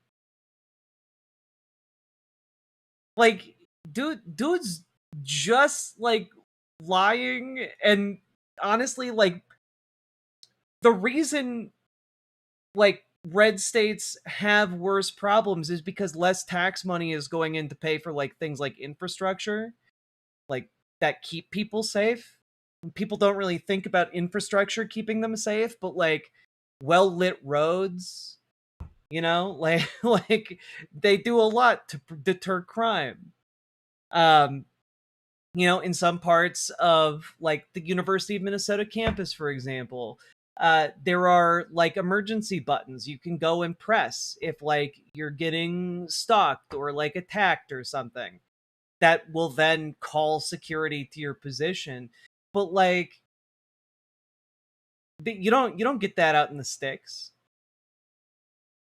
Like, there's no, like, support structure or, like, you know, witnesses in public to deter criminals if you're in a rural part of the country.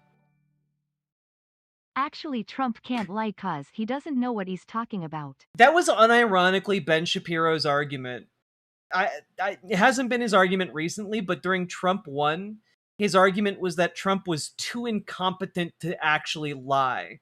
Yeah, I know people forget about this because it was, you know, years ago, but the big thing around his impeachment was essentially like, oh, well, he couldn't have possibly been doing quid pro quo because he's just too stupid to actually have the intent of doing a quid pro quo. Like, that was actually Ben Shapiro's argument. I remember it because it was insane. But, like, here he is. Again, same press conference.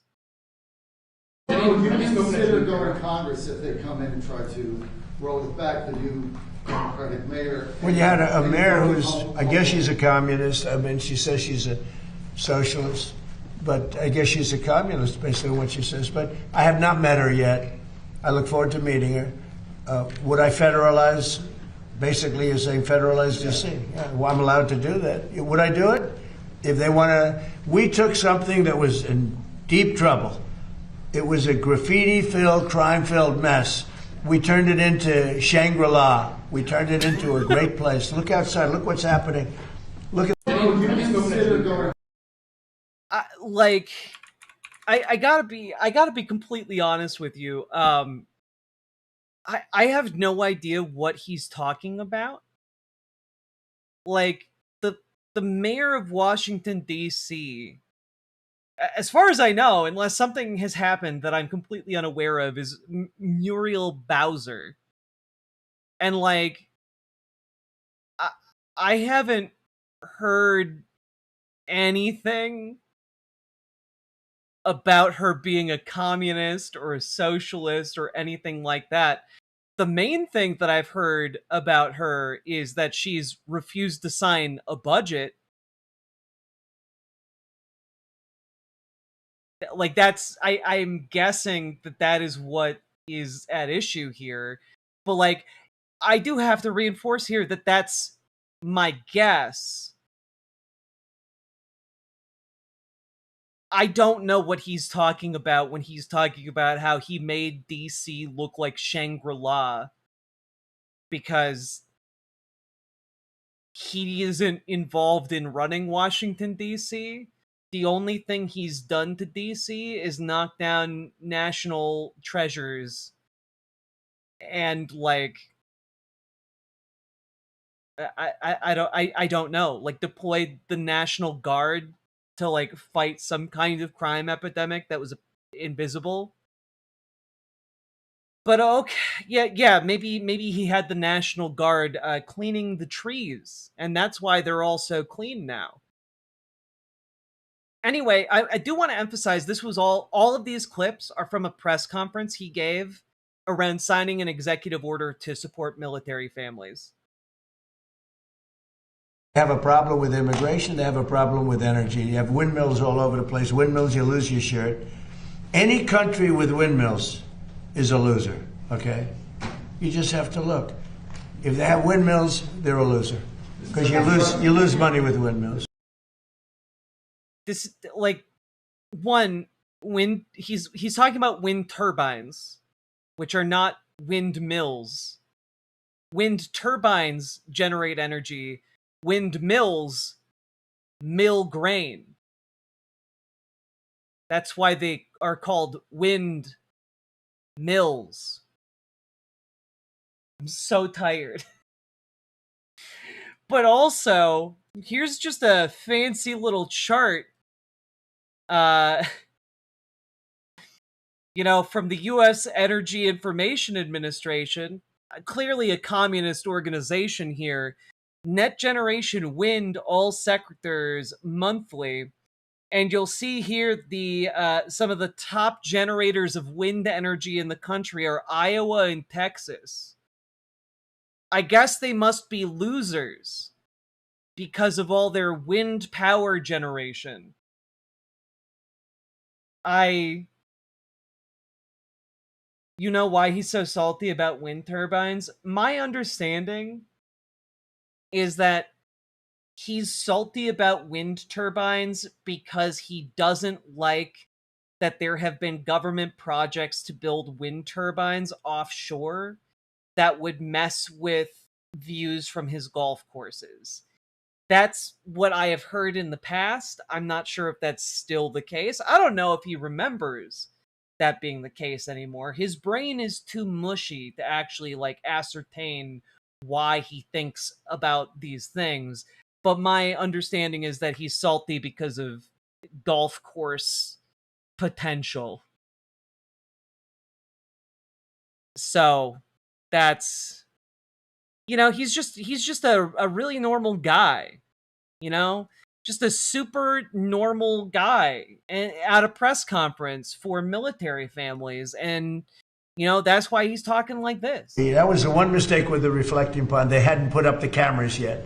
They had enough up because you see what's happening. But if they would have had them up, we would have had it would have been a lot easier. And I was disappointed with Jeanine Pirro, really disappointed with Jeanine Pirro. She folded like an umbrella, and people get away with things, and it's a disgrace. But we're very proud of Lafayette Park. Now we have a big decision to make. Do we take the pavers that are red, you know, the red brick pavers, and do we change them into a granite? It's a gray granite, they're beautiful, but they're not the original. So we're gonna have to make that decision. You have a good sense of taste. What would you do? Huh? Yes, change it. You would change the red brick into the granite. Heartbeat. The granite is much stronger, holds up much better, different color. Legacy. That was the one mistake. Yeah, that's the big decision the president has to make.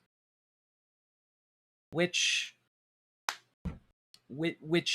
paving stones in a specific part of DC need to be changed for sure. Yeah, that's the most important job the president has right now. At this press conference for the signing of an executive order that supports military families, that the big decision is definitely whether you have granite or red tiling, red pavers. For sure. But also, like, oh, yeah, we should have had cameras up. That would have made everything easier.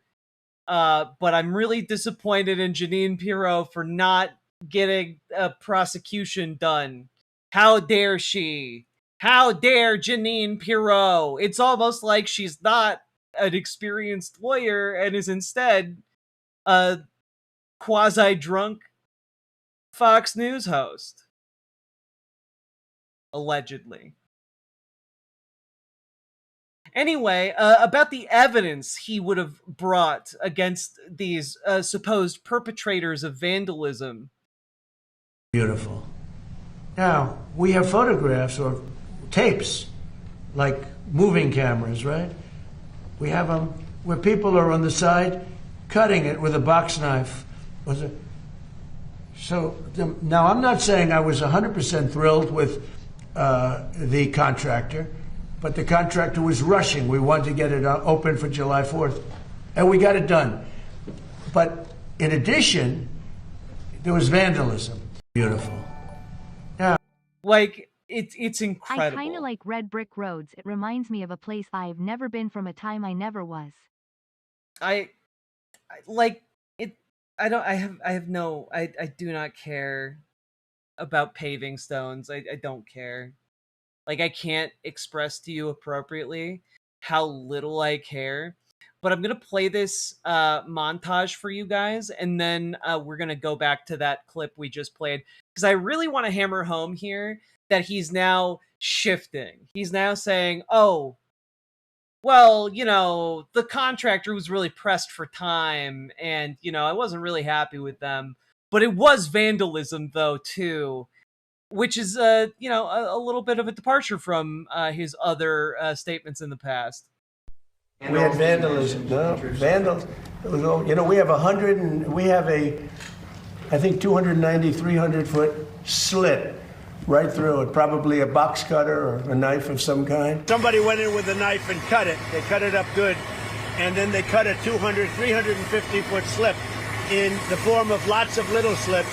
A real horrible stuff. They took razors and they started cutting this, you know, very expensive stuff. We caught some people vandalizing our beautiful reflecting pool. They tried to destroy it. They cut it up with a box knife and tried to destroy it. Not true. He said this for weeks, and earlier this month. Like, the thing is, you put Jeanine Pirro in charge of prosecuting this, and then, like, had no evidence. So now he's going out there and trying to talk about all the evidence that they have, but, like, he can't remember how to talk about photos, videos, or the associated technology for recording them, which then has his entire ass brain shut down live. Watch this. Just watch it again. You can literally see him not able to figure it out. Beautiful. Now, we have photographs or tapes, like moving cameras, right? We have them where people are on the side cutting it with a box knife. Wow. So you have photographs and video of people vandalizing the reflecting pool. Now, I do want to point out here, if this was even remotely true, the Trump administration would have released it immediately. Immediately. My understanding is Trump drove the beast on the pool, which broke the sealant, and then the hydrogen peroxide chipped the paint. He did all of this. It's true. Probably not. But thank you for the $5 dono, Nathan. Like, he can't remember how to talk about having videos of people, even when he's trying to lie. Was it? So now I'm not saying I was 100% thrilled with the contractor. Oh, wait, I thought the contractor did a perfect, pristine job. No. You see, he wasn't 100% thrilled with the contractor, but it was really the vandals, though.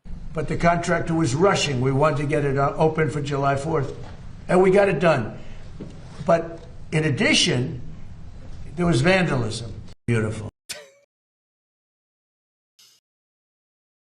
And we have all the proof, but, you know, we couldn't bring a case, but we have all the proof. And can you see it? No, the press can't see our proof. That would be ridiculous. Now, of course, some people have some follow-up questions about that Jeanine Pirro comment he made earlier. And, of course, they ask him about it, and you'll never believe how he responds. To Jeanine. And frankly, I think she choked because the judge was really vicious. Instead of going after the people that did it, the judge went after her and went after her department. And I guess she choked. I don't know what the hell Are happened. you reconsidering her role here? I don't know what you don't. You're fake news. Don't ever talk again. You're fake news. One of the worst in the business. Fortunately, nobody watches you, but That's a really normal reaction. Like you're talking about how she failed at something that's very clearly important to you, and someone asks, "Is she gonna keep her job?"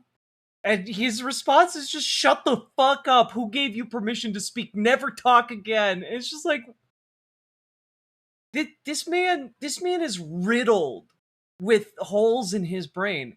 If you told me tomorrow that it turns out somehow he'd been infected with mad cow disease and had like prion holes in his brain, I'd believe you. This dude is riddled with brain holes. It's crazy. And also, we do have an update on Jeanine Pirro. She was seen earlier today leaving the West Wing of the White House.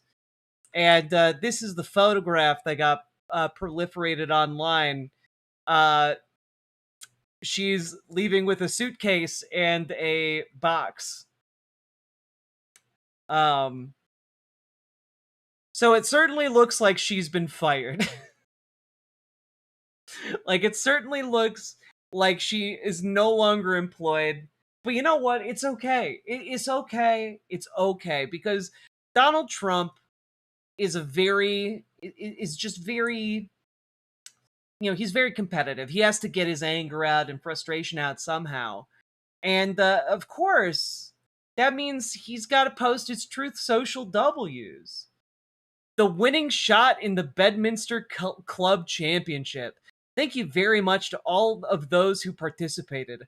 I won with a score of 70, and I'm so honored in that, unlike the rest of the field, I'm given very little time to practice because I'm focused on many other things. It's called talent, and I have it, and they don't. President Donald J. Trump. I can't. It's well known he cheats at golf. Of course. Of course he cheated, guys. He's like a bajillion years old. He's a bajillion years old and the president. And everyone knows that if he sucked at golf and someone told him, he'd like have them disappeared by the CIA. Like, and that's barely a joke on my part. Like, this man is just gone. Like, gone. I can't. A score of 70 in golf is pretty fucking bad. Yeah, which means it took some work from other people playing in order to do worse, right? Like, I do think that maybe what happens in these tournaments is that they let him go like play first in a display of honor, and then everyone else who plays after him in the tournament does worse on purpose in order to then congratulate him on how good he is at golf. That would be my guess, because all these people who surround him are quislings who want to like curry favor, you know? Major this energy. Major this energy.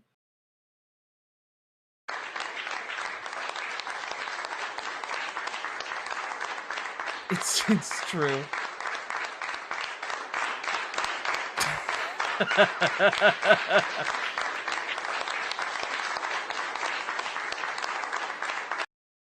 Incredible stuff. Oh god. I mean, I was thinking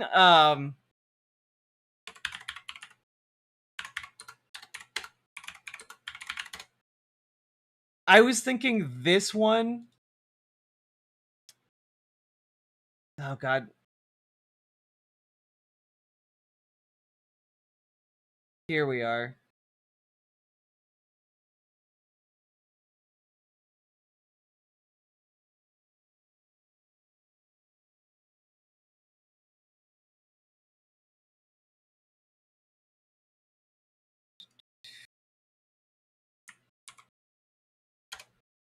There we go.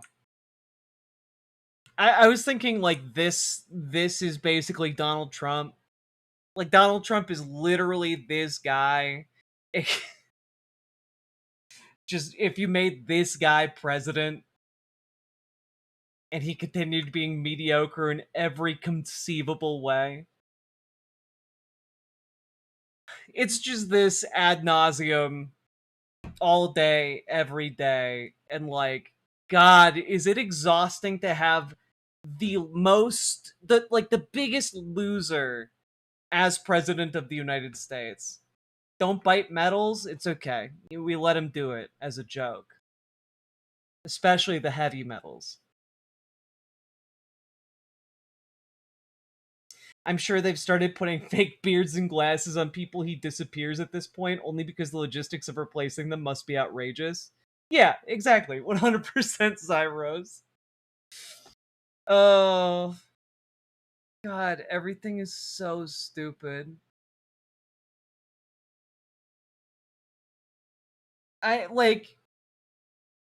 What really bothers me is that I think I'd be more, not like more okay with it, but like it would make way more sense and have me be more hopeful for the future if like conservatives could also look at Donald Trump and recognize him as being like a con artist and like a charlatan and like a lying dipshit and like a completely unremarkable and untalented hack. Like, I would be a lot more comfortable if we could live in a shared reality that acknowledged basic facts like that. But like they're all taken in. They think this guy's like somehow touched by God. It's crazy. It's wild. After 10 years, I'm so damn tired of his shit. So fucking tired. I mean, the good news is we're almost halfway through this term. So, like...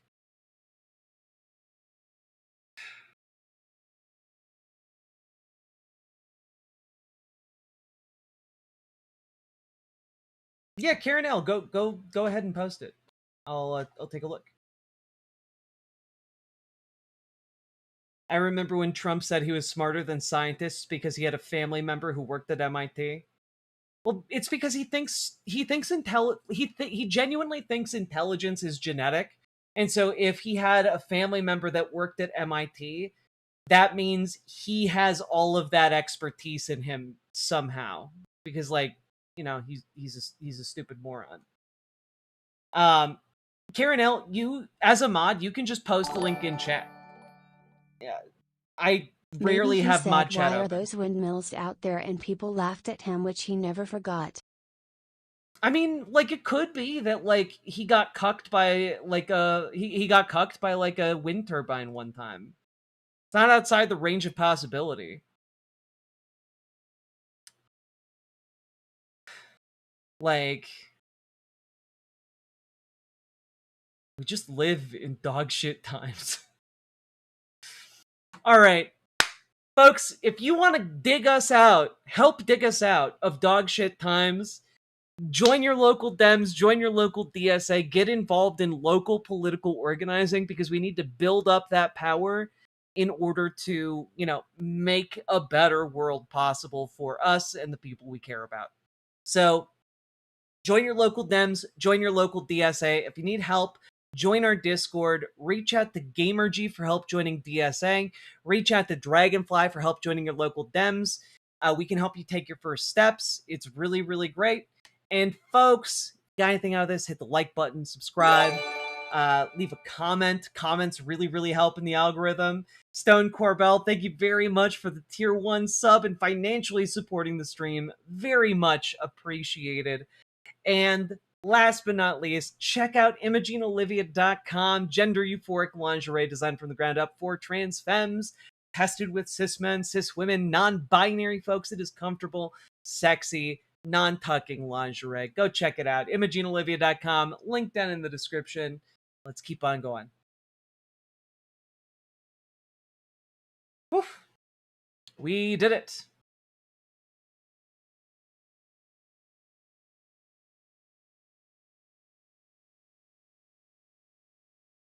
How the fuck are you trans? So annoying. I don't really know where you're coming from with your comments, so it's hard to respond to.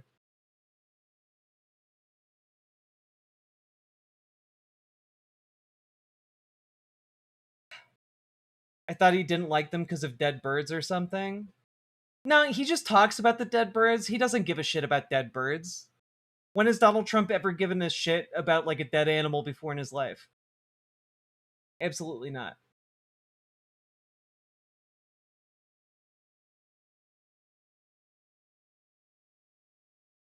I love trans people. Trans people be cool.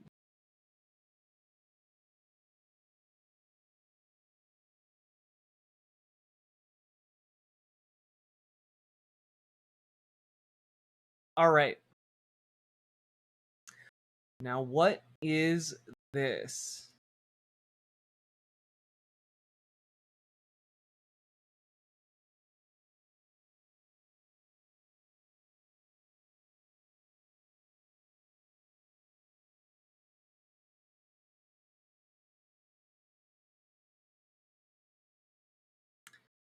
Oh boy.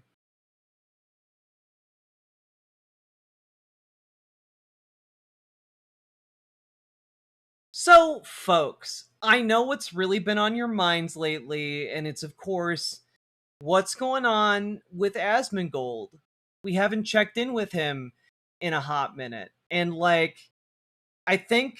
I think it's time. It's been a hot minute since we tried to look and see what the guy who wakes up because of the smell of a rotting rat corpse reaches his nostrils after it's hit by the rays of the sun, and he uses that as his clock, or rat clock as he calls it. What his political stances are, what his geopolitical takes are. The man who rubs his bloody gum juice on his wall. We need to know what he thinks, because he is inexplicably the one of the most popular conservative political thought leaders in the country. That's where we're at. Oh, rats. Anime Sidekick Gal, thank you for the $5 super chat. Rats indeed. Now, we're just jumping in with this. This is approximately 1 minute and 27 seconds, and we're opening this up. He's reacting to a new Nick Shirley video talking about how Spain was invaded. Spain falls to Moroccan migrants. Ooh. Let's hear what this guy, who is a conservative thought leader, has to say about this. Hint, it is horrific beyond comprehension. Always, this is emotional blackmail, right? Well, you can't shoot these people. They have kids with. Oh, I'm sorry. Wait a minute. It's too quiet. We need to up the volume of the horrors.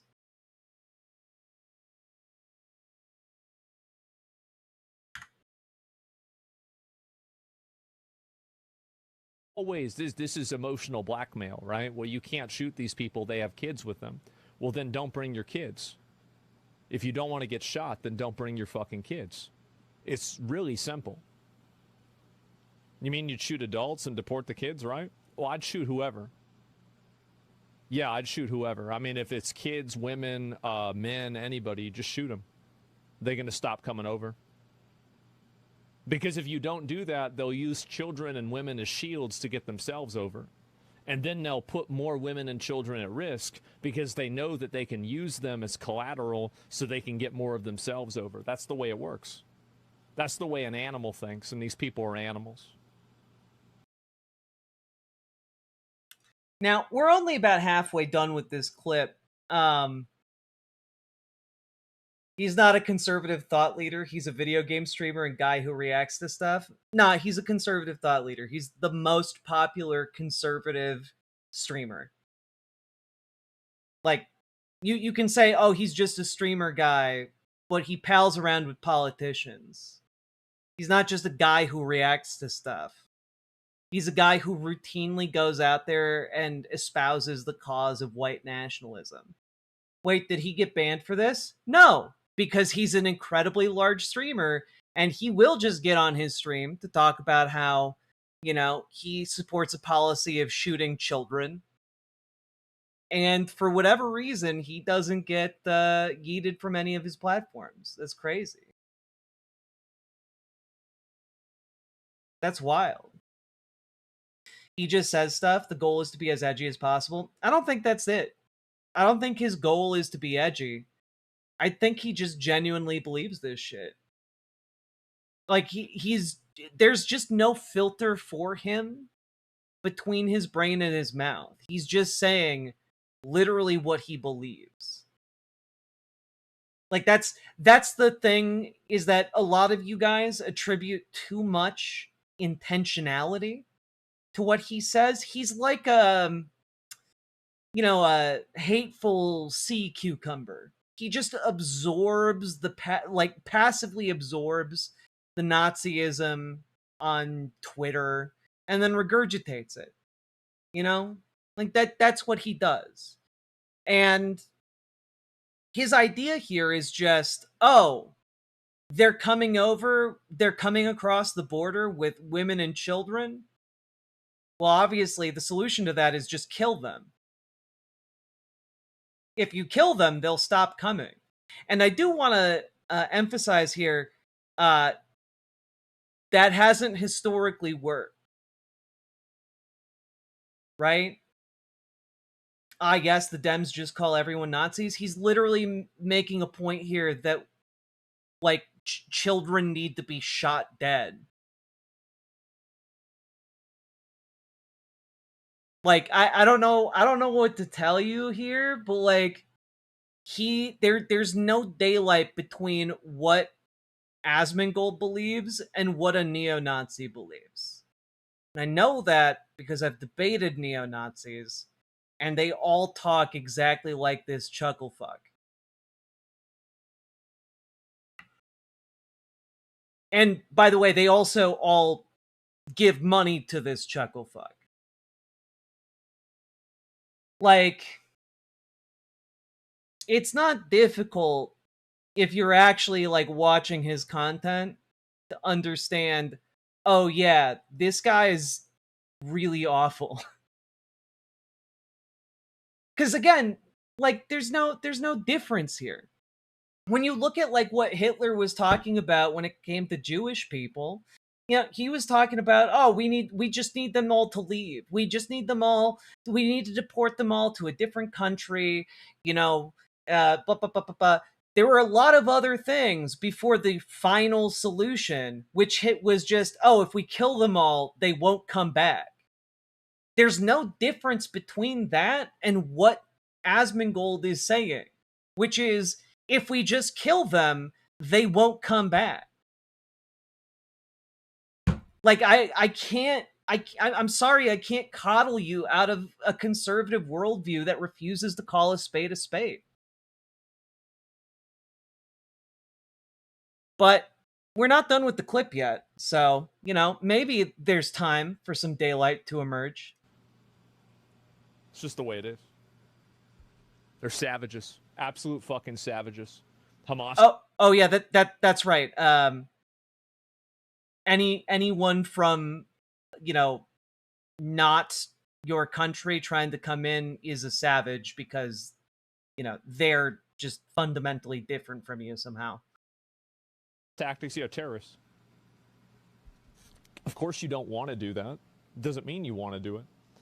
Notice how in the span of less than a minute, he's gone from talking about how you just have to kill the women and children.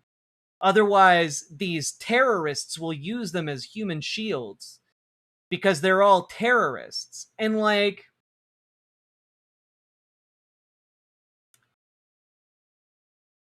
they're not the ones talking about killing your kids. You're the one talking about killing their kids. I feel like this should be a pretty easily identifiable difference. Like, they're crossing an invisible line. You want to shoot them and their wives and their children with physical bullets. These are not equivalent. And when we look at, like, I don't know what the case is in Spain, for example, but when we look at being undocumented in America, that I've talked about this before, the actual crime that's being committed is on par with getting a parking ticket or overstaying your meter, when you've parked someplace. And I don't think most people would respond well to the idea that if you get a parking ticket, you need to submit your kids for summary execution. But they, when they're Nazis, apparently they're just like, well, that crime is deserving of, massacres. That crime is on par of, like, we must kill them and several generations of their family. But you have to do what you need to do in order to enforce your borders, man. Like, that's the way it is. People are too emotional to see that. Yeah. You know what's crazy? You have to do what you got to do to enforce your borders. Fun fact. You don't, actually, because the crime of being undocumented in America is an administrative crime. It's a crime of lacking documentation. And rather than expending effort to, massacre men, women, and children whose crime is wanting to be on this side of the invisible line, we could, just document them.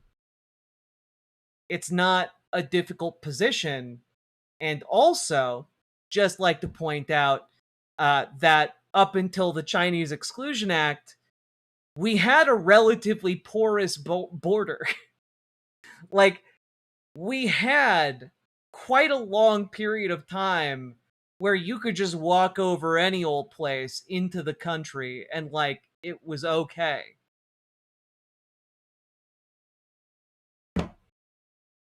What happened with Twitch? They're run by absolute dipshits.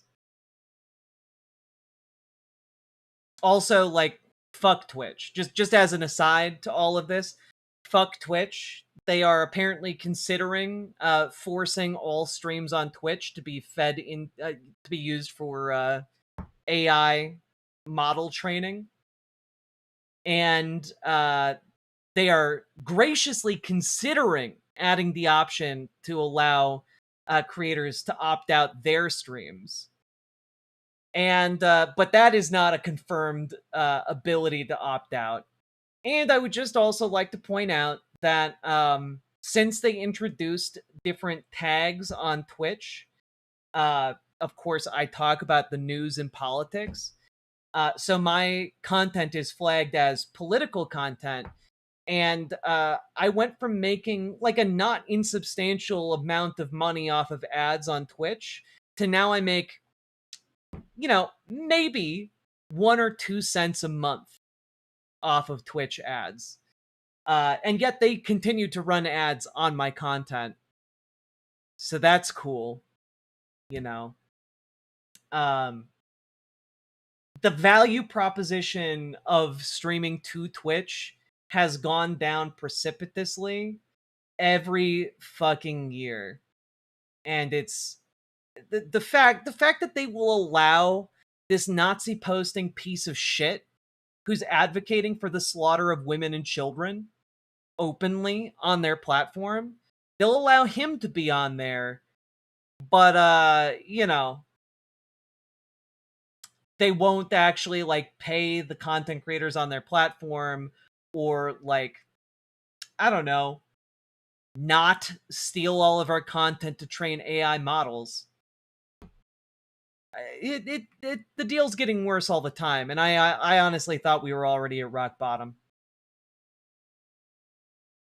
Cool stuff. We still haven't finished this clip, by the way. I mean, like, again, like it's you can't make decisions that way. And I understand the way that I talk about this might be a little bit extreme. It might be a little bit, unemotional. I wish we had more people like me. I do. I wish we had more, because we got too many pussies that are too worried about the optics of something rather than the reality of it. Yeah. To be very clear here, he's setting himself up in this example as somebody who would be absolutely willing to pull the trigger with a gun trained on a child.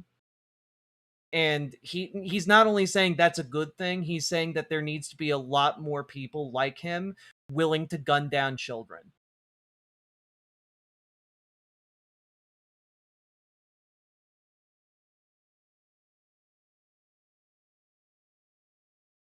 Like, I'm not being hyperbolic when I talk about this guy being a Nazi sack of shit. When you think like this, when you think, oh yeah, no, we need to murder the children so that these terrorists don't get in, like, what do you, like, you've already lost. You've already, like, become so far gone. There's no point in you being accepted into any kind of polite society.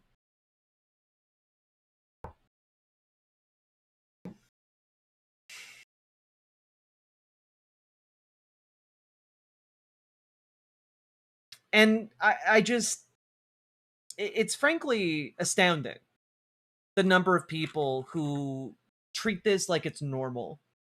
Who just talk about, like, oh yeah, no, Asmongold, he's like that WoW streamer, right? Like, dog, this man openly is a Nazi.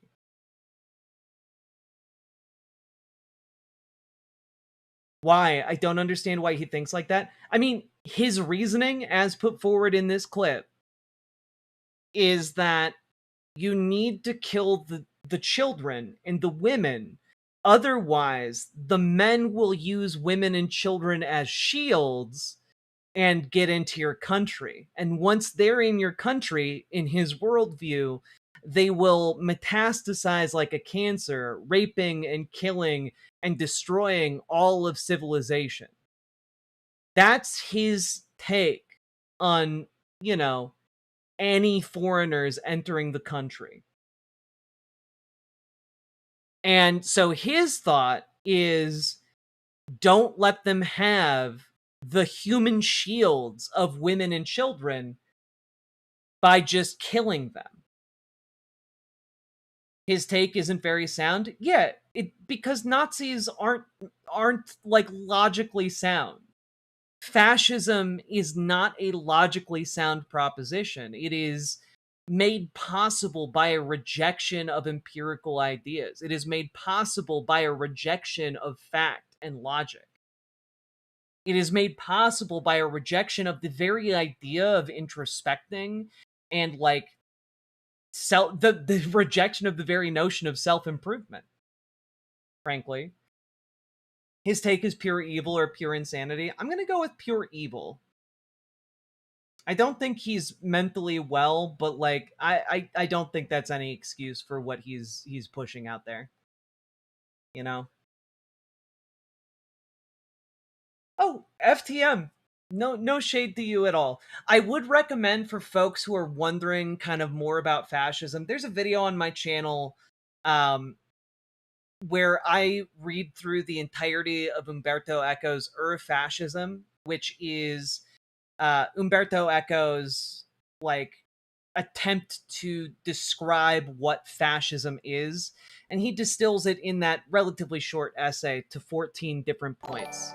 and talks about how they manifested in In a Italy. hostage situation, shooting the hostage is always the bad thing, Jesus Christ. No, but like, you have to understand, these guys watch like Die Hard and they're like, huh, if I was John McClane, I would have just killed my ex-wife and Hans Gruber.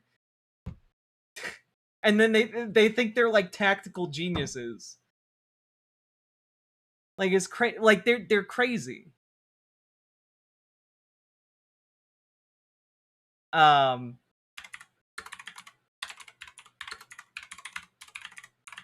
me just pull up this video here real quick.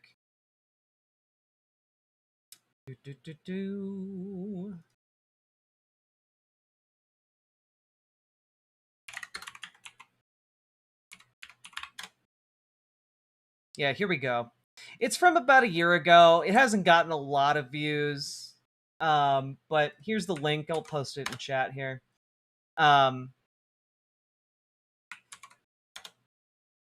Oof.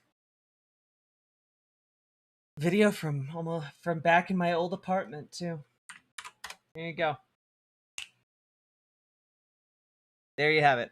The title of the video is Reading Umberto Eco's Fascism and Applying It in 2024.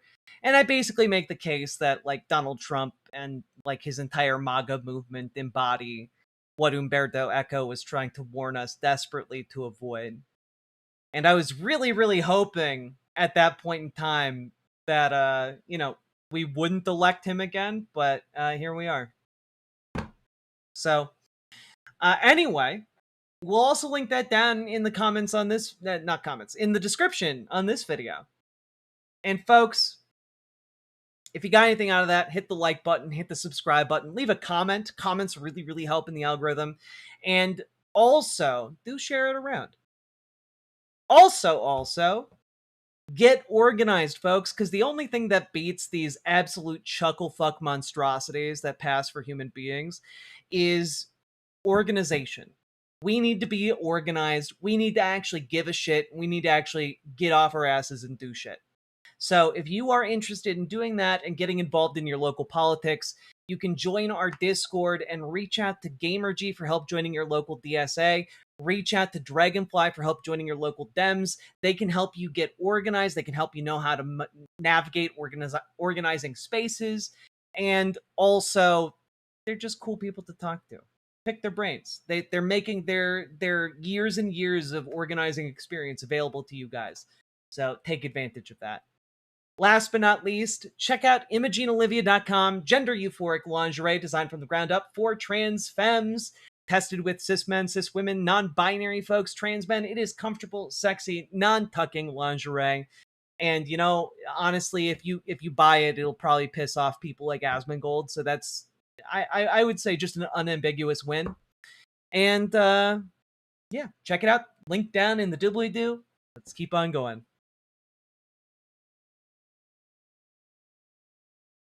There we go. Do you know if they have anything near my state? FTM, Sharky, they almost assuredly do. So if you join our Discord, reach out to GamerG for help joining your DSA. And it can be a little harder to find your local Democratic chapter, but Dragonfly would be happy to help you figure that out. Because, yeah. And also, I can guarantee you, your local DSA and your local Dems are going to be absolutely thrilled that you're interested and, like, excited to be involved.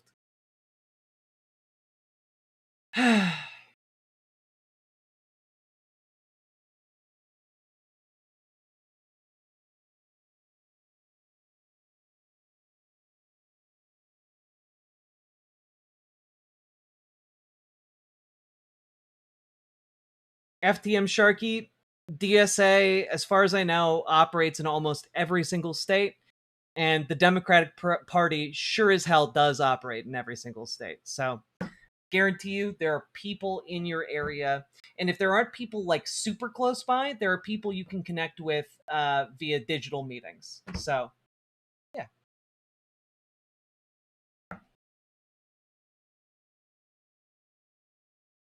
Whoo, baby! Oh, baby.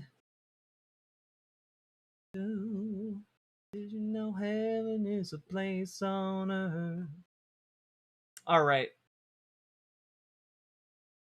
I'm involved in local politics via city commissions, and I'm often the youngest person there. I'm 46 years old. Uncle Simric, the true chat uncle. Hell yeah. Sun is up. Sun is up, guns are up. Sun's up, guns up. There we go. Nailed it. OMG, 5 a.m. Why am I still awake? I don't know. All right. Folks, we've been going for 5.5 hours. If you've been enjoying the show, hit that like button, hit that subscribe button, hit that follow button, and do consider dropping those subs, donos, memberships, super chats, etc. because you guys make this show possible, and I couldn't do it without you fine little beans. And we actually did not get to all of the content that I prepped. I need to stop prepping content, for the love of God. I have so many contents prepared for you all. You've been going for 5 hours straight, and it's 5 a.m. Does that mean you started at midnight? Yeah, I started too late. I was actually prepping the show at like 10, but it took me time to prep the show, and I need to spend less time prepping. That's my problem. You can be my DSA thought leader. Thank you. That's my goal. Well,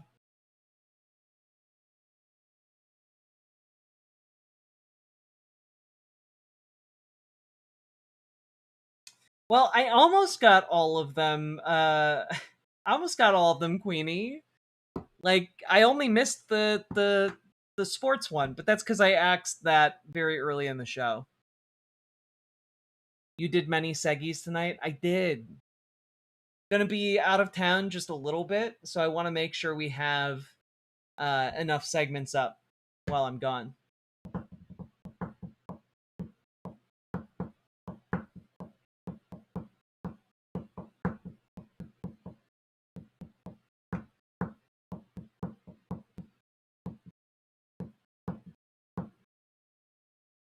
Ugh. All right. Last but not least, folks, click the goddamn button.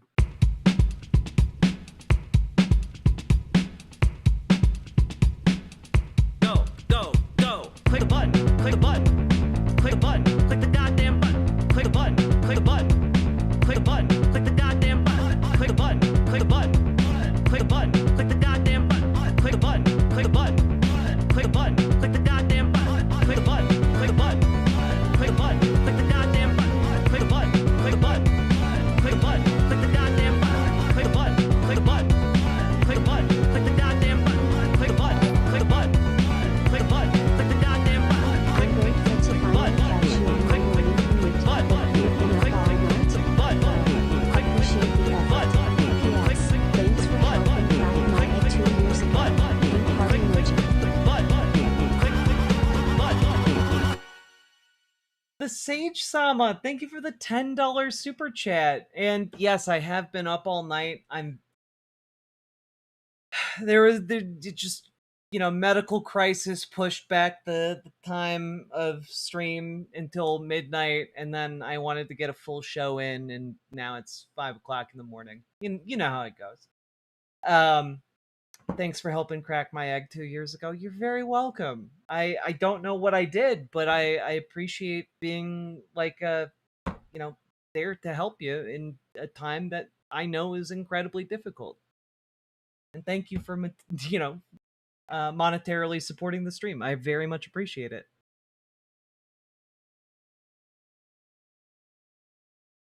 Do I go by Jack or a different name? I go by Jack. Some people call me River because the Riverboat Jack, but Jack is my name. It's okay to call me that. I never get to catch your lives, but I finally found some time tonight. Hell yeah, Macy Moo. Also, I love your username. I love it. I love when people jump in with fun usernames. Um,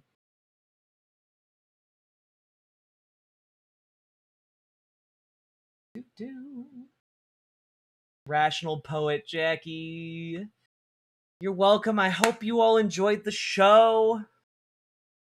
And I will see you all, I guess, later tonight. So see you later today.